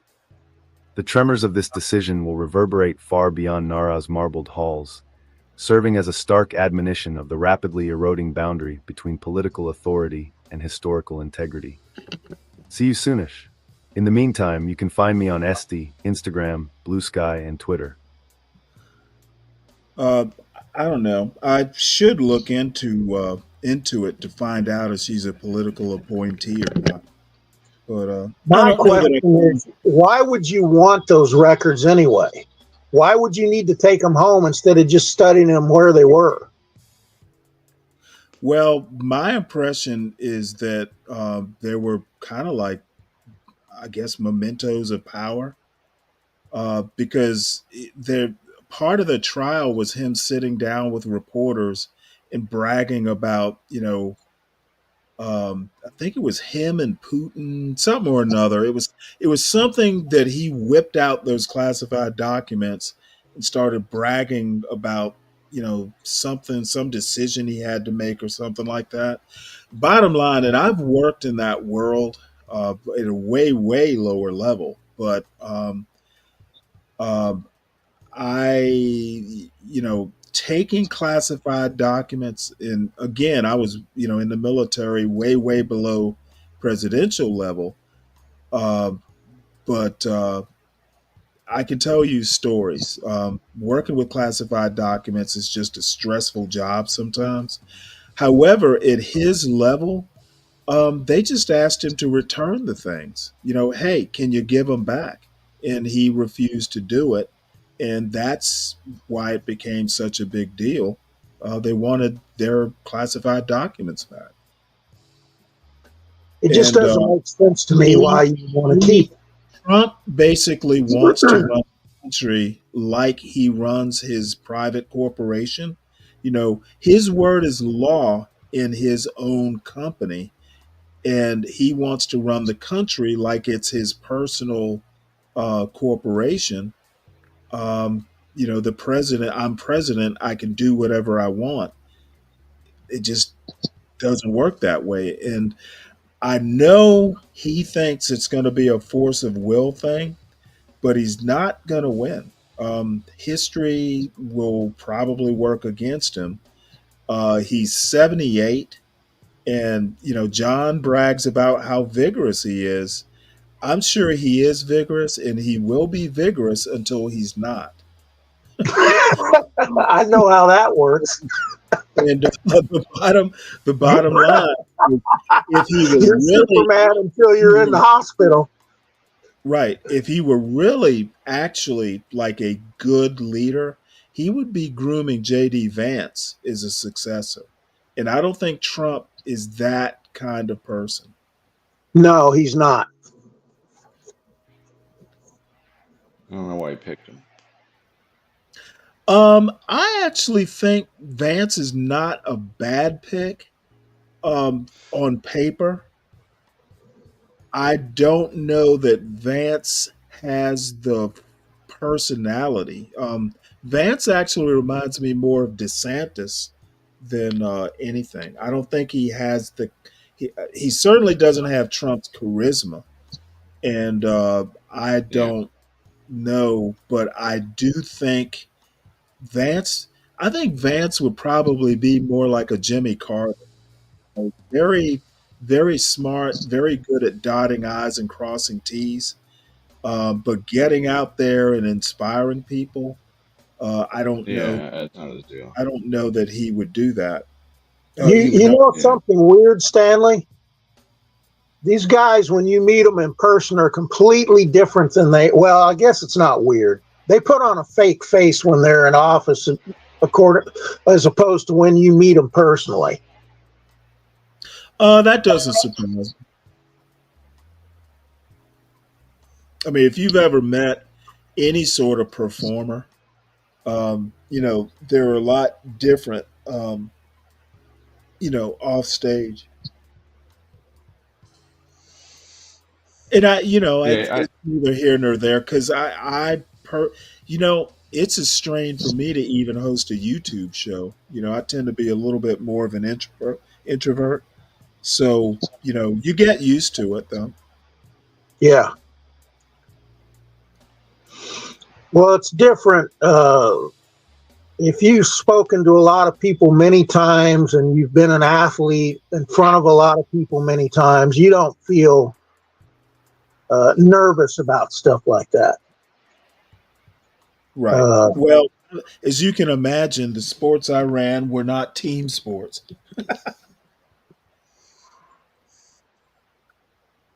I don't know what sports you did. Oh, cross country mainly. he, Oh, he probably really? did. Now he did male cheerleading.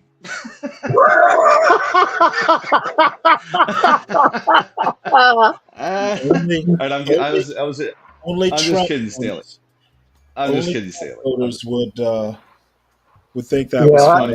When I I'm just went to kidding. an I'm just all kidding. boys, I went to an all boys Catholic military school. We didn't have cheerleaders. Well, the girls' school were our cheerleaders. where'd There you you go to go. school? A place called Benedictine Military School in Savannah. Mm. There's a lot of Yeah, military schools over there. Stanley's highbrow, man.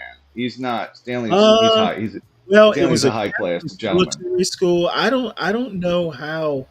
Maybe it was some He onward doesn't Christian. mix with us northern trash. Well, they were training us for the Crusades. Yeah, The he's got a training, good.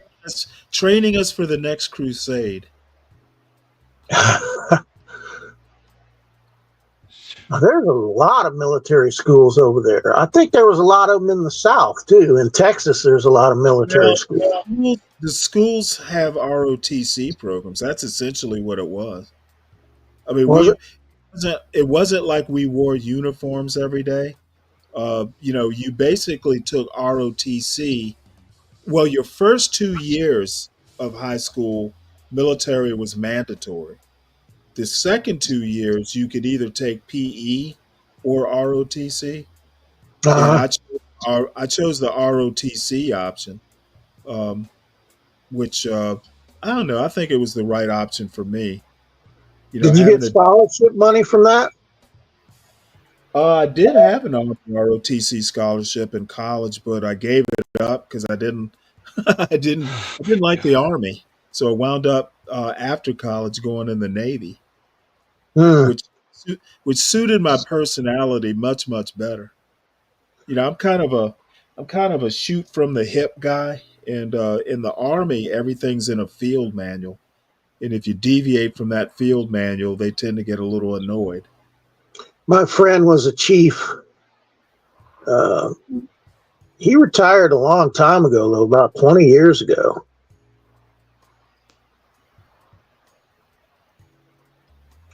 And he was stationed here for quite a while.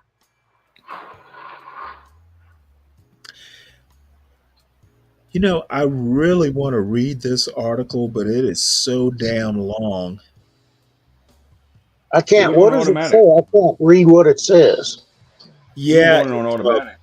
European Journal of, what does that say? American, studies. oh, European. I'm legally blind, so I like my No, it's some my fonts are some so huge. it's some academic journal, and the title of it is "Insult Politics: Donald Trump, Right Wing Populism in Incendiary Language."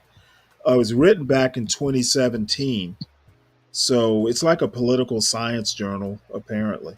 But You, I wanted to see what the eggheads had to say about it. You Doesn't look you like mean it's got an auto reader. the Europeans?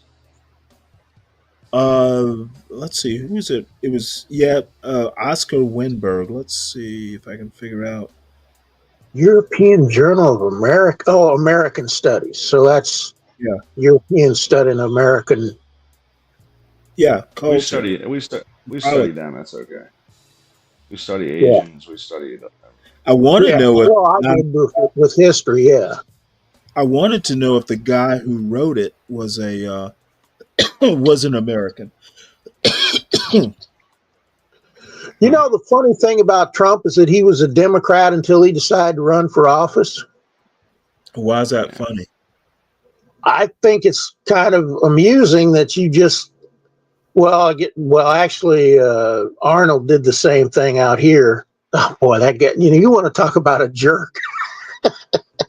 I don't think he would have been any more likable as a Democrat.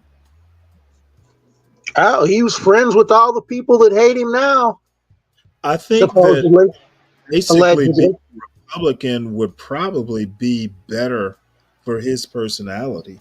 He probably thought all the Democrats were pussies. I don't know. I know he was buddies with a lot of them, or was supposed to be buddies, and then the minute he ran as a Republican, they all hated his guts. I can tell you right now, probably the reason, especially the New York Democrats, uh, it's a thing that the whole Trump family they were basically not accepted in high society. They were kind of like, Trump is just kind of crass. And I know Ivanka, for instance, was kind of, verklempt that, she wanted to be a society woman and was just because of her father, just never really accepted. And that's, I she is noticeably absent from this administration. And I suspect she just finally said, fuck this, I'm not doing it. And I want to get as far away from, this politics stuff as I can. As a matter Well, of fact, quite frankly, all his kids are noticeably absent. They don't seem to me, maybe I'm just not noticing, they don't seem to be as visible as they you're were. not noticing. His two sons are very active, very active. I haven't seen them in the news I haven't seen them in the news or anything. They're all over YouTube, all in interviews. Oh, well, in that case, never mind. Especially Trump. In fact, it showed both of them on the video I watched a couple of days ago. I thought he was going to be running for an office or something, and he just didn't do it. He just backed his father. Yeah, they'll get shot now. Believe me. They're I don't think either of them have the kind of personality that would make them successful in politics. I don't know. Maybe not. Maybe so. Who knows? You don't know until you do it. Really. I think that's such a stressful position to be in politics. It's just not for me.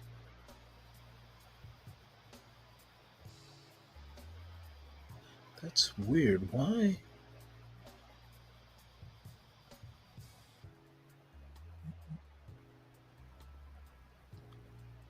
All right, let's view the original. I'm trying to. This format is really weird. There's an abstract, then there's an intro. Why is that introduction not coming out in the reader?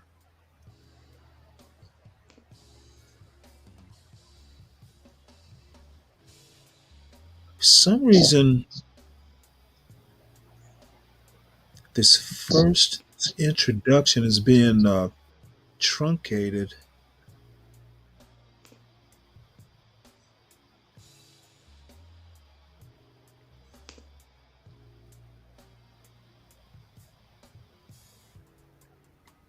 Oh, there we go. All right, well, we'll read a part of this. Introduction. I want to start here.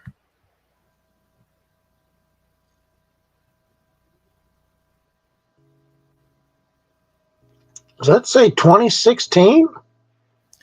Yeah, the article is from 27. The papers from 2017. Essentially, what they're doing is kind of analyzing Trump's rise to power in election, and like the title says, it's basically back in 2017. Remember, Trump was kind of like a new phenomenon. So it's Donald Trump, right wing populism, and incendiary. Was it incendiary what? Insult Politics is the name of the article. Donald Trump, right wing populism, and incendiary language. I don't know. You know what? I'll come back to this tonight because I need to read it and figure out how I'm going to format it.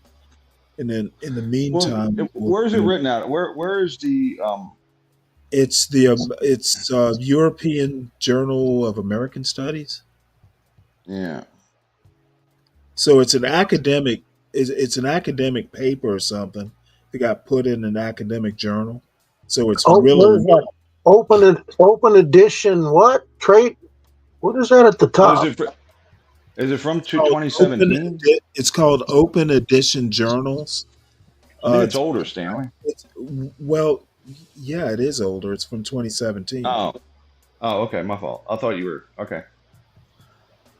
That's cool. No. I was the title of it, like the part about right wing populism. That's actually the part that was interesting.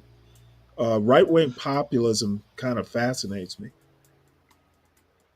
Well, I'll tell you something. If you really want to hear how stupid Trump is on a lot of his trade stuff, that show I was telling you about, CSIS, the trade guys, I mean, they just skewer him on his trade bullshit because Oh, did that's one of you my hear main. he?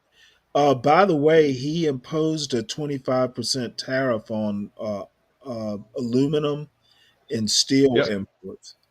Yeah, of course. I mean, the trade situation since he initially took office has just steadily eroding, and it's literally hurting America business now. Well, And I I don't know think what he's the trying solution to. is. It hasn't hurt yet. I think he's trying to get those things made here. That's what his aim was the first time he was in office. Yeah, but we're never going to make washing machines here, and he put a tariff on them. I mean, these are carte blanche tariffs, right? Instead of being selective, like, hey, we're going to tariff and put we're gonna restrict trade with the following things like national defense or this or our sourced industries. And we When do you get say screwed carte globally. blanche, do you mean their carte blanche versus Like, like when he was just going to do a across the board 25% tariff on all goods coming into the US initially. That's carte blanche versus being selective and going, okay, we're trying to protect these specific industries, and then maybe it's steel, maybe it's cars, whatever it is, right? So, Yeah. but the idea we're going to make washing machines here is delusional. It's never going to happen. So, like if he said, I'm doing tariffs on machining processes to do with national defense, I'd say great idea. Like, let's limit that. Or other protected US industries, great idea. Biden did some of that. He also did other dumb tariffs, but both of these guys have been restricting trade, and it's ramping up. And now Trump's going to take it to the next level. And, I think onshoring is important, but certain things he's doing are just dumb. But that showed the trade guys on I mean, they even have it on YouTube as well. It really gets into that. I mean, and it's pretty bipartisan. It doesn't really get into the politics of it. It stays pretty much on just trade. And Center for Strategic International Studies, they have 10 different shows. One of them's on Asia, one of them's on Europe, one of them's about trade, one of them's about all these different things. So, but they skewer him because they're like, listen, these trade policies are nuts. This is going to put us in a bad spot with a lot of stuff. Yeah. And there's retaliation. Like, we were like, well, we'll tariff steel. Well, guess what? The Chinese are going to tariff rare earth minerals, right? Which they tend to have a monopoly on already. So we're going to lose money on that. I mean, it's a retaliatory tariff. So, Canada, like, they just did a show about why are we going after Canada for no reason? Like, Mexico's done some bullshit, right? Canada's really done nothing. Why is he going after Canada? Because So they just talk about fentanyl is coming over the border from Canada. Yeah, so I don't know if you do a tariff, right? Like, I know it was a threat and all that shit, but less than 1% comes from Canada. The rest of it comes from Mexico. So if you want to go after Mexico because of the cartels not cracking down, the friggin' immigration that they're allowing past their country, yeah, do that, right? But you're going to go after Canada? Like, what the hell do? They don't do. I mean, they're fucking. There's more people in California than there are in Canada. It's like, what the fuck do you That's care about true. Canada? Yeah, it's like it's a little stupid thing, and I'm like, why are you? So trade guys just really lambast him, but for Stanley, he'll enjoy it because they really hammer Trump on a lot of Well, this stuff. I'm sort of torn on that because I've seen a lot of crap come from China that's been harmful to us. They're not our friends. They never have been. They hate our I agree with that. our worldview. But there are some things that you can have done there that you cannot get here. And when we started the patio heater business here in San Diego and in LA. And because almost all of our patio heater customers were on the coast where the ocean is, we were having to replace stuff at a ridiculous rate. And the bases that were made for these heaters were crap. They rusted out, they fell apart, and we were constantly wasting money with me ordering new ones. So we started having them made out of cast that was erosion proof. But we had to get them from China, and it was cheap. They were well made. They were heavy, which is what you need to keep that heater stable. All of our baskets were powder coated and were stainless steel. All of our parts were stainless steel. So we started taking care of that issue.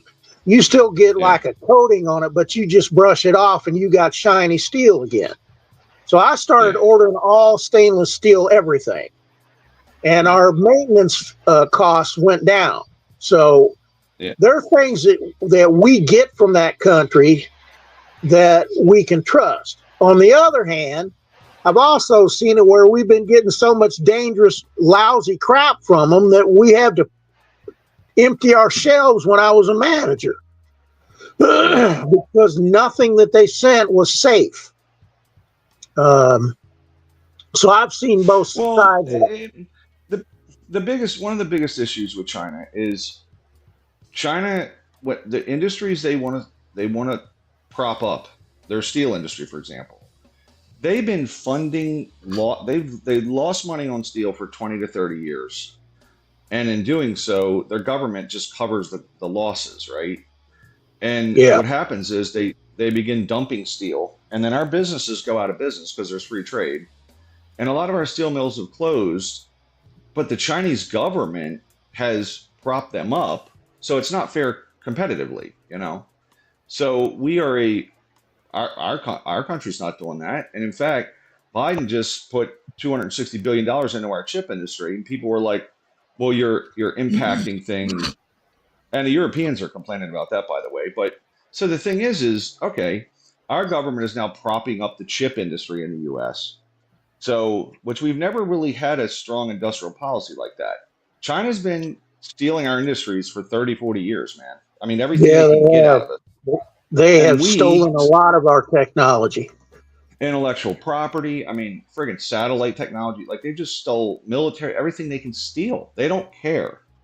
And instead, we're trying to, they're gonna turn into a democracy. They haven't, by the way, at all. Like, they're just as bad as they were.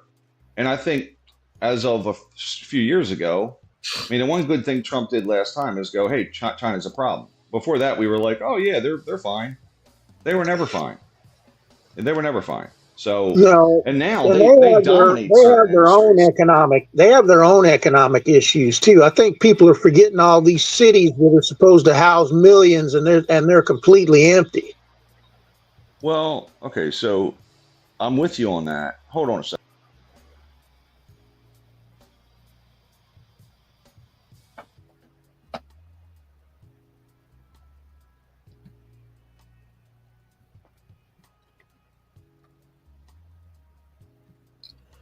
Sorry.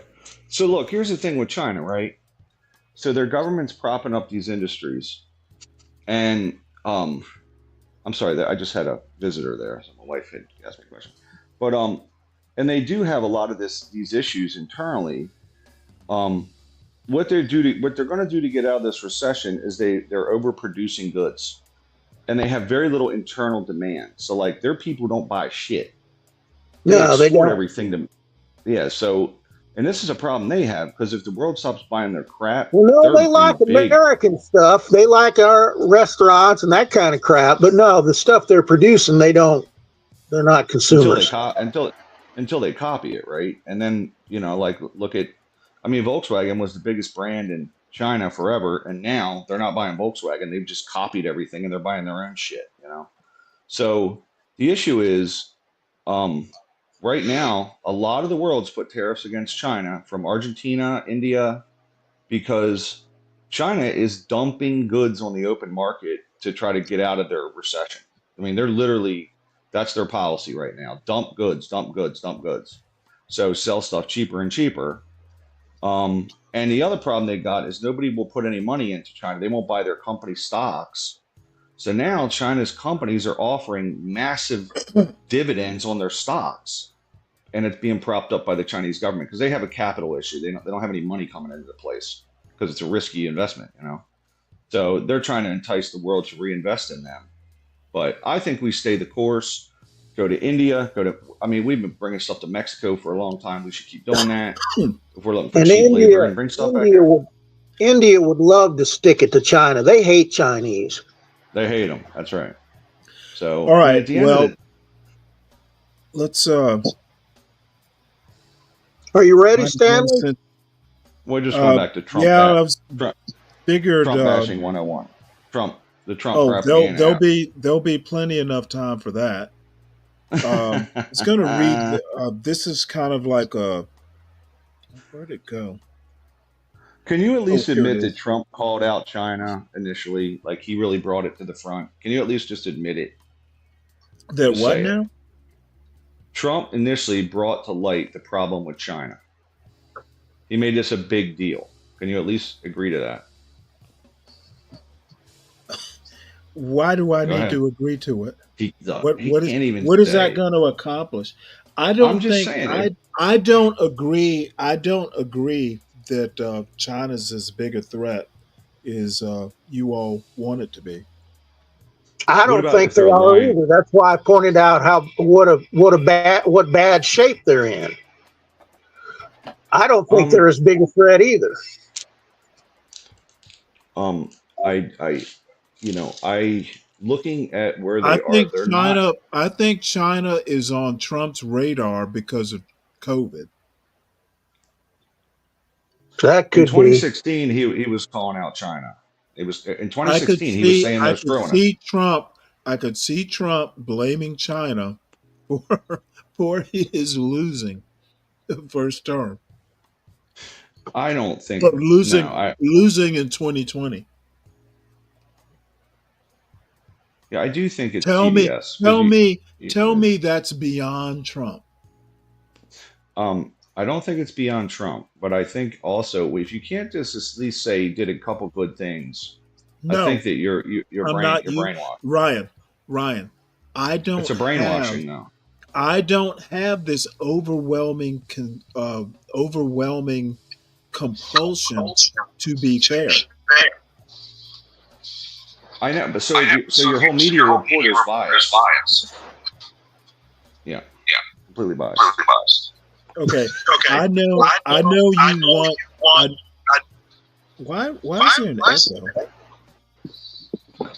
I don't know. I'm gonna have to change phones. I'm out of juice. Okay. Oh, sorry about that. Ryan, I don't have this overwhelming need to be fair. Life isn't fair. And I don't care if Trump called out China. I think Trump is basically just calling out nothing. I think he's over dramatizing the problems China is causing. I think the actual problem is our over dependence on China. And that came out during COVID. Before COVID, I had no idea that the largest part of our pharmaceuticals are manufactured over there. I had no clue. Yeah. So there are a lot of things we depend on China for that we should not be depending on China for. Huge amounts of things. You what? Huge amounts. a huge amount of things. I mean, So tremendous. that Way is our biggest problem with China. We need to take a lot of our vital stuff, like our vital industries, back. You know, yeah. if we ever got into a war, people would be dying because they can't get their medicine. So And I so don't know listen. how tariffs, if tariffs are encouraging, bringing some of this stuff back on shore, I would love to know how. Well, just to give you an idea, okay. Um, the original tariffs were less than 100 billion in revenue for the U.S. Biden kept all of the tariffs and added more tariffs. And Biden's a national security guy. He's kind of hawkish. So he even saw them as a threat to many, many things. And of course, Trump's going to add more. But they've stayed hard on China now for 8 years. They're not going to reverse. I mean, China doesn't give a Well, shit I about us. mean, there are reasons, but not for war reasons. I would say the reasons are more economic. Which, okay, it's not war, but they steal our industries. They damage our Yeah, economy, and they could care economic. less. Yeah, they want to steal everything. And BRICS, them spearheading BRICS. Yeah, that's yeah, worth retaliating. yeah, they're attacking. But so both presidents have kept in line, regardless of party, right? So I do think that the threat of China is economic, and But also see, it's I it think we can deal with economic threats. when they make all our stuff, it's hard to deal with it.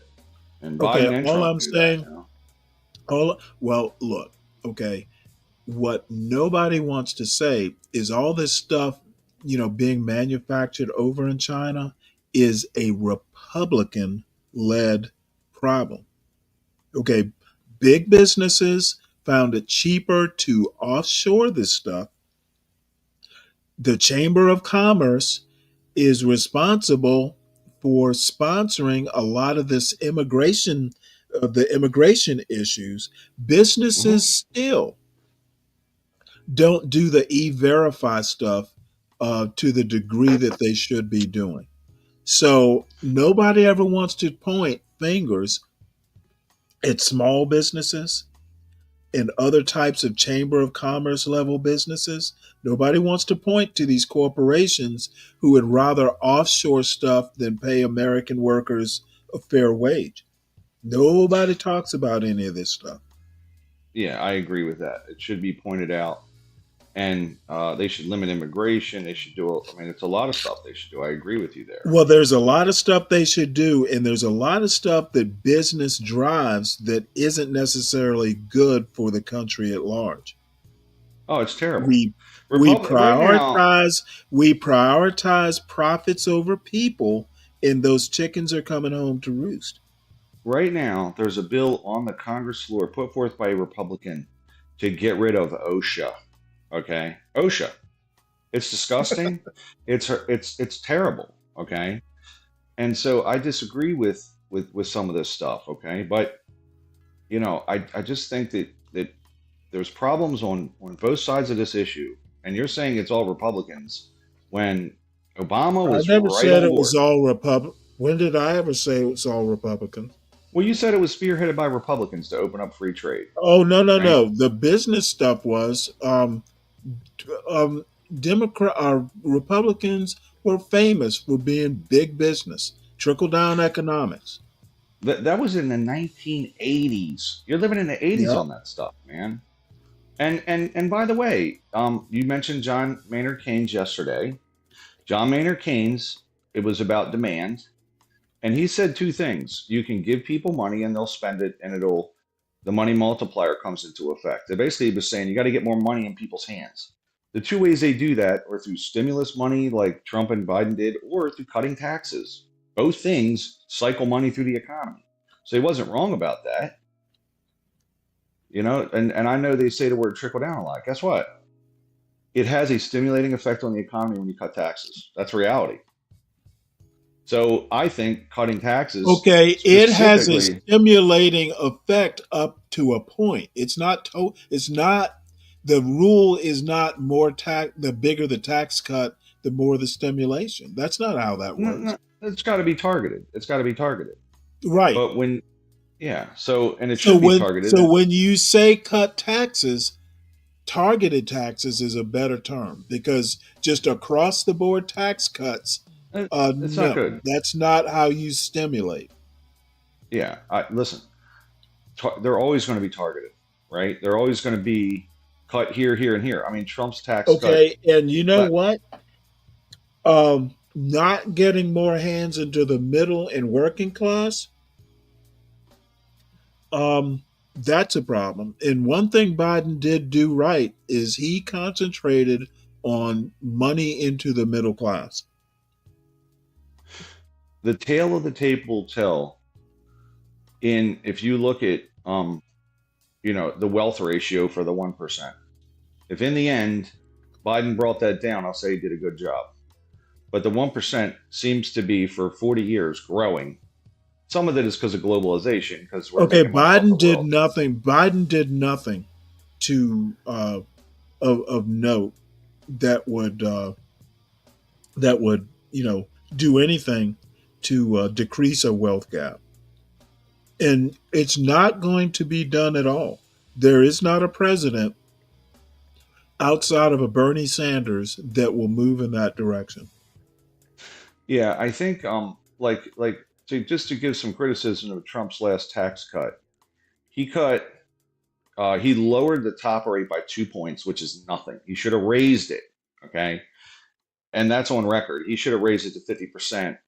And more graduations. So like over 5 million, we take 50%. Over 20 million, we take 60%. Like keep going up. If you want to take 100 million out, guess what? You're going to pay 70%, whatever it is, right?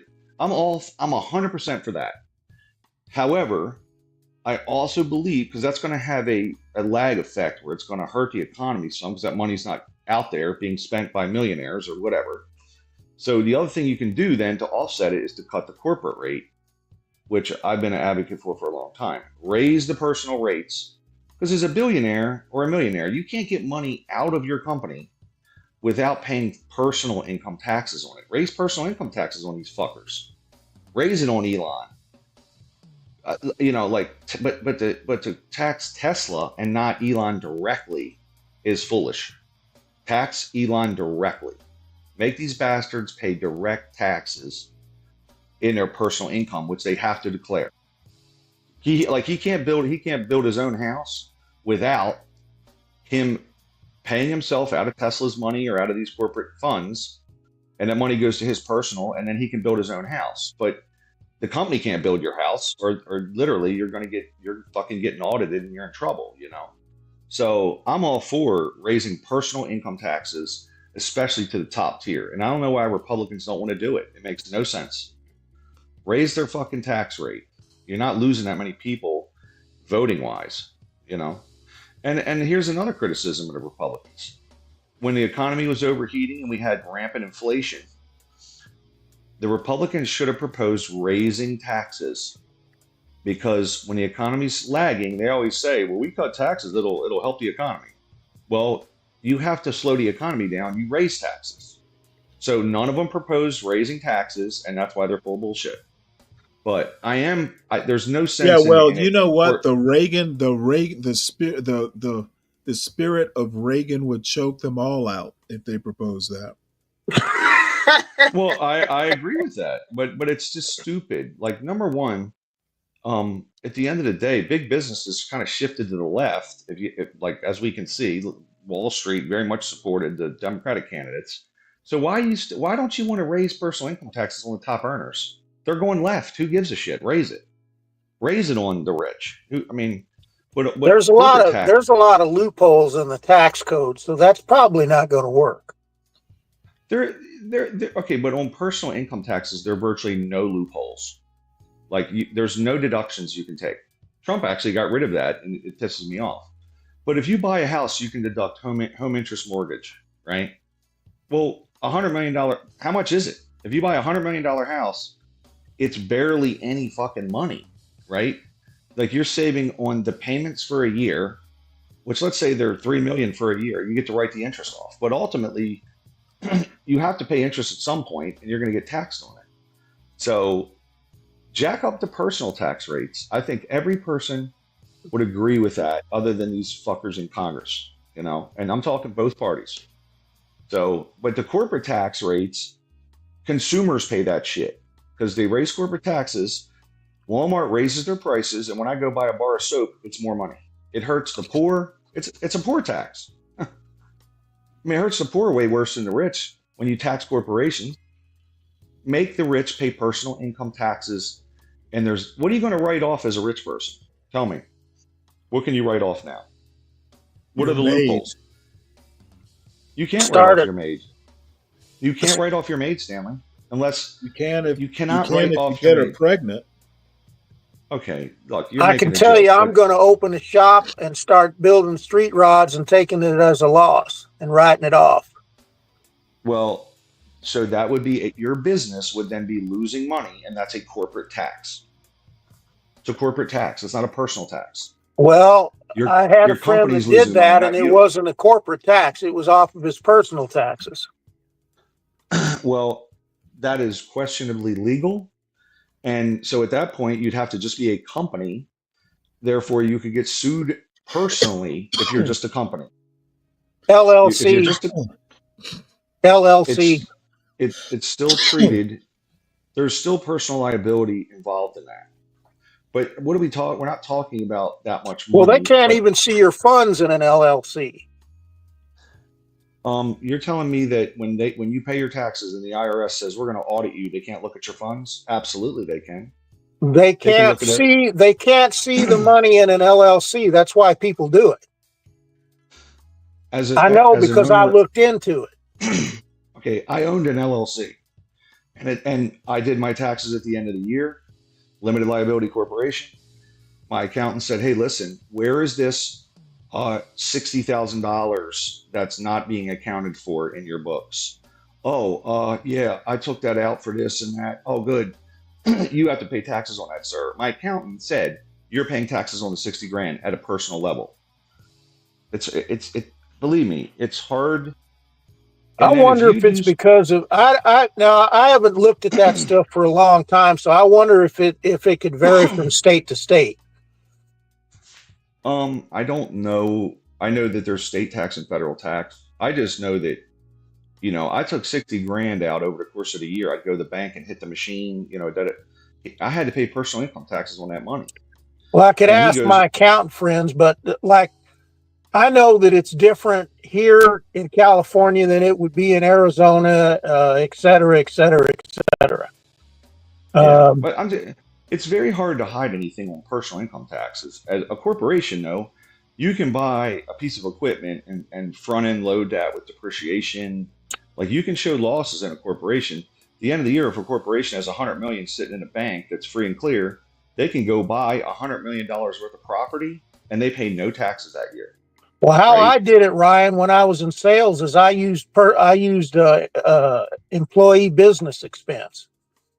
Yeah, that was great until Trump got rid of that in 2017. He got rid of it. Well, I don't know. I don't have to pay tax anymore, so I don't know what's going on now. But that's what I did when I was in construction. That's what I did when I was in sales. I depreciated my vehicles, wrote off all the maintenance on them, wrote off all my clothes, all that kind of stuff. Meals. Well, you have to show it's for the good of your career, right? Like in other words, I use a percent. Hey, I'm going to write off 10% of my mortgage, and if you get audited and they come to your house and where's your office and you don't have one, guess what? You're going to get fined. They'll fine the shit out of you. So, but the whole thing with getting audited is the IRS digs through your life to the point where you just pay them. Here's the money, please just go away. And I know from personal experience that it's just a miserable fucking process that costs you more money in the end because they just go through all your shit, man. It's not good. I learned some dirty secrets from a couple of IRS guys to get around some of that. go ahead and read this news summary, and then I got a couple other articles, and then we'll look at the Washington Post. Okay, Did can I you? just wrap up the? Let me just wrap This up the podcast conversation. is supported by. Oh, by all means. Okay, Kim, I was just saying, you used to be able to do that kind of like employee business expense and shit. Under Trump, I paid more taxes than under Obama. Like literally, my taxes went up on the same money amount because he got rid of a business expense like that. He got rid of the SALT deduction, which I know you in California you get fucked on that. I'm in Maryland, I got screwed. New York gets screwed. A lot of states get screwed. I paid more taxes under Trump than I did under Obama. Like he hurt me. And but you know Are this you whole thing upper with the court. class or what? Well, I mean, you don't have to tell me how much you make, but are I you mean, in the I upper make bracket or are you middle income? I'm considered in the upper brackets. But Ah, therein lies a big difference. well, and by the way, people say, "Oh, Trump cut taxes on the." Guess what? I may, my household income is, you know,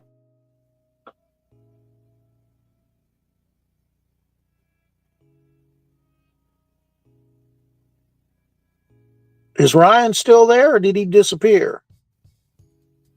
Apparently, the IRS is auditing his phone.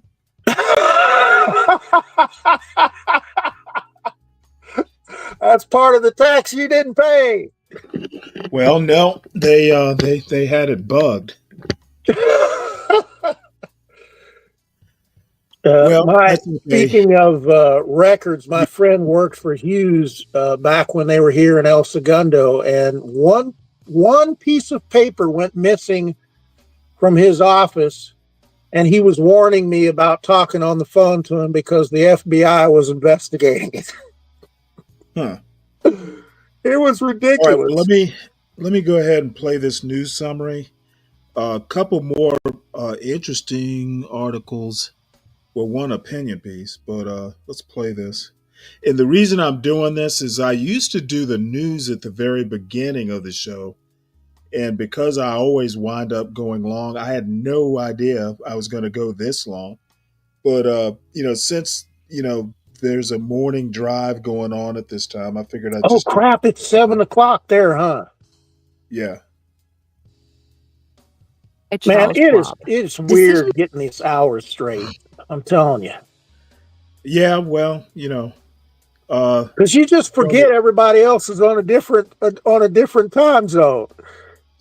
I think most of the people, at least that I talk to around here, tend to be east of the Mississippi. We do have a few West Coast people, but not as many as you'd think. Yeah. Decisions made in Washington can affect your portfolio every day.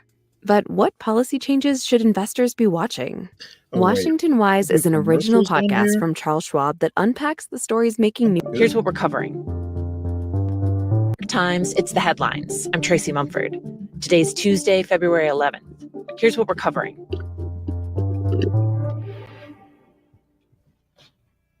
The Trump administration and the courts have moved one step closer to a major showdown. On Monday, a federal judge said for the first time that the White House is defying a clear and unambiguous judicial order. The legal fight is over the billions of dollars in federal funding that the administration froze last month so they could root out any programs they felt weren't in line with President Trump's ideology and agenda. The judge had ordered the administration to keep the money flowing, but they have not fully complied, and there are reports that they've frozen even more money since then. The judge said yesterday that there is no legitimate reason for the White House not to be following his orders. In a statement, though, a White House spokesman was openly defiant, claiming that, quote, every action of the Trump-Vance administration is completely lawful, and that any challenge against it is nothing more than an attempt to undermine the will of the American people. The administration's refusal to release federal funds might not be the only court order they're ignoring. Yesterday, a federal workers group said the administration is still putting USAID employees on leave, even after a judge told them to stop. If the White House continues to openly flout orders from the courts, the government could be headed towards a high-stakes constitutional clash between the executive branch and the judicial branch. Meanwhile, a move by the Justice Department on Monday is raising questions about influence and fairness under the Trump administration. The department told federal prosecutors to drop their case against New York City Mayor Eric Adams. Adams was charged last year with conspiracy, wire fraud, bribery, and soliciting illegal campaign contributions. He spent the last several months currying favor with President Trump, attending the inauguration and visiting him at Mar-a-Lago. The DOJ now says it wants the case against Adams dropped not because of the facts involved, but in part because the charges could interfere with Adams's job, including his ability to cooperate with Trump's immigration crackdown.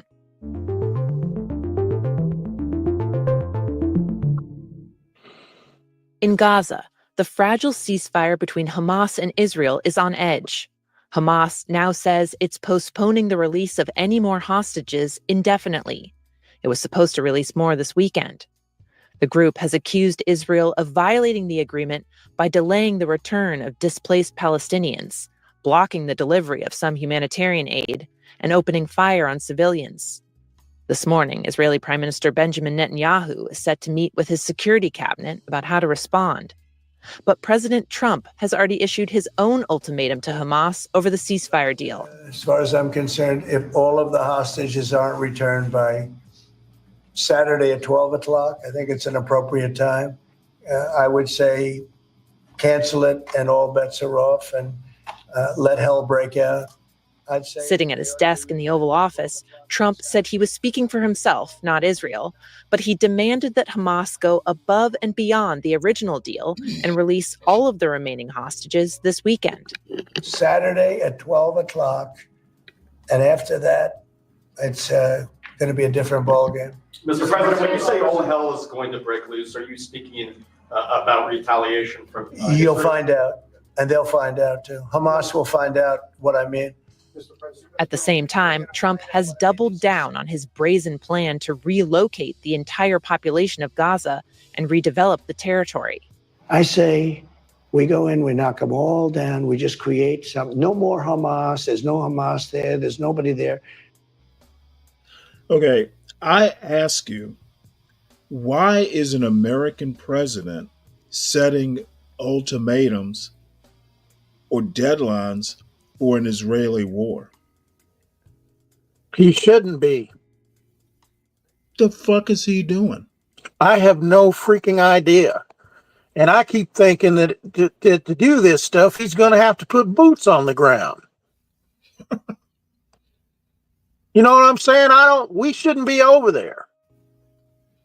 Well, I mean, I don't know. I mean, there are always, military liaisons and advisors and stuff, back and forth between allies. But, I mean, I'm surprised no one is calling him on that. I mean, his own party should be calling him on that. What the hell are you doing? Trump is a fucking loose cannon. Maybe he's counting on that, but I don't think we should be over there. Wait, they'll find out. Yeah. Yeah, that doesn't sound good to me. Well, and I know Egypt and Jordan have already said, look, the last time we took these refugees in, it caught us hell, and we don't want it again. Oh, well, Trump has already told them, if you don't take these refugees, we're going to either withhold or, they're going to do something with foreign aid. Dude, what the? And he's saying we can find a separated area where you can accommodate them. What, like they're just going to stay there? Well, no. The initial speech I heard said something like, we would find a country willing to take them. Well, he was saying, when I heard it, he was saying that because they had said, the question to him was, well, Mr. President, Jordan and Egypt have already said they're not taking them because it just about ruined their countries the last time they took refugees from Jordan's like Gaza. 50% or something like that. Yeah, and he said, "Well, But I just we saw can the work out a article deal." yesterday. He was saying we can work out a deal. There was an So, article yesterday saying he was threatening their aid if yeah, they didn't do hostages, or I'm sorry, take refugees. Dudes just, I don't know. yeah, I don't like what Trump's aide I don't like previously that at tried to all. downplay his relocation plan, saying Gazans would only be removed temporarily. Trump said in an interview on Fox News that they would not be allowed to return and that they'd be permanently resettled in Egypt and Jordan. Both countries have rejected that idea, which could violate international law. But Trump is now saying he might withhold aid from them if they don't go along with the plan. The threat puts Jordan and Egypt in a difficult position. Both receive extensive U.S. military aid, but neither one could absorb 2 million refugees without risking massive upheaval. The King of Jordan will be at the White House today, where he's likely to discuss the plan with President Trump.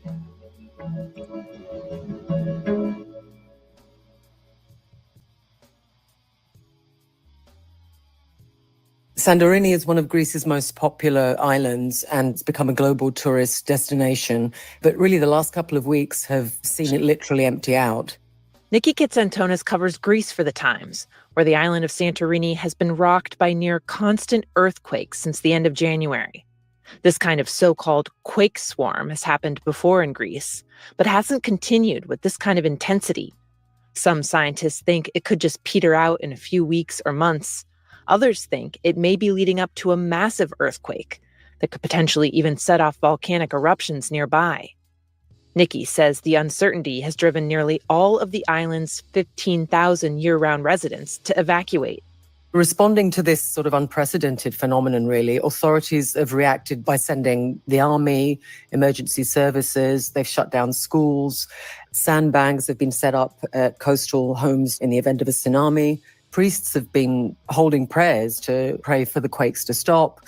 And the residents that have ended up staying are sort of split into two camps. There are some who are just pretty philosophical and taking it pretty much in their stride and saying, it'll pass. There are quakes in Greece all the time. And then there are the others who are sleeping in their cars overnight, who are worried what might happen to their business in the long term, people who have hotels there. And there's a general sense of unease because these quakes are shaking the island every few minutes, sometimes every 3 or 4 minutes, sometimes every 15, every half an hour, depending on the day. The nerves are in shreds.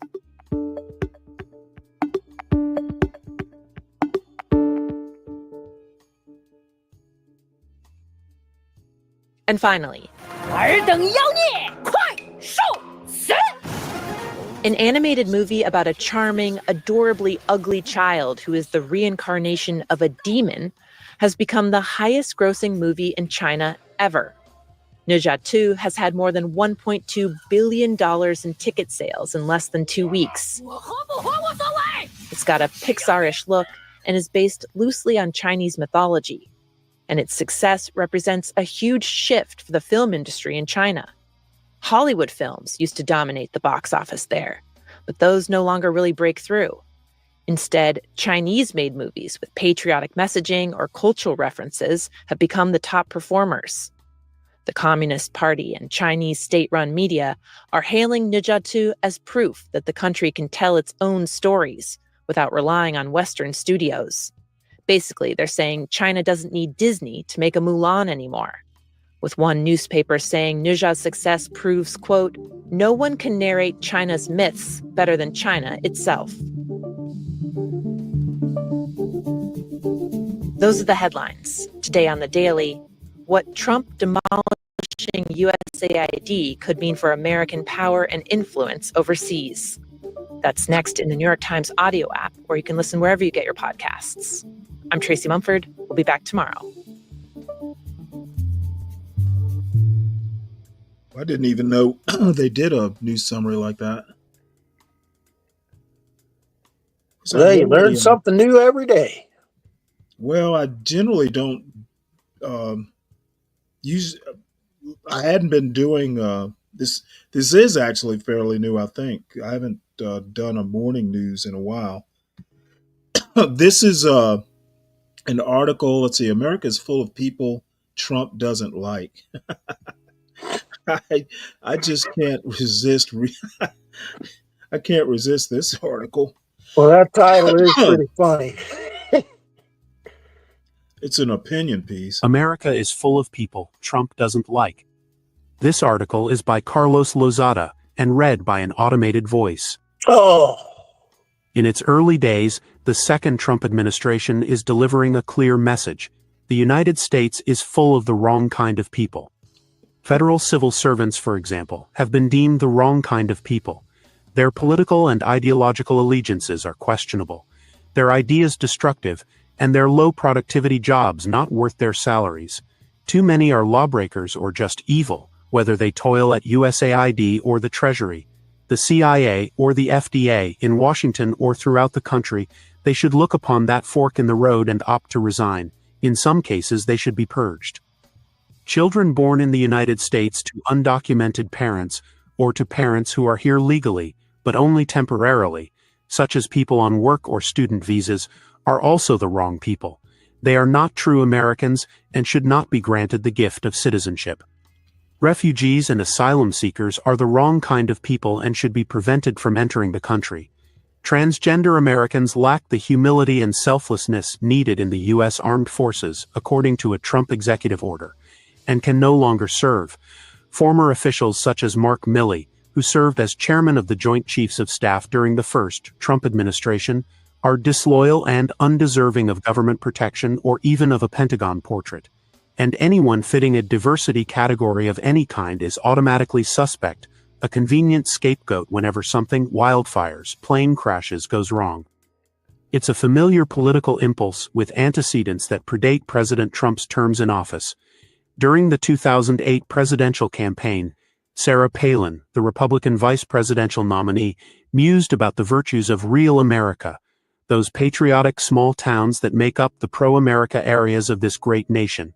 She later offered one of those "I'm sorry if it came out wrong" apologies.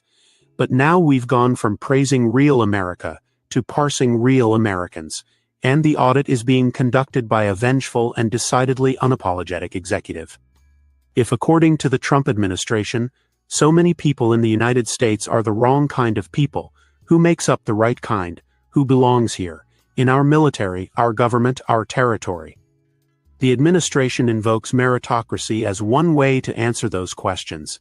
As Trump put it in an executive order on his second day in office, individual merit, aptitude, hard work, and determination should be the overriding factors when hiring workers, not just in government, but throughout key sectors of American society. This directive might be more persuasive if Trump had followed it when selecting key members of his administration. Did Matt Gaetz, Trump's first pick to serve as Attorney General, possess the individual merit needed to lead the Justice Department?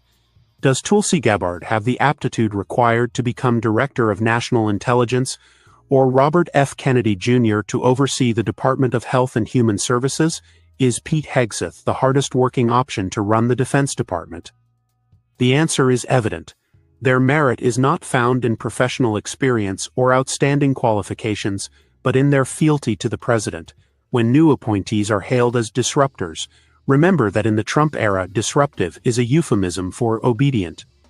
The racial imperative behind determining the right and wrong people, recall, for example, Trump's disdain for outsiders who supposedly poison the national bloodstream, fuses with arguments over merit.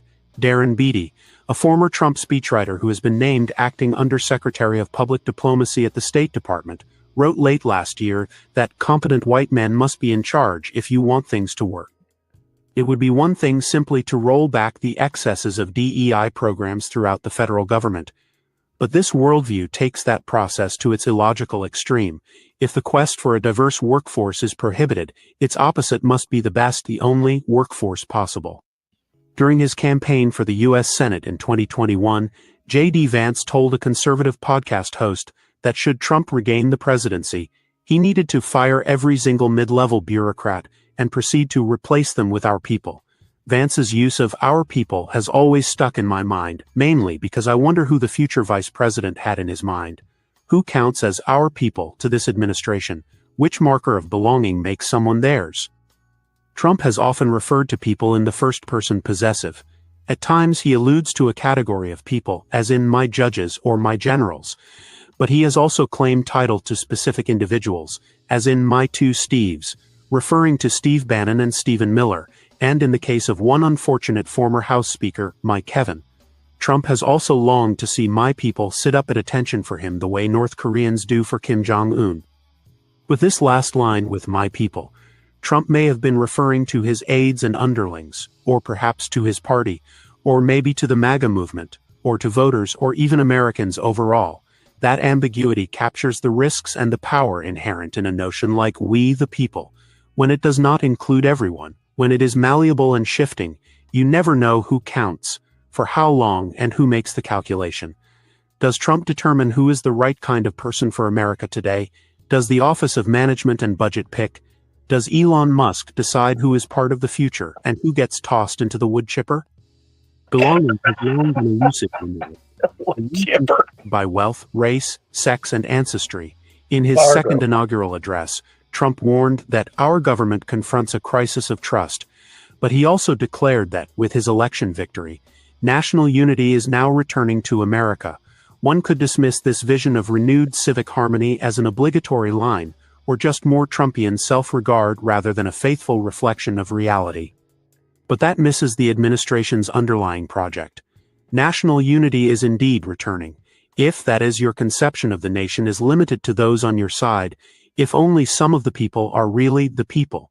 This president prefers to lead a nation in which belonging is constantly up for grabs, in which certain people are the wrong kind and others are the right kind, in which some are real Americans and others will never be. The result is not just a crisis of trust in our government, but in each other.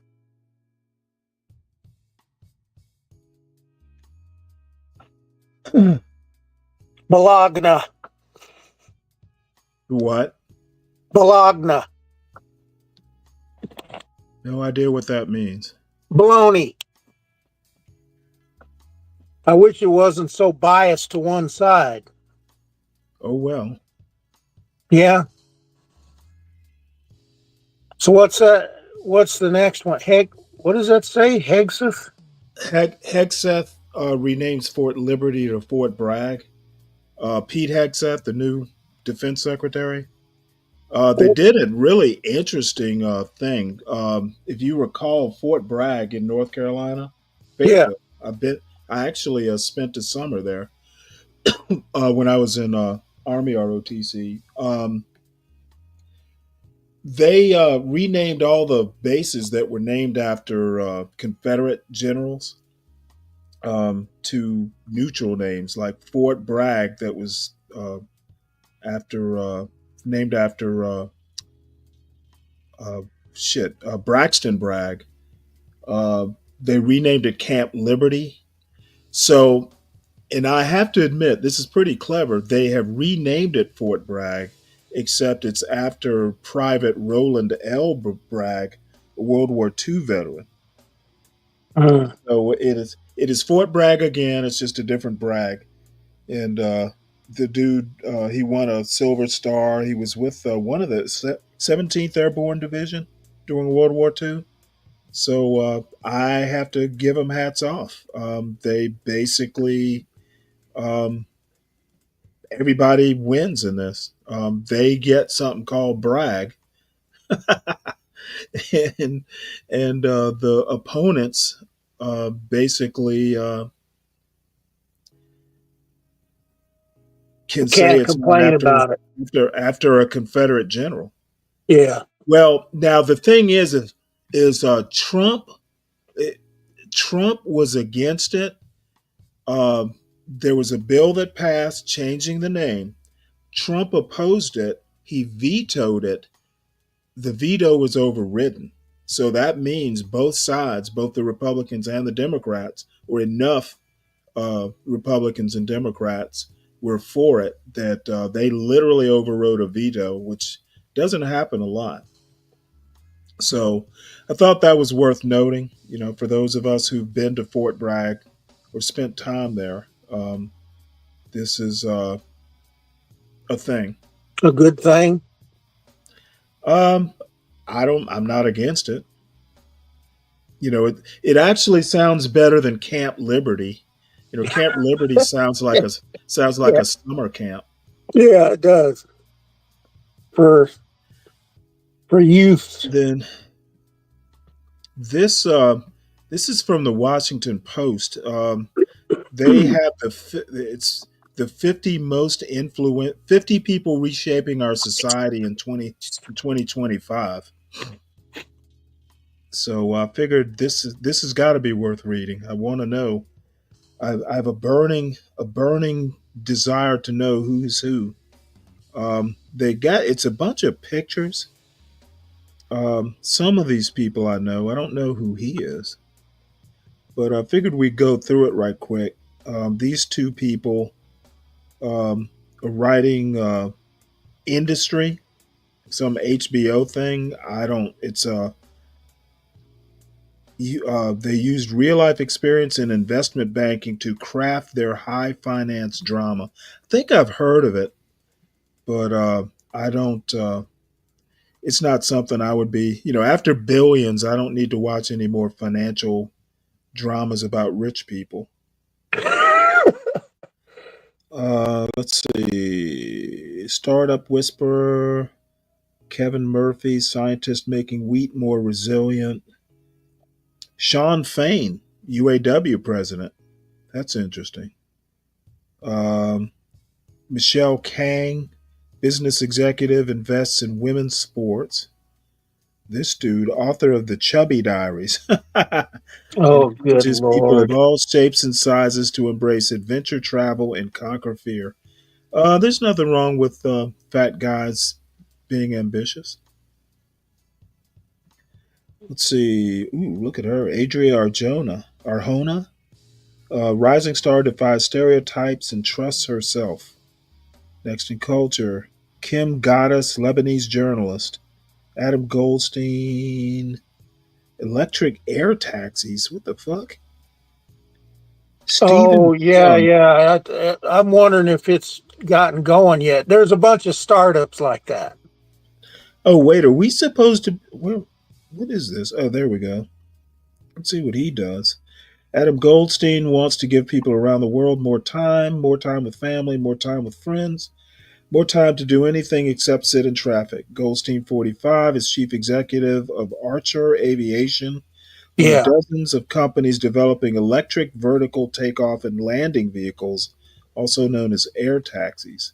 He and his investors are betting on the future where EVTOLs, electric vertical takeoff landing, whisk people to their destinations along highways in the sky. Battery powered aircraft are seen as quieter, climate friendly alternatives to helicopters, small planes, and even automobiles. After earning an MBA from New York University's Stern School of Business, Goldstein worked in finance before co founding Vettery, a technology hiring platform, which he and his co founders sold in 2018. The pair launched Archer that same year. Art, Aviation may seem like an odd pivot given his previous work, but Goldstein said that isn't the case. I grew up loving aviation, was absolutely fascinated with all the advancements in electric technology. Yeah, that explains it. Archer's battery powered midnight aircraft will seat four passengers and a pilot, and will be capable of traveling at a maximum speed of 150. Aircraft can complete back-to-back trips of 20 to 50 miles between charges. Jesus. Multiple rotors. Midnight has 12. Provide redundancy, improving safety.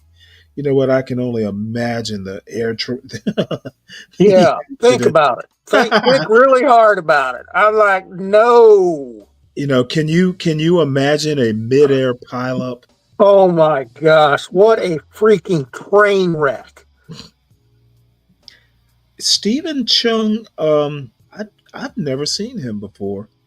Cage match politics is coming to the West Wing. It arrives in the combat ready form of Stephen Chang, 42-year-old political operative who channeled Donald Trump's politics while serving as communications director for the Republicans' 2024 campaign. Stocky, former high school football player with a shaved head and an imposing on camera manner, Chung presents a challenge for any media organization with a PG rated audience as he takes over the role of White House communications director.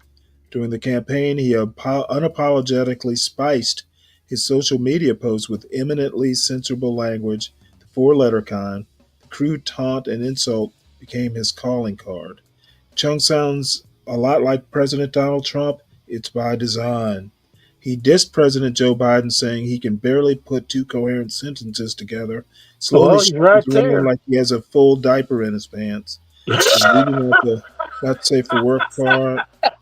He called DeSantis, a former Trump rival, a desperate eunuch, described the Democratic campaign nominee, Vice President Kamala Harris, as despicable. Grew up in Sacramento, interned as a young man for Governor Schwarzenegger, several state national campaigns.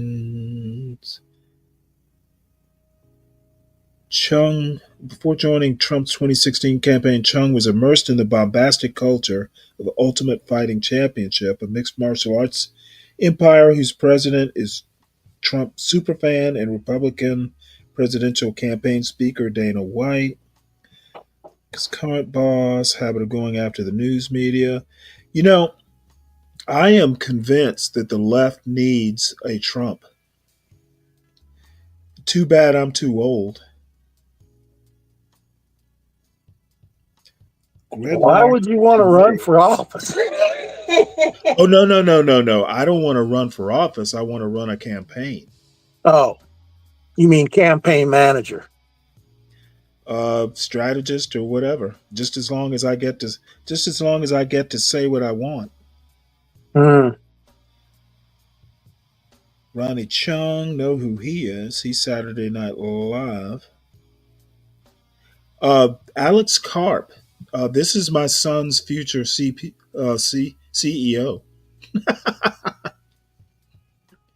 Alex I want my son to go work for Palantir. Big data analytics. There's a for the U.S. military. Is that what that said? Yeah, the Palantir is almost like a defense contractor. They make drones. They make spy um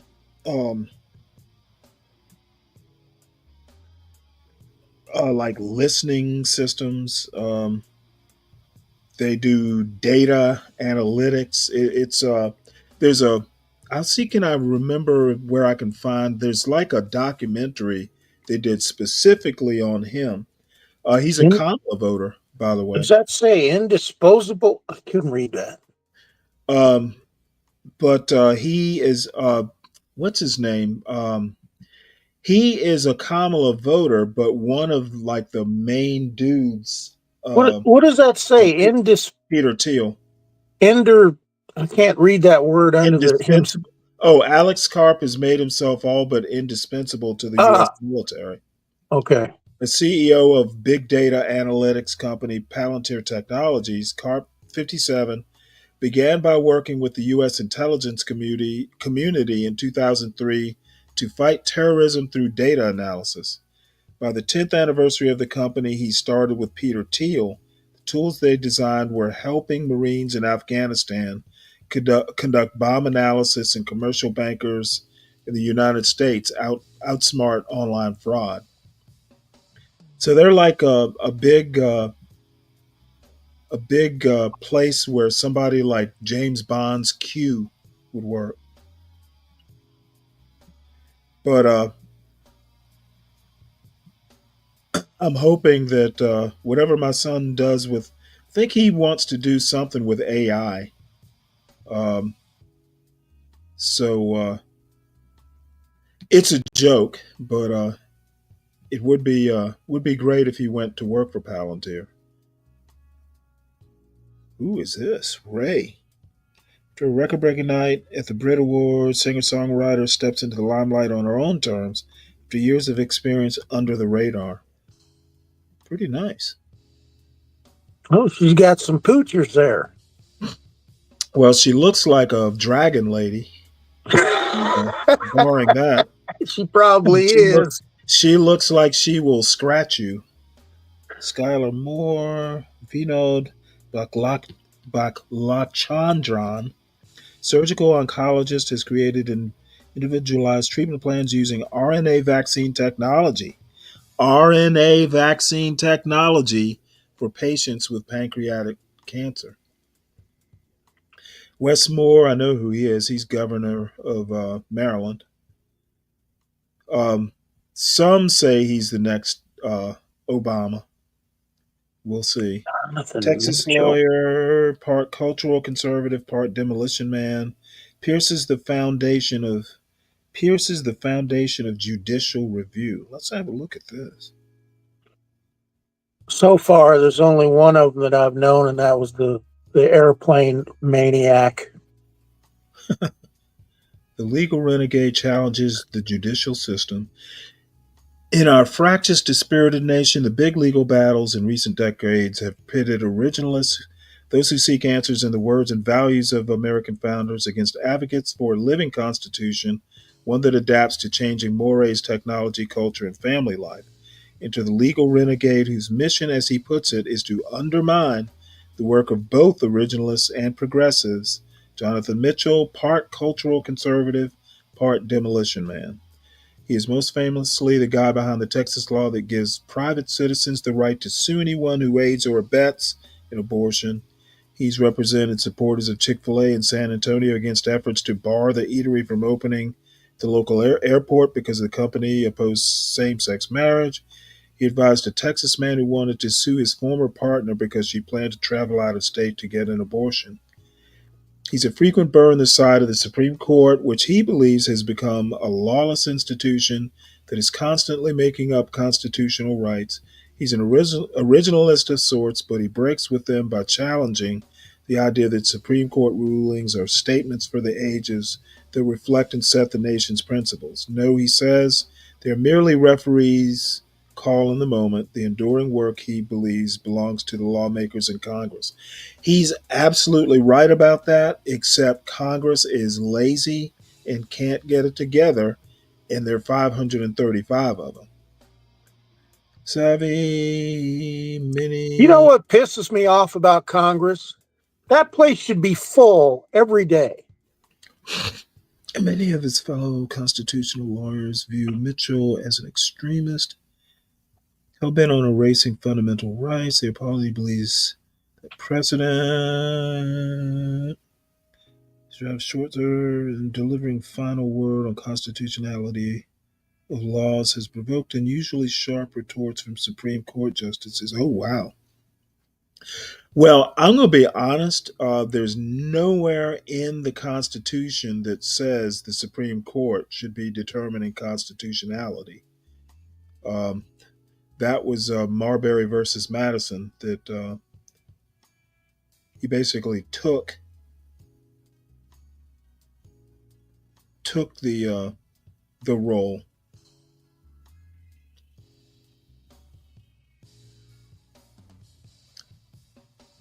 Married with children. Sissy's not looking to take the country back to another time. Nation protects laws. Adding that is a good thing, saying we need to have legal protections for racial minorities and women that we didn't have. Okay, the one thing that really that I've noticed over the years is that everybody says slavery is over, but they never want to address Jim Crow. And Jim Crow, slavery was one thing. There's an argument that Jim Crow did way more damage or was much more problematic than slavery ever was.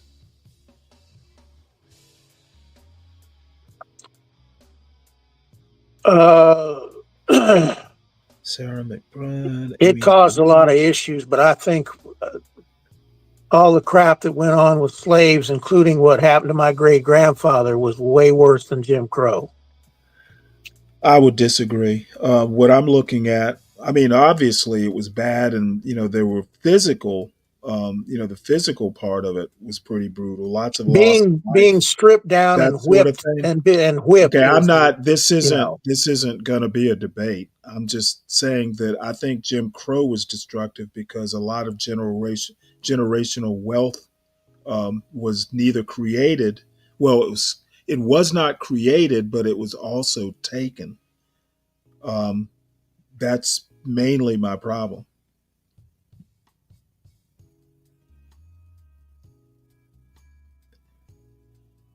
I don't know who any of these people are. Well, apparently by the end of the year we will. What is her name? Natasha Sarin? Yeah, and the economist who quantifies the long-term effects of tax policies.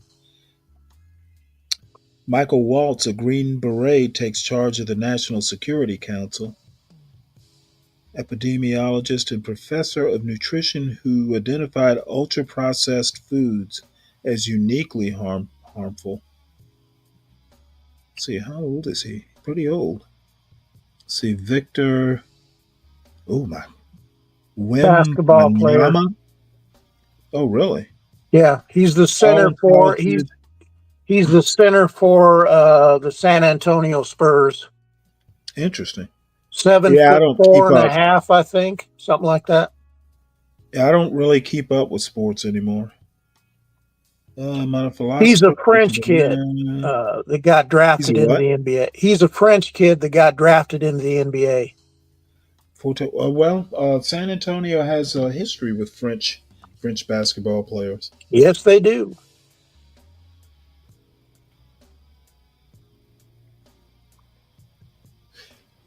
Stephanie Lutert, academic researcher, combination of on-the-ground reporting and data analytics to tell a detailed story about immigration at the border. Good for her.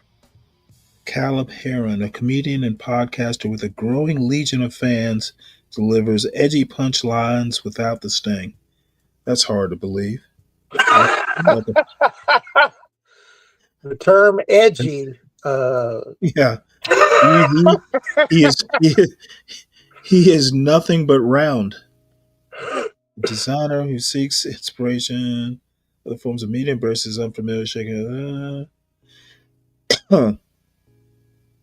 Oh, I know who she is. I think I know this guy in the glasses. I've seen him before.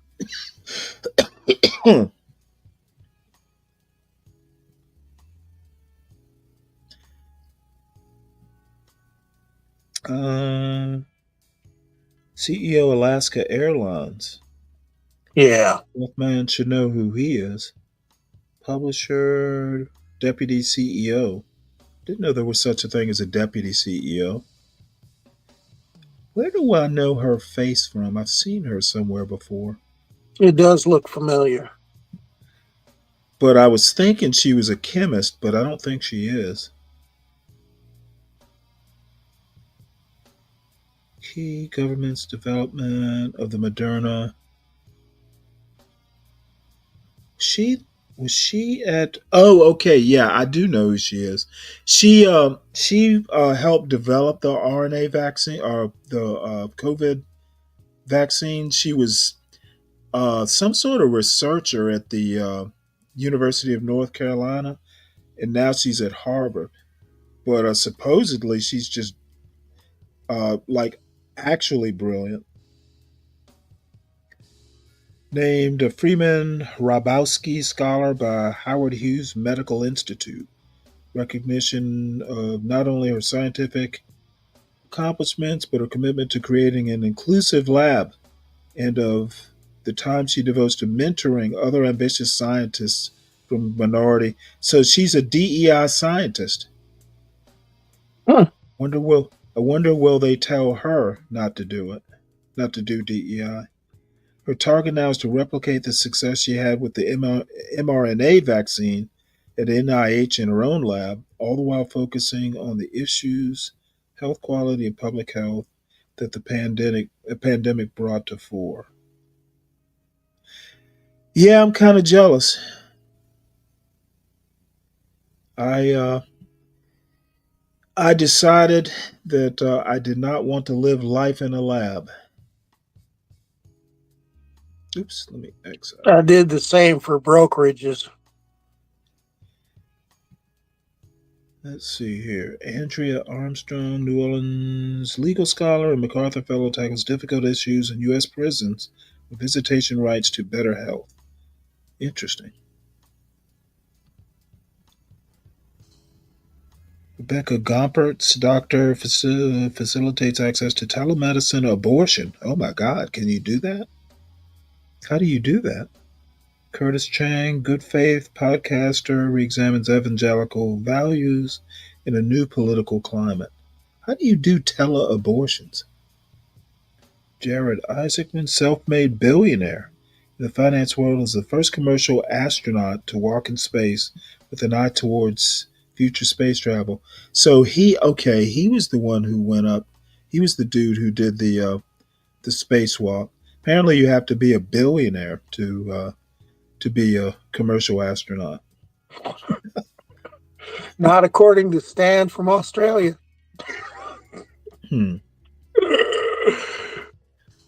All right. Well, let's see what else. Oh no, I was thinking HB would be up. I don't think we may be wrapping this up. Well, John came in and then disappeared. Yeah, he'll be back, I'm sure. But in any case, Gone Trucking. I'll wait till he. Oh wait, he is gone. I see him in the chat. There's nothing wrong with the pardon Trump and his minor. Oh, Lupin, I think you must be behind us.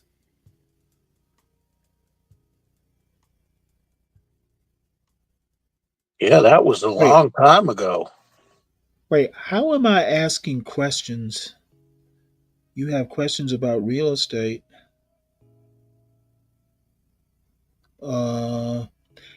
Yeah, Lupin. I don't know if you've caught up, but this part about Biden and the pardon, I just find it, yeah, it wasn't optimal, but it wasn't, it wasn't that controversial to me.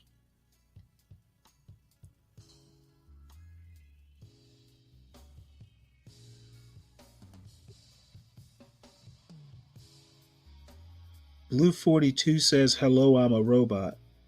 Interesting.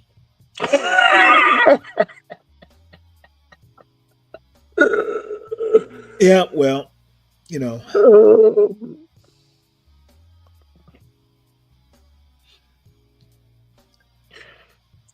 What happened to that one article you were looking at? Which one? The blue paged one. I can't remember what it was about. Oh no, that wasn't an article. It's right here. It was basically just a summary of headlines. No, it wasn't this one. It was an entire like light blue page or something, and you said, "Well, I haven't read it," and it did, and then you went to this other stuff. I can't even remember what it was about. Oh, was it this that paper? Yeah. It it had the blue. It was that article from a journal or something from that one. It's so long. I figured I would read it before subjecting people to it. I mean, it's literally pages. Well, it's hard to tell, but it's in 6 parts. If you've ever seen an actual like paper in a journal, like an academic journal, they do go on forever, and people's attention span, even mine, isn't that long. This thing looks like it would take about an hour to read. Yeah, it does look pretty long. So I figured I would go and read it and then find the good parts, the salient parts, and then just kind of piece them together. I might even just do a short video about it and present it. Find it easier just to deal with some of these, just like early, record it, and then put it on the show um, instead of doing it live. That's the first use I've found for having my own channel. Then let's see what else is in the Washington Post. We didn't finish that up. Trump to host Jordan's King Abdullah II as he pushes Middle East overhaul. That should be Trump, on YouTube today. 'Cause what? I think he's here now. Yeah, I think he is. That's the 50 people. Your employer might be spying on you. Here's how workers can check. Justice Department tells prosecutors to drop charges against New York City mayor. Let's see what else. Next 50. Trump names ally to lead Kennedy Center. Apparently, there's apparently Marine DIs have a very high rate of suicide. I'm not surprised. It is pretty intense. Let's read this. This news story was written by Kelsey Baker and Drew F. Lawrence. In one of the Marines' most iconic jobs, a stunning pattern of suicide. Marine Corps drill instructors are a national symbol of discipline, but for some, their imposing persona belies a dark reality. Beaufort, South Carolina. Tatiana Sowell held her youngest child as she stood amid the rows of white headstones and stately mossy oaks. Her husband, Logan, was buried in this national cemetery nearly 4 years ago after taking his life and ending what his widow describes as a ruinous tenure in one of the U.S. military's most iconic jobs, Marine drill instructor.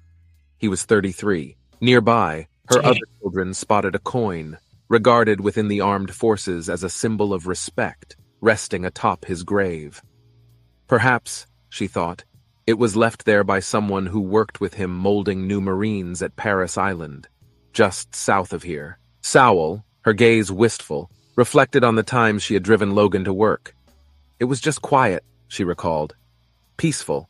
Logan Sowell's suicide in July 2021 is one of at least 7 in the past 5 years involving the Marine Corps' stable of drill instructors, according to military casualty reports obtained through Freedom of Information Act requests.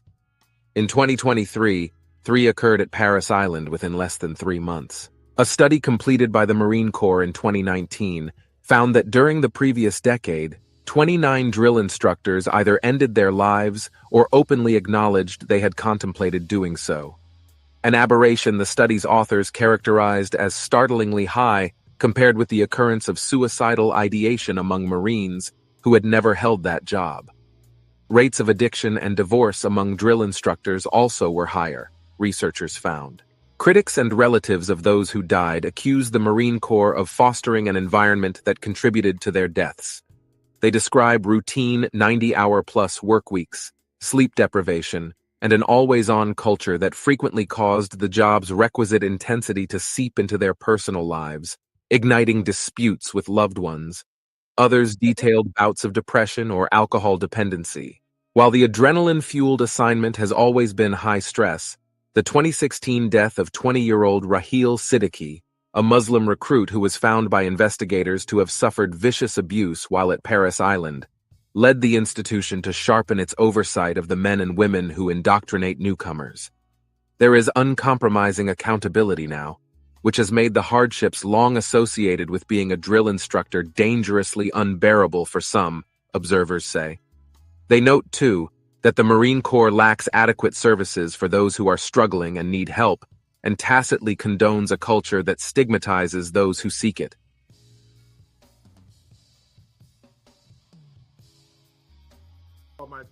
My father's love for poetry. My father was a bookworm, but he was I'm also a going to Marine. preempt this And for so this. he had a very clear idea as a U.S. Marine Corps marksman. This is, are you familiar with the American Enterprise Institute? It's a conservative think tank, and they're doing a little YouTube show called it's a series of shows called Invisible Men, and basically Ian Rowe is the top left. He runs schools, but anyway, this is like this particular program is on intellectual diversity in Black America or the Black community or something. So I figure I'd listen to this, He you know, followed the these Gonzos. boring Black conservatives for a little while. Exhibits, and lots of people are aware of Leimert Park here in Los Angeles. And we were some of the first people to do art exhibits and stuff in Leimert Park. Oh, it's and of course, championing the Watts intellectual Poets became diversity famous, within the Black with, community. Stanley Crouch being one Stanley of the most Crouch, I famous know who he of is. those people that we Yes. knew. Yeah, a true loss. What's your favorite poem? My favorite poem is Imagine- Revolutionary Dreams by Nikki Giovanni. Ooh, Nikki Wow, Giovanni. can you recite any of it?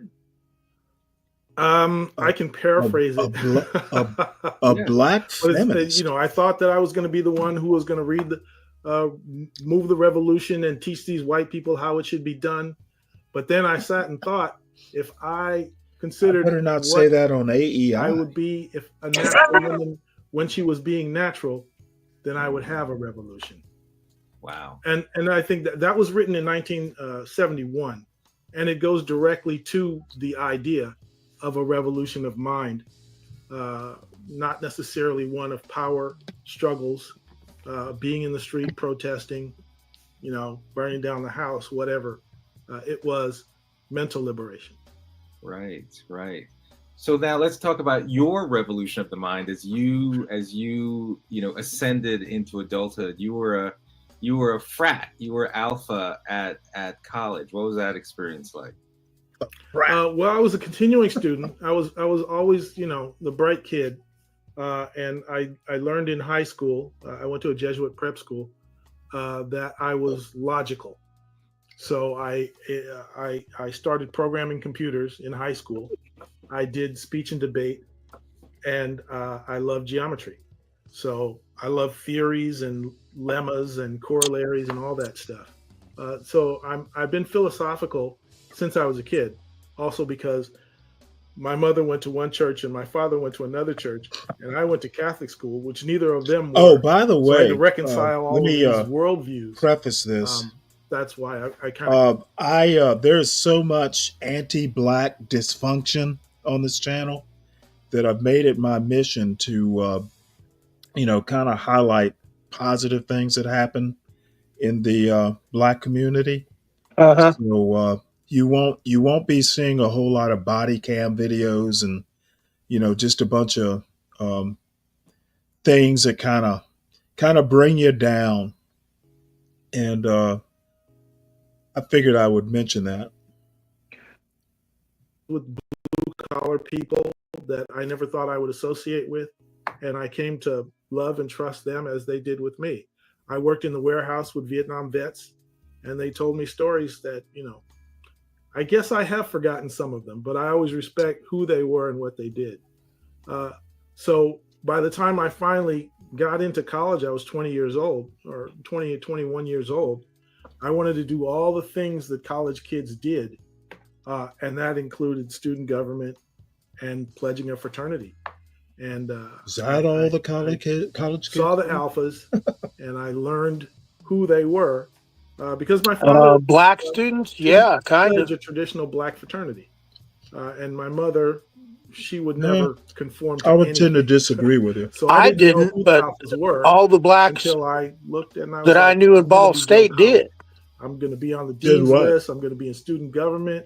I'm gonna join a fraternity. Were I just definitely in didn't know who- fraternities. There were a few that weren't, but not very many. I knew. I went Went to the University of National Georgia. Society I of know. Black Engineers.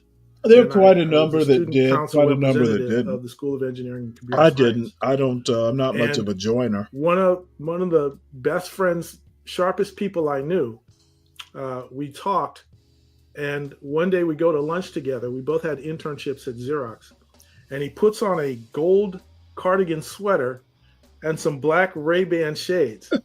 And I said, "You look like one of those alphas." He says, "I am an alpha. It's the hardest thing I..."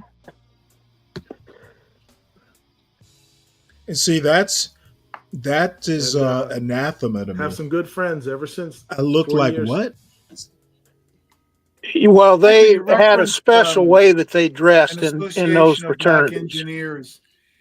Yeah, In never. 2025, do we need? I mean, I guess I did join the Navy. I was in Army ROTC, so I did join some things, but I just never saw fraternities. I just found them silly.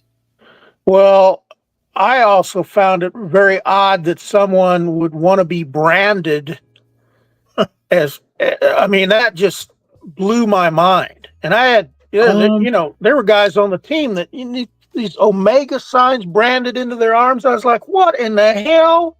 Well, you know what though? The University of Georgia, they would beat the shit out of you if you didn't. They were, believe it or not, the Omegas had the highest grade point average of any of the fraternities when I was at Georgia. Did they? Because oh yeah, white fraternity, black fraternity, they were the top because they would pretty much beat the shit out of you. If you're bringing down the grade point average, we're going to beat the shit out of you. So, it worked. It was the lambdas and the betas on our Black campus. America today. And as long as you can network, why not? Why not? The people who feel a need for it will go there and join the organization and contribute. Look, black men with books on their shelves. Is this the hood? Makes Nigerian stand out in pursuing engineering? I think, not that I'm a big first of all, Ian Rowe fan, anybody but who can he's not a learn English not a bad guy. as a second language, and then be bold enough to cross the Atlantic and try to get an opportunity in another country. That's a step ahead, and that I've known from reading Soul in the '80s. Thomas Soul. You Jesus can't look at a Christ. Nigerian and tell they're a Nigerian, especially if they're second generation here. Yeah, you can. But Nigerians went through a horrific civil war, and the people who survived that civil war are tough as nails. Yeah. And so they come here, and they are not about the okie doke. They are going to hustle, and they're strivers, and you know that once you talk to them. And some of them are standoffish. They're like, okay, yeah, you can talk to me because I kind of look like you. They do not like American blacks, it's been my experience. However, the young women that I've met are different. In the week that the I've known one or two. I've never had a problem. As a matter of fact, I would say one of my best YouTube friends. Of course, he's in Lagos, but they just don't like nonsense, and they think that Americans in general and American blacks in particular are just kind of like, basically too happy-go-lucky. Texas, percent of students, black students, that are proficient in math in fourth grade, the highest. They have some very attractive women in Lagos.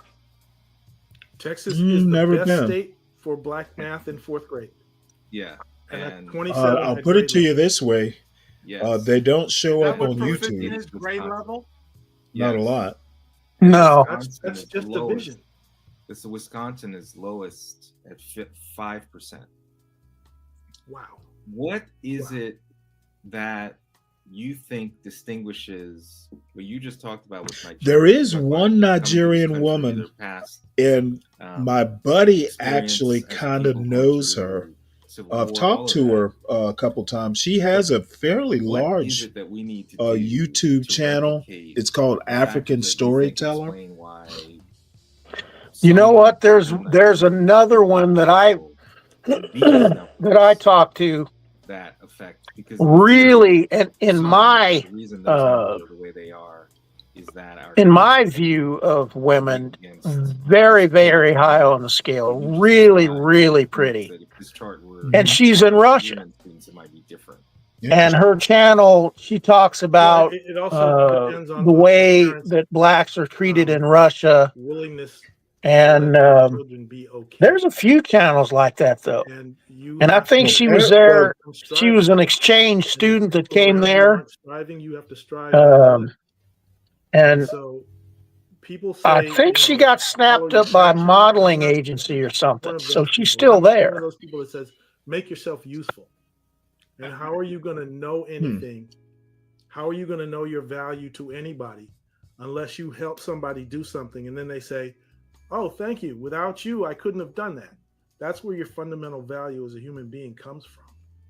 And there's certainly the soft bias or I'm sorry, I haven't memorized that phrase. But it's soft. Yeah, that's Solid Snake's favorite phrase. Then you just What's that? Apparently, I'm as good as soft as I need bigotry to of be. low I can get expectations. over it. Apparently, you And can't that's be a not black enough. conservative if you don't know I that loved aphorism. astronauts. Behind Batman and my dad, I loved Michael Collins because we had the same first name. And he was the guy who ran around the moon when everybody else got to go down on the moon. I must not be conservative then, because I don't know that term. Brothers and take them home while they were playing in the moon Consider yourself lucky. and I understood that's math. It was George Bush Again, Jr. fourth grade, Used the is phrase addition, talking second about grade is no child subtraction, left behind. Third grade is multiplication. Fourth grade is division. That's basic arithmetic. If you can't get that far, how are you going to survive? How are you going to really survive? So this is really about discipline. This is about courage, about fearless, about being able to learn. And you have to have an environment that encourages you. But I don't know how it is that people don't know. I mean, Ian, the other thing I would say is the fact that we collectively are not ashamed of those results. Collectively, we're not personally embarrassed.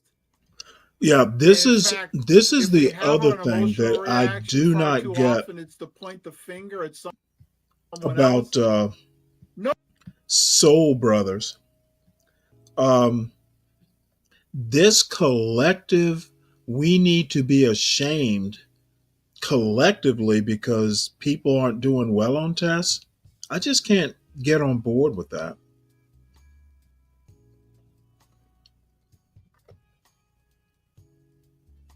And falling short. Well, I think these guys are too concerned with the white gaze. That's the only reason I can think of you'd be ashamed.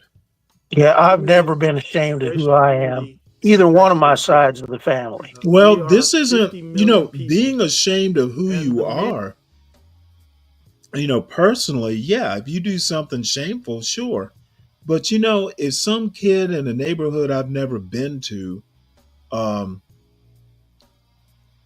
I don't even know that kid exists. They're, basically just a statistic. I'm not going to be ashamed if they're not doing well in math. I'm going to look, first thing I'm going to do is go, well, where are the parents? That's going to be the extent of my concern. Yeah, and that's the issue. It sounds like they're not pointing it to where it really belongs, which is on the family structure. I think they do. These, people like Ian Rowe do look at the family. However, where I differ is that we should all assume collective guilt because a percentage of black kids aren't doing well on tests. That's unreasonable. And I think basically it is very Booker T. Washington. This is not the 1920s.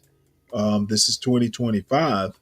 And the days of being ashamed because, this little black pickaninny can't add 1+1. Those days are done. It pretty much, the black community ended in 1964, for better or for worse.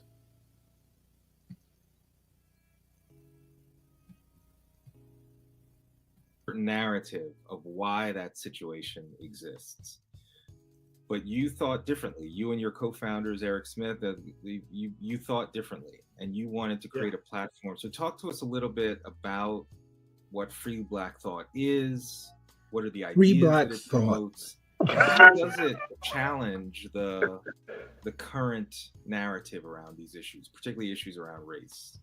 Where do I Free know Black that Thought from? is going into its fourth or fifth fiscal year, and it's a 501c3 nonprofit organization. These are the kinds of things that I wanted to do at this point in my life. So this is, I think, my third nonprofit.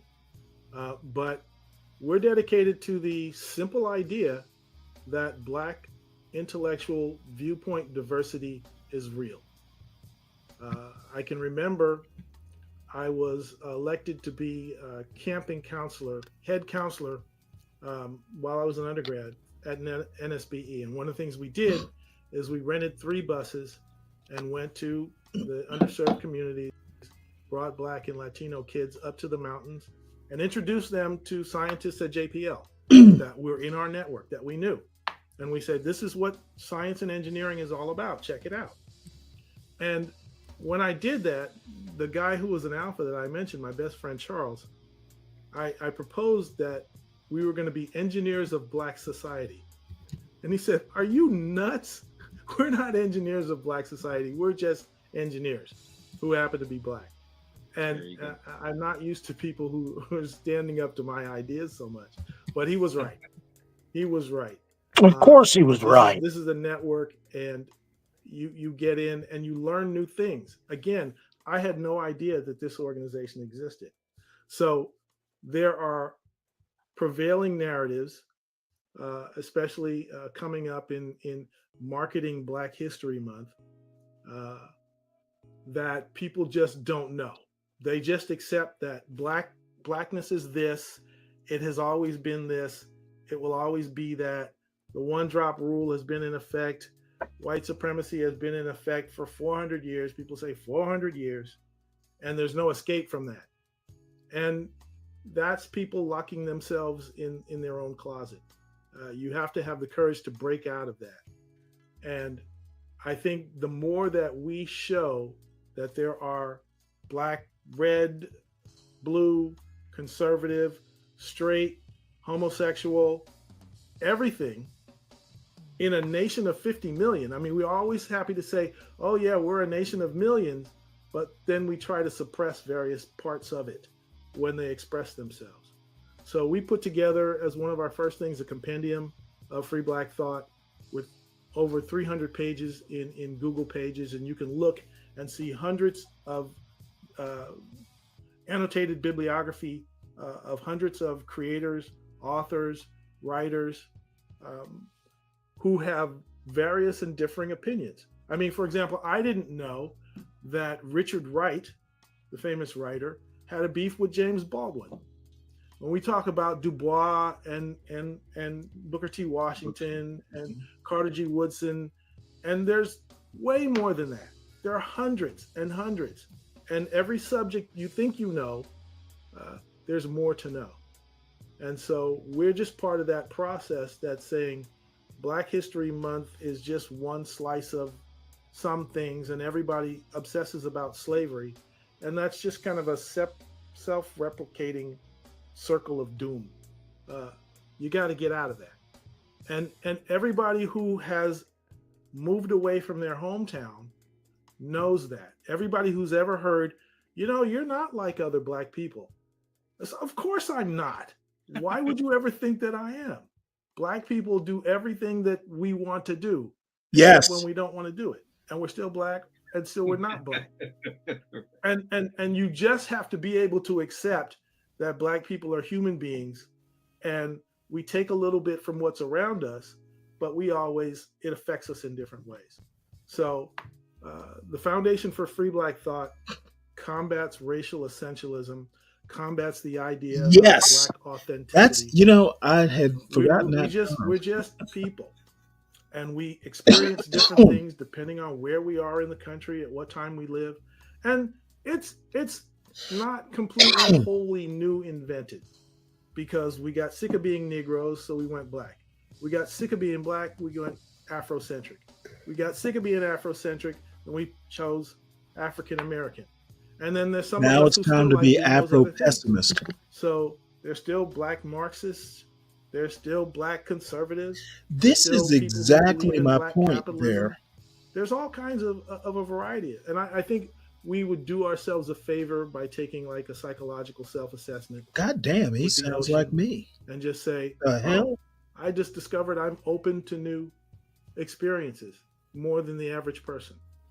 And there's always a passage of self-discovery. And if you're not doing that, you're buying somebody else's idea of what's black and what's proper black. Exactly. And that is not self-determination. Exactly.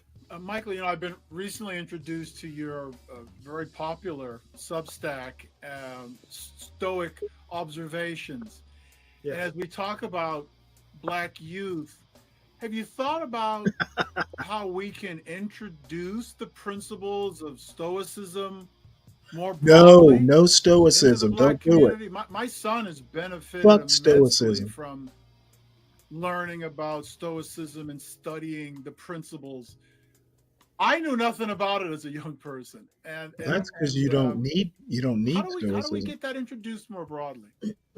It's actually kind of easy, especially if you're a gamer, because if you're a gamer, you do role playing, you do an RPG, and it struck me one day. I'm playing Assassin's Creed, and I don't remember which one it was, but I had pretty much gone and leveled up to the max of Assassin's Creed. And I'm in this Italian castle in the 13th century, and I'm eating fruits and nuts. And anybody I want to, I could take my arrow and knock them out the box. And I'm like a king in this realm. And I said, I could do this. I could see myself as a 13th century Italian prince, right? Oh, God. And so I said, there was wisdom in that level. There was wisdom then, and there's wisdom now. And there's certain things that we have forgotten, why we feel alienated if we live in a small boxy house when we belong outside. And why don't we know how to work with large mammals? If your great-grandfather was a sharecropper, then he knew how to move a plow behind an ox or a mule. Saget, all I have to say is stoicism isn't useless. There's nothing wrong with knowing about it. There's nothing wrong with kind of being familiar with the principles. But when you take any philosophy and you live it rigidly, it becomes useless. Okay. I've known people who, everything has to fit into some principle of stoicism. And I think that's just ridiculous. So knowing something about it, but not living, to the principles, you shouldn't be asking yourself, what would Marcus Aurelius do? If you get to that point, it's useless.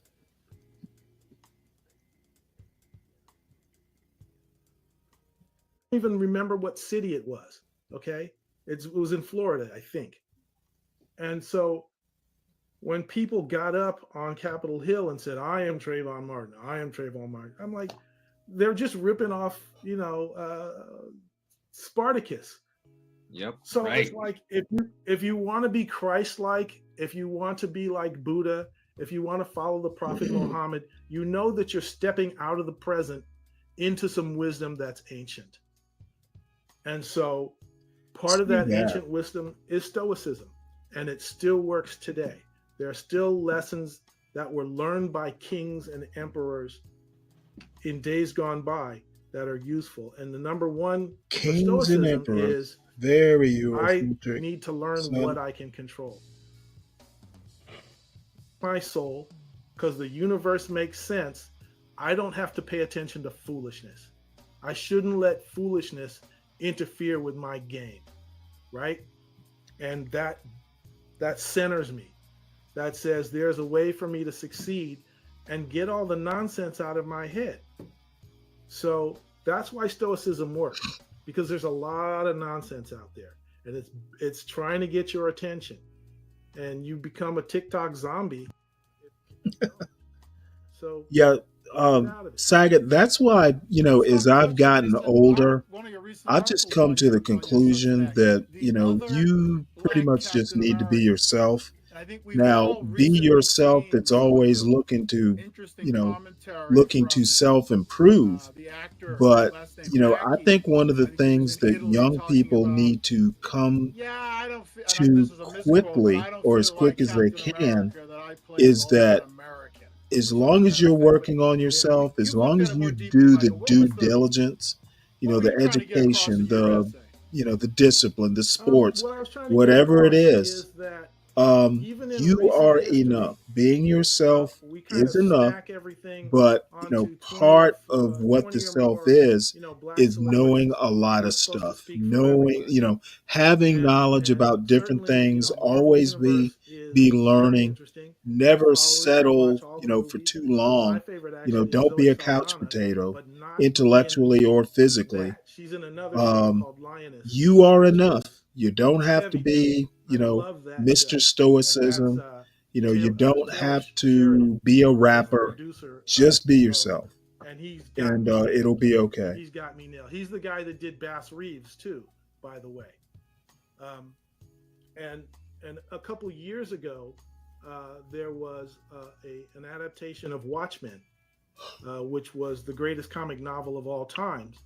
And Bass Reeves started off in Tulsa, Oklahoma, introduced Bass Reeves. Yeah, I'd never heard of him until I saw the show. 3,000 arrests as a Texas I don't want to give that away. Ranger. Sister Night is probably the best filmic display. I think he only killed 14 out of those 3,000, had to kill 14 of them, and arrested his own son for crime. Mackie, I appreciate Mackie as an actor, and I followed some of the stuff that he did. And I didn't even read the whole article or know what the quote was. But I said, I've seen enough of him doing the Winter Soldier to say, he's not quite the Captain America that Steve Rogers was. And it's kind of like there's other folks out there, and there's some that will be better. I mean, right now, everybody was saying, is Mahomes from the Chiefs, is he a black quarterback? Is he the best black quarterback? And I can remember back to Warren Moon and Rodney Peete and Cam Newton, Doug Williams, and now, Randall Cunningham, don't forget him. The guy from Philadelphia, he's the man. All right, no question about it. Hurts, and he could win the Super Bowl. And so, if there's not a black hero today, there could be a black hero tomorrow. And don't get too caught up in it. But I said, there's other alternatives that could be cast as a black Captain America. The guy that I saw said, I think why there's are various we reasons why talking a black about a person fucking should be comic Captain book character? Reasons. Why are we I cut him taking off this after 2 seriously? minutes.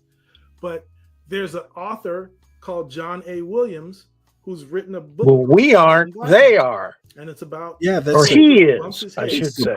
He goes back through history, and he was a Buffalo Soldier, and he was with Crispus Attucks, and he was in Vietnam, and he was in Korea, and so he lived all the lives of these various black soldiers. And like I said, my Crispus father was Attucks? in the U.S. Marine Was he a Corps. soldier? My He grandfather wasn't a soldier. was in the Connecticut State Guard.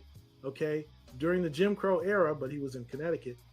They offered him a My dad went to Crispus Attucks High School in Indianapolis. It no longer exists. My family has a history of service, And Well, so I think I'm yeah, a little bit well, more qualified my to say last what ship that's no like longer to exists. be the It's kind of person at that the puts your bottom of body the Atlantic, in harm's way to save other people. housing fish right I'm now. I'm the oldest of No. Did four they men, sink it on and I did purpose that stuff all Oh the yeah, time in my neighborhood. to And decommission so or I think, something?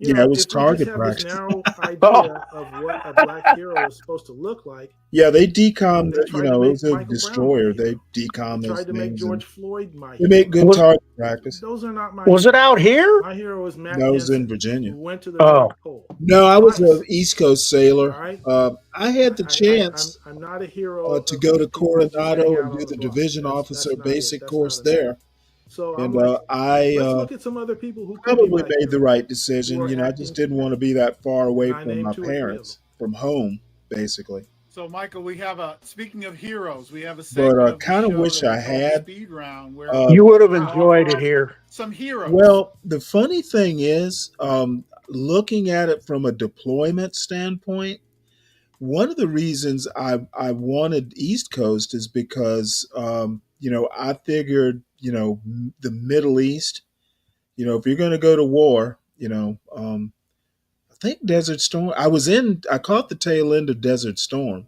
Did you? So, you know, I figured staying on the East Coast, there was a better chance I'd be part of it.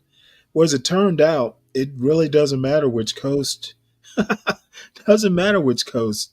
You know, everybody wound up in the Persian Gulf, and Yeah. um, so the West Packs, the Pacific to, deployments. I mean, you get to see a lot of cool places. Um, you know, places like Australia, for instance. Yeah. I really wish I had gone, you know, to visit. Mainly because I hear they really like Black American sailors. But The my friend ended up in Taiwan and Philippines and all up and down through there, and was telling me stories about that. yeah, I've heard great things about it. As a matter of fact, the Seventh Fleet is now stationed. It used to be out of Honolulu. It's actually, ironically, stationed in Yokosuka, Japan. Yeah, Japan. Right, you would think, you know, the Japanese attacked Pearl Harbor, and now the U.S. Navy, one of the fleets, is headquartered there. Yeah, That's an irony isn't of that history. weird? Yeah, but I mean, I went a number of places, but I just, of course, you know, the grass is always greener, so you know, I can't Yeah. complain.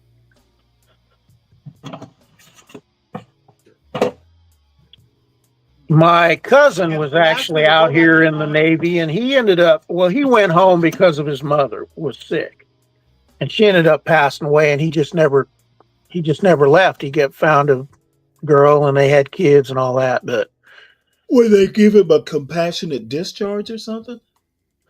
I haven't really asked him because you know, I mean, it's his business. I don't want to pry. Right. His mother was really loved by my grandmother, and she did a lot to take care of them and made sure they were fed because her brother was a skunk, so there was some out of wedlock stuff there. But I just we were close, but I didn't think it was right to start prying into stuff. Probably for the best. Yeah, so a wiser man. Oops. I know he enjoyed it out here, but that's why he left. So, okay, thank you, Michael. You are so clearly someone who has experienced your own revolution of the mind. I mean, you grew up with 800 books. Your parents, you called yourself a radical. The arts movement, and I know you are now developing a vision for how you want kids at least to have the opportunity as kind of a hybrid homeschool. I'd love for you just to spend a few moments. What is that, and how can that help stimulate some of the things that clearly you were able to experience to become the free thinker that you are now?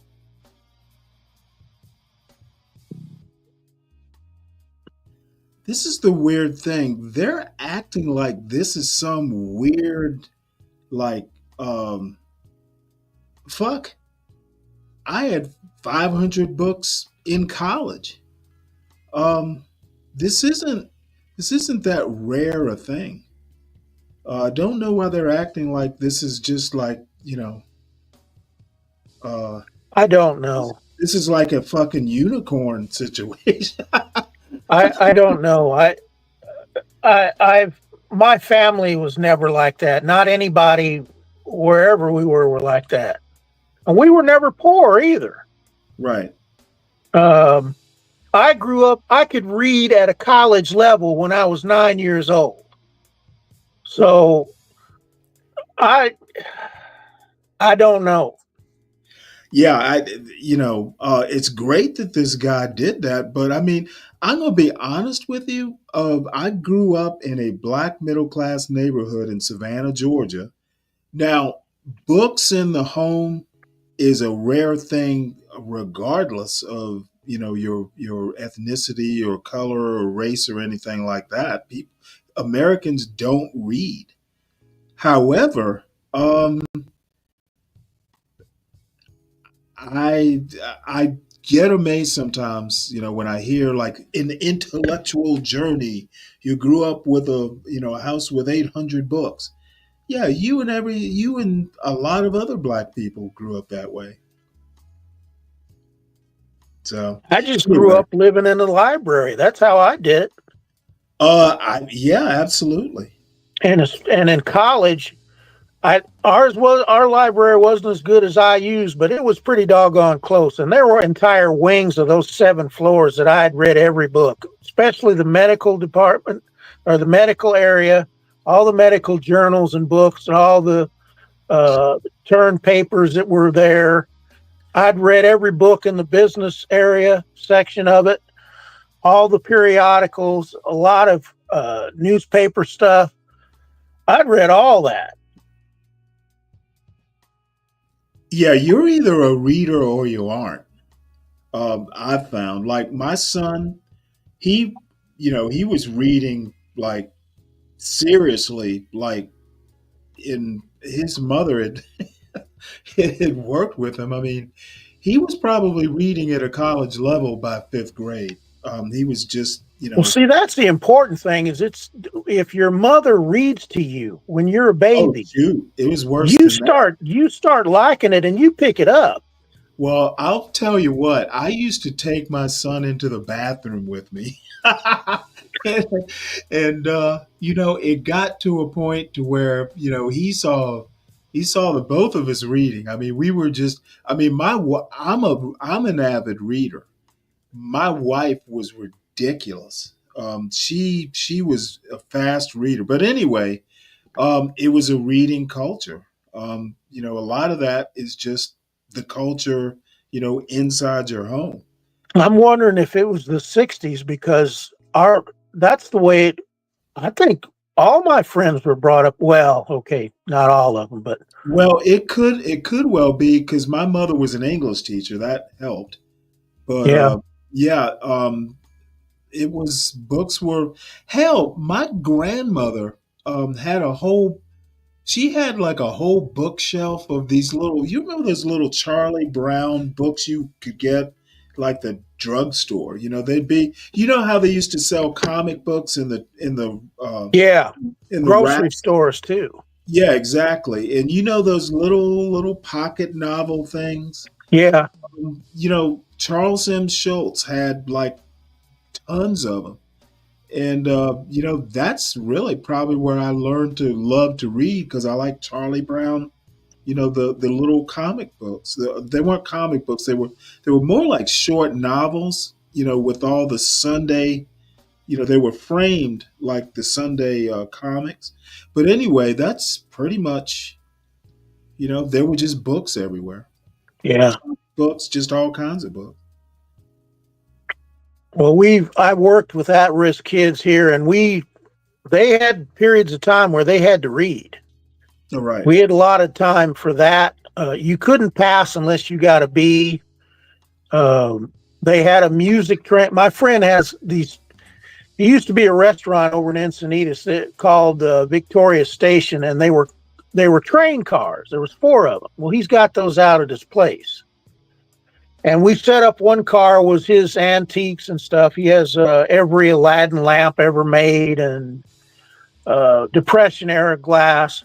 One train was for study, and one was music, and one we had sort of for exercise, where I taught him about nutrition and training and that kind of stuff. And that basically was just a bull session where I told him what went on during the day when I was a manager, the decisions I made, and what the results of them were, and how you think as a Christian doing that, and that kind of stuff. And we had a library set up, and we had special training programs, special program for computer learning that this guy had. His thing was that he was trying to figure out why some kids can read and some can't. So he hooked electrodes up to their eyes to map where they were looking with a computer program to see where their eyes were going while they were supposed to be reading, and found that the ones that couldn't read could not concentrate on one part of the page. Their eyes were all over the place. So his program blocked out everything but one sentence. So you learn to read that one sentence, and that trained them to be able to read line to line and concentrate on what they were doing. And it was a teaching aid. It started out as a program for sports. And Tony Gwynn used his program for batting. He had one for quarterbacks to teach them how to block out everything that was going on around them and focus on the receivers. And they used it for, I don't know if you ever saw the commercials for Tommy Mansky's batting, and one of them was actually, he bought that system. And so one of them was Tommy Mansky's batting aid, and it showed them wearing these glasses. And what they did is they blocked everything out except that pitch. So they couldn't see anything on either side of them, only the pitch that they could concentrate on. So it branched out into a lot of kind of important stuff.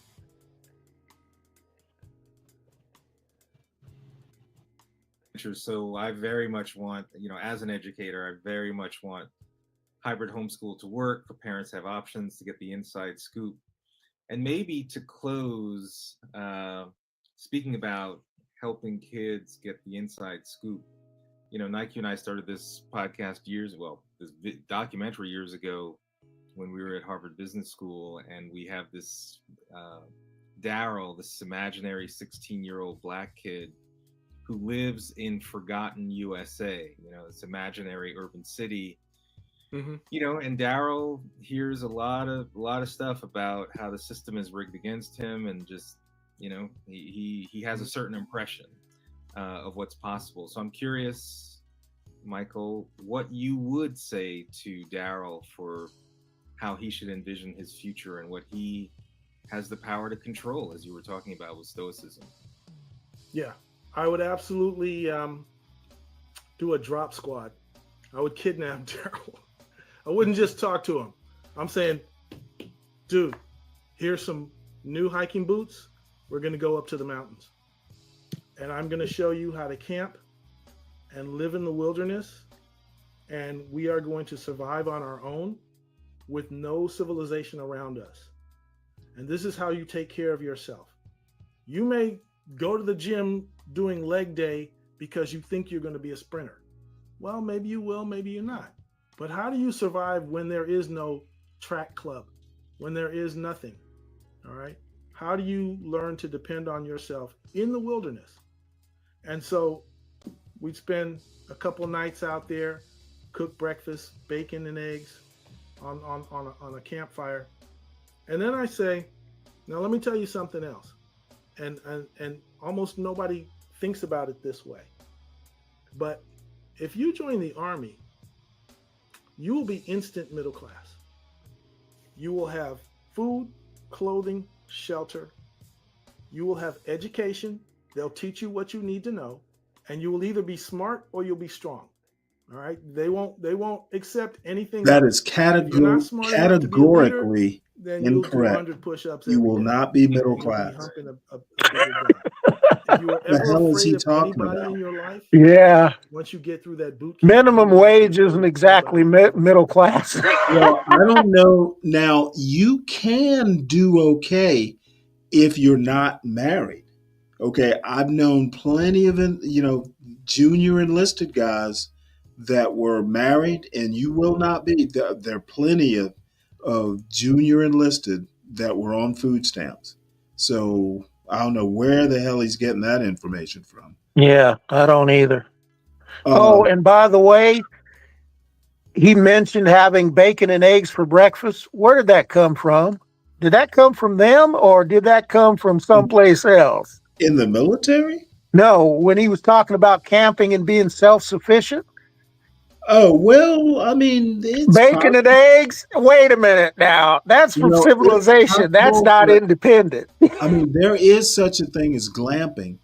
If Yeah, you're that's not what he actually was talking about, though.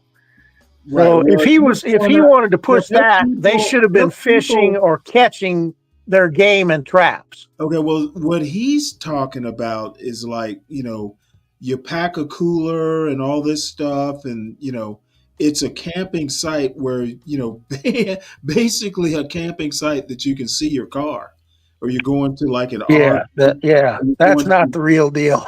one of those one of those camping campgrounds, one of Yeah, those yeah. deals. KOA. No. He's not talking about backcountry camping, like where you don't pack all that stuff because you don't want all that weight. We'll just live off the land. That's not the I used camping. to do that with just a knife. I cut my own shelters, found my own water, found my own food. I didn't take anything but a knife with me. Yeah, I don't know that I want to do all that, but It's not that hard if you know what you're doing. well, no, I'm not saying I don't know what I'm doing. It's just But it's not. It's a very hard. It's a very hard life.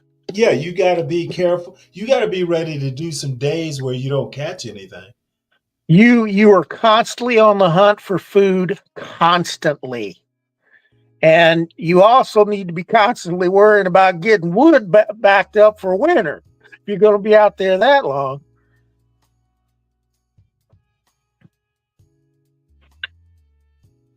Though I don't know. I know my wife wouldn't have done it. I doubt if I'd been able to talk her into it, but No, you wouldn't have been able. Well, you well, know what? I'm Some thinking. some women might, but most won't. Well, my wife's family had like a cabin up on a mountain in Northern Virginia for like wait forever, and Yeah. I happened to move up to that mountain, and her brother was living in the old cabin. So that's how I met. That's how I met her. I met her through him. He was my mountain drinking buddy.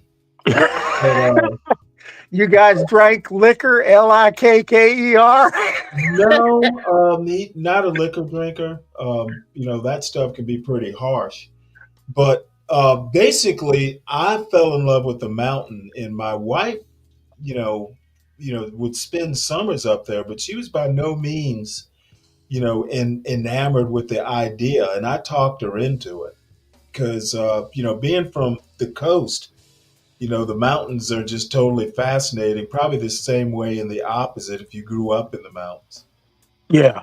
But what I'm saying is, I wonder if I could have. I never thought to do it, but I wonder if she would have gone for homesteading.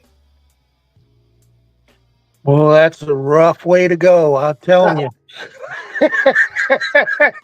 I doubt that she would have gone for it.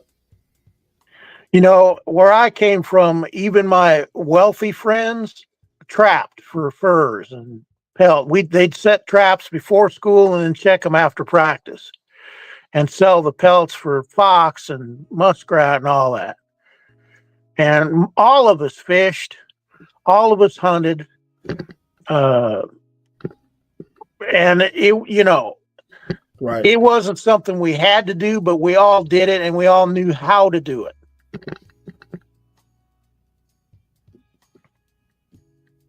And I'm kind of ashamed now. I probably couldn't dress an animal, to tell you the truth. Yeah, well, I mean, you can say you've done it though. But he's talking about being self-sufficient. Most of the time, you have to have a community, Right.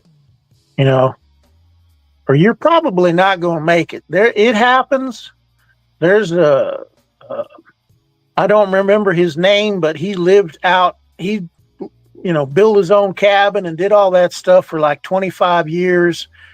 And there's a YouTube video that he made about it, and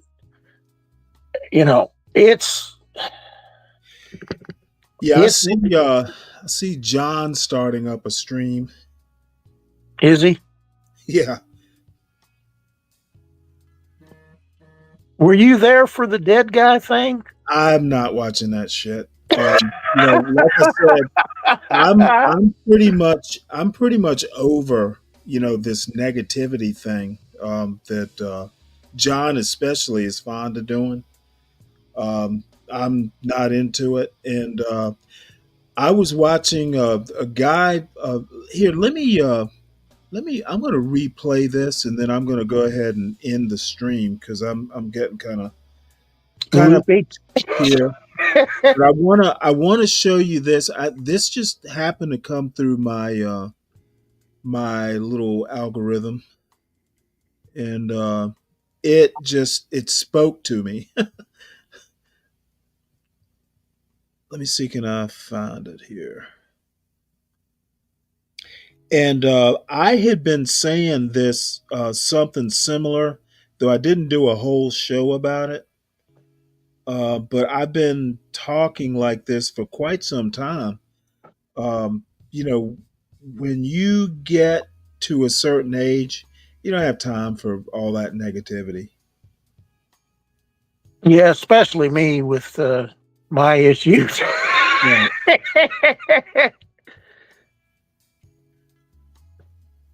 Okay, let me share this out.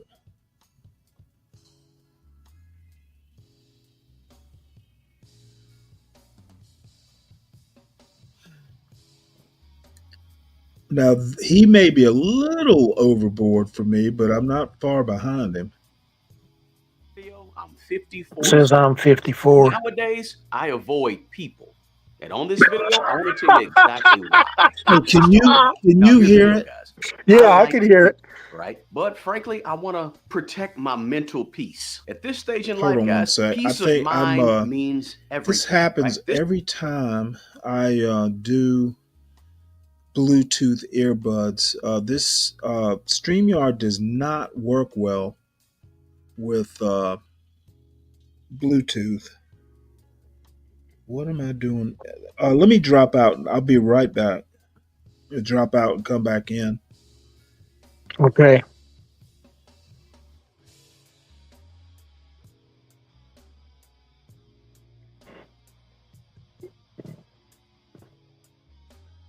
Maybe I should say something so we don't have dead air. Okay, let's try this again. Because I couldn't hear it, believe it or not. I don't know why. Yeah, it was fine. Yeah, something on my end. I have to figure out. There's something that doesn't undo when I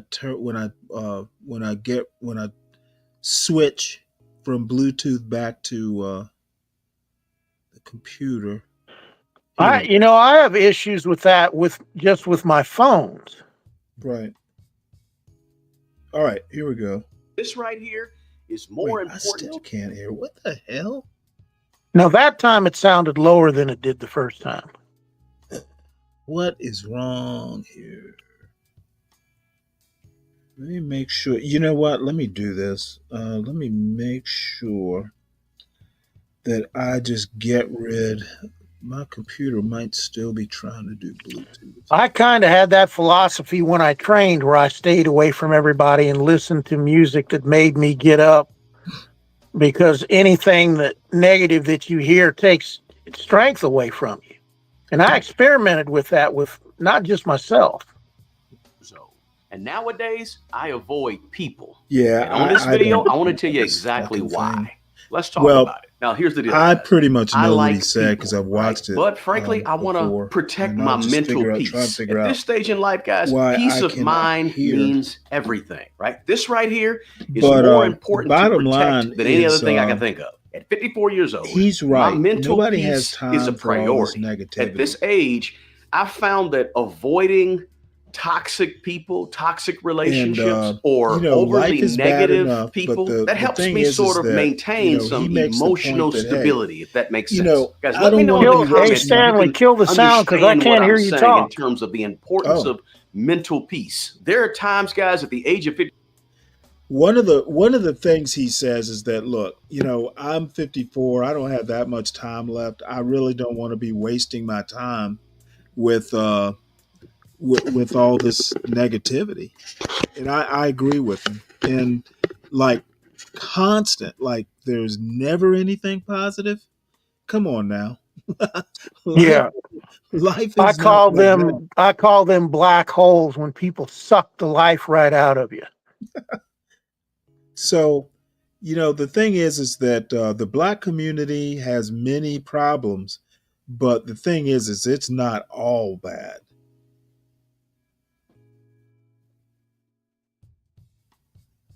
And anyone who thinks it's all bad is just not you know, it's odd to think. Yeah, my family being in the places that they were, I'm gonna be honest with you, I had a blast.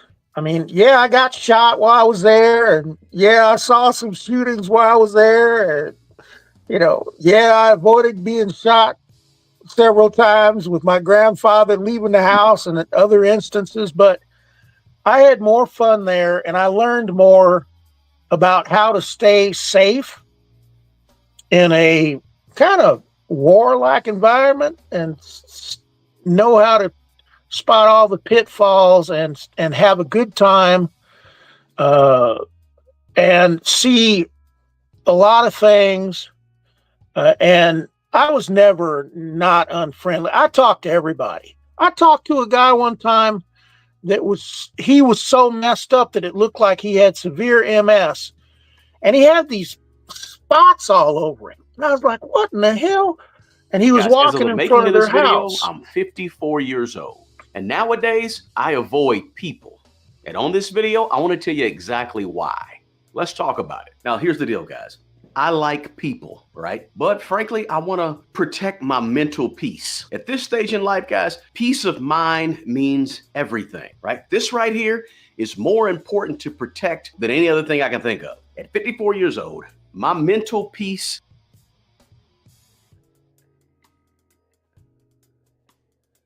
What happened?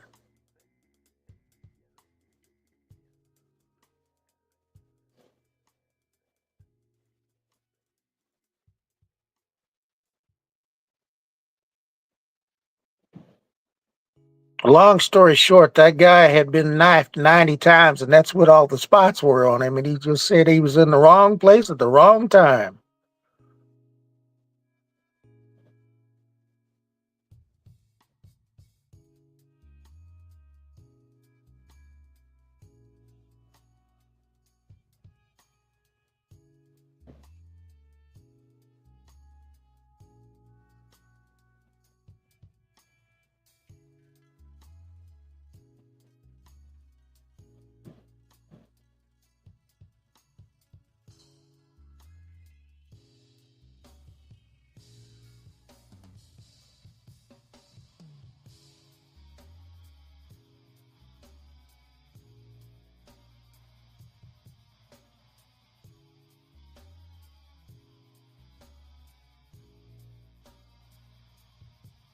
Avoiding toxic people, toxic relationships, or overly negative people, that helps me sort of maintain some emotional stability, if that makes sense. Guys, let me know in the comments if you can understand what I'm saying in terms of the importance of mental peace. There are times, guys, at the age of 54 that I will take mental peace over money any day, all day. Now, another thing or another reason that I sort of avoid people is my time. As I've gotten older, guys, I've sort of put more of an emphasis and priority on my time, the value of my time. And I have a much clearer understanding nowadays that, time is running out for me. And so I need to be more intentional with how I use my time. And sometimes avoiding people helps me do that. So I prefer, if I'm going to spend my time, then I prefer more meaningful interactions as opposed to some of the superficial stuff. Look, when you look around you and you start seeing people your age dying every day, right? It makes me become a little more stickler about my time and how I use my time. And it makes me try to be more intentional with my time because time is precious, right? The older you get, the faster time goes. And so I want to be intentional about it. Therefore, I try to avoid certain people, certain situations that people are in because I don't want to waste my time. Now, another reason I sort of avoid people nowadays is prioritizing my health. Look, people can be stressful. Let's just be real about it. People can be sort of a lot of stress on you, and that can affect your physical health, right? Stressful relationships can negatively impact the way you feel in your physical body and can increase the potential risk of things like heart conditions, heart attacks, diabetes, high blood pressure, all these things that are triggered by stress. And sometimes avoiding negative people or negative situations that involve people, that can impact your health more than we even know. Now, another reason I sort of avoid people nowadays, guys, is focusing on my own personal growth, right? At the age of 54, look, I want to pursue new hobbies. I want to pursue new things, get new information, new experiences, like involve myself in self-improvement activities, right? Meet new people and things in those activities, right? But when all is said and done at the end of the day, I really, really, really prefer solitude, or at least being around like-minded people. Now, this is not to sound selfish, right? Or overly introverted necessarily, right? Because I strongly believe in helping and giving and doing what you can to provide value for other people and other people's lives, like donating time, donating my energy, donating money and gifts and talents and all that good stuff, right? Helping other people is important to me. But there's also nothing wrong with just shutting it down sometimes and spending some time by yourself so you can focus on personal growth or getting better at something, learning something new, a new hobby, or something that's an interest of yours, right? There's nothing wrong with just shutting it down and avoiding people. Now, another thing I don't like is I don't like drama. Look, at this age, I'm trying to avoid as much drama as humanly possible, right? Life has taught me, guys, that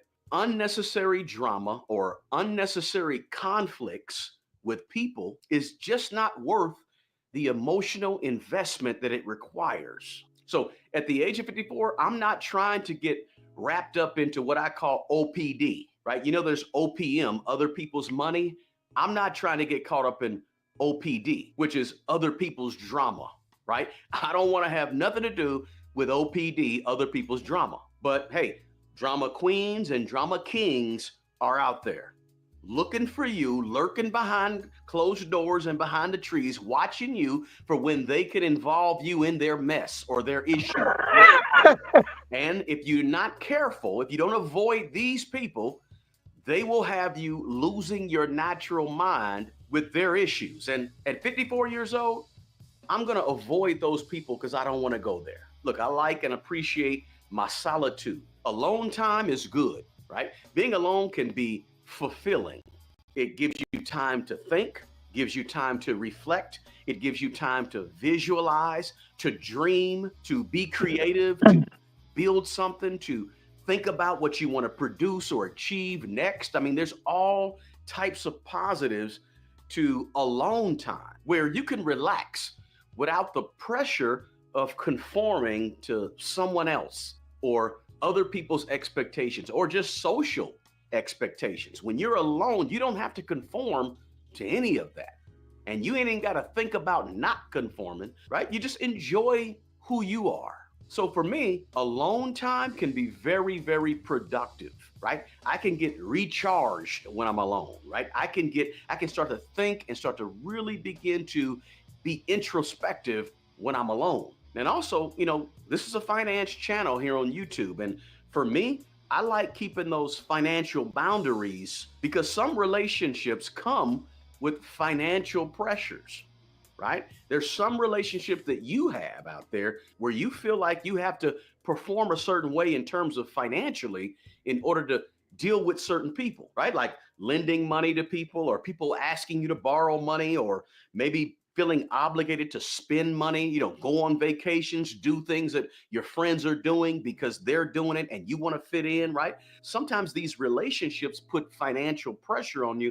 And oftentimes when you're alone, it's easier to have those financial boundaries. And you got just energy, right? Social interactions, especially with demanding people, they can be exhausting because they sap your energy from you and drain you. And you can feel it in your body, in your mind, mentally, emotionally. You can feel yourself being drained by somebody else. So for me, avoiding people sometimes gives me the opportunity to conserve some energy for more meaningful activities, more productive activities. So oftentimes, guys, I avoid people and sort of limit my social interactions to simply protect my energy. Listen, as you get older, you got less energy. It's automatic. It's called biology. So if you want to preserve that energy, sometimes you got to avoid some people. And speaking of avoiding some people, sometimes as you get older, you got to shrink your social circles. Look, the older I get, the less friends, especially close friends, that I have. And to be honest with you, the older I get, the less close friends I really want. I mean, think about the friendships you form early in life, right? They're usually based on proximity. You're around certain people as you're growing up and you're going to school and they automatically become your friends. Some do, right? You share the same environment. You got your work environment. You have these people from your job that you work around 8 hours a day, 10 hours a day, and they sort of become your friends, some of them. And you got your parenting activities that you take your kids to, and all of a sudden, dads are talking to dads and moms are talking to moms, and next thing you know, you form friends that way. Usually it's about who you're around in your environment, how you get friends along the way. But the older you get, let's say when your kids are grown and gone and you go to work, come home, go to work, come home, and next thing you know, you have certain friends from certain activities, but for the most part, your activities start shrinking, and then your social circle of friends, it starts to shrink too, right? You change jobs, maybe you have a new set of folks on the job, and some of those natural built-in social circles, they begin to change as you get older, and your circle shrinks. And you know what? For me, I'm okay with that because of all the reasons that I've mentioned here on this video. For me, as I've gotten older, it's become quality over quantity and protecting my mental and my physical. It's not to say that I don't like people, but these are the reasons why I sort of avoid people nowadays. And I try to invest my time and energy into genuine, supportive relationships. And that means distancing myself from more superficial people and superficial relationships. And that makes my social circle shrink as I've gotten older. So those are some of the reasons why at the age of 54, I just avoid people nowadays and I limit my social interactions. What say you? Let me know your thoughts on this topic, guys. Do me a favor and drop a comment below. And let me know if you can relate to any of the things that I've talked about in this video. Hey, the best person who's going to take care of the old you is the young you. Guys, take good care of yourself and take care of other people. Until the next video, peace.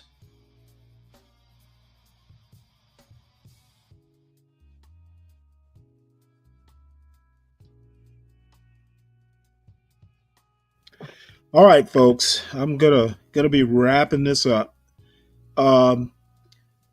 Please make sure that you all hit the like button on your way out. We're looking pretty light on the likes, and if Silent Snake isn't here to remind me, I forget to mention it. If you're new to the channel, please subscribe. Also, please subscribe to Stanley Cross 6000. It's all one word. That's my my independence my Independence channel, where I'll be doing the occasional side project. Um, let's see, what else is there? John does have a show. I'll drop it. I'll drop the link in there if I haven't already. You go ahead and head on over to his show. I have no idea what time I'll be on tonight. It depends on if Portia feels like doing a show. It's either going to be around 9 o'clock tonight, or it'll be around somewhere between 12 and 2 o'clock tomorrow morning. Hmm. It depends.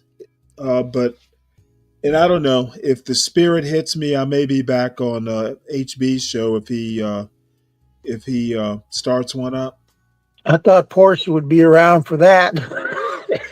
I don't know. I thought I don't know what HB's up to. He may be home. I think he was on his way back to Texas. But either way, if they're on, fine. I may join. If not, then that's fine too. And I'm not going to be doing a show. Commenting on dead bodies. That's on. That's John's. That's bailiwick. Not particularly interested in all that stuff. Leaked? What about leaked? I have no idea why you're bringing up leaked. These are some interesting titles. Look poor. Yeah, Cut them off. Buy nothing. Yeah, apparently his channel is primarily a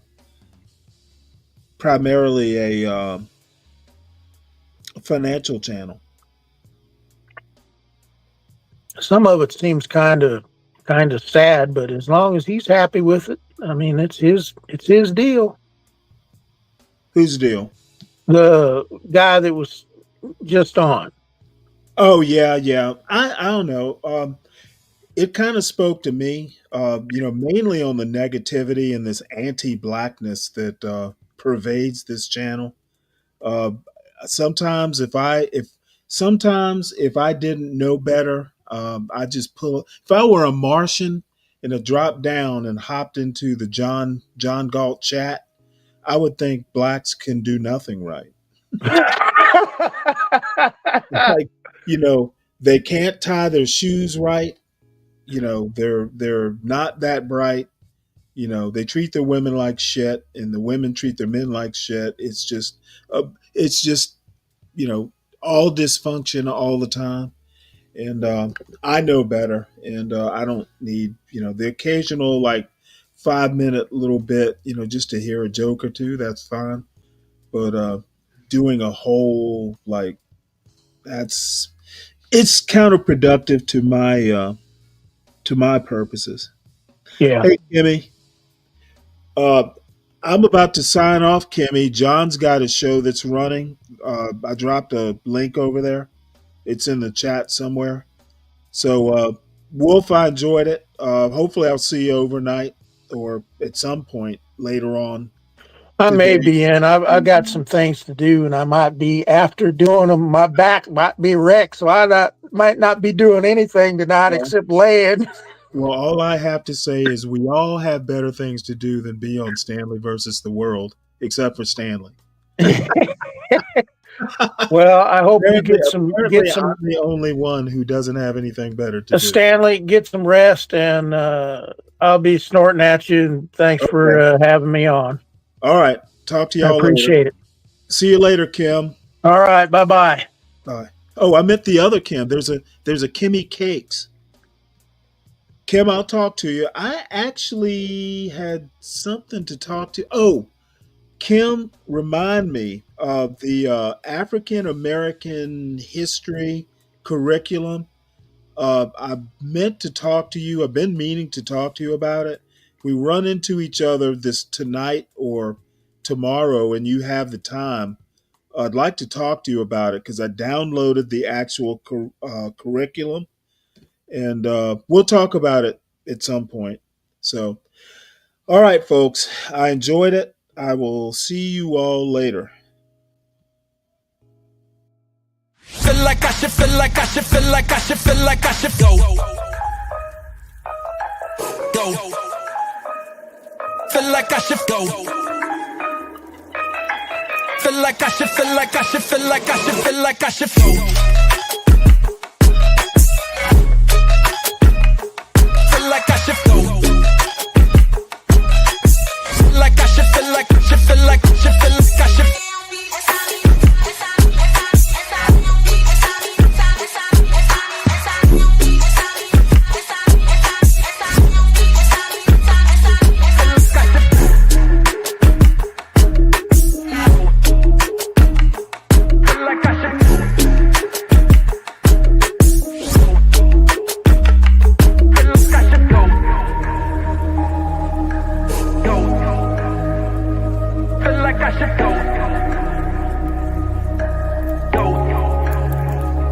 Feel like I should go.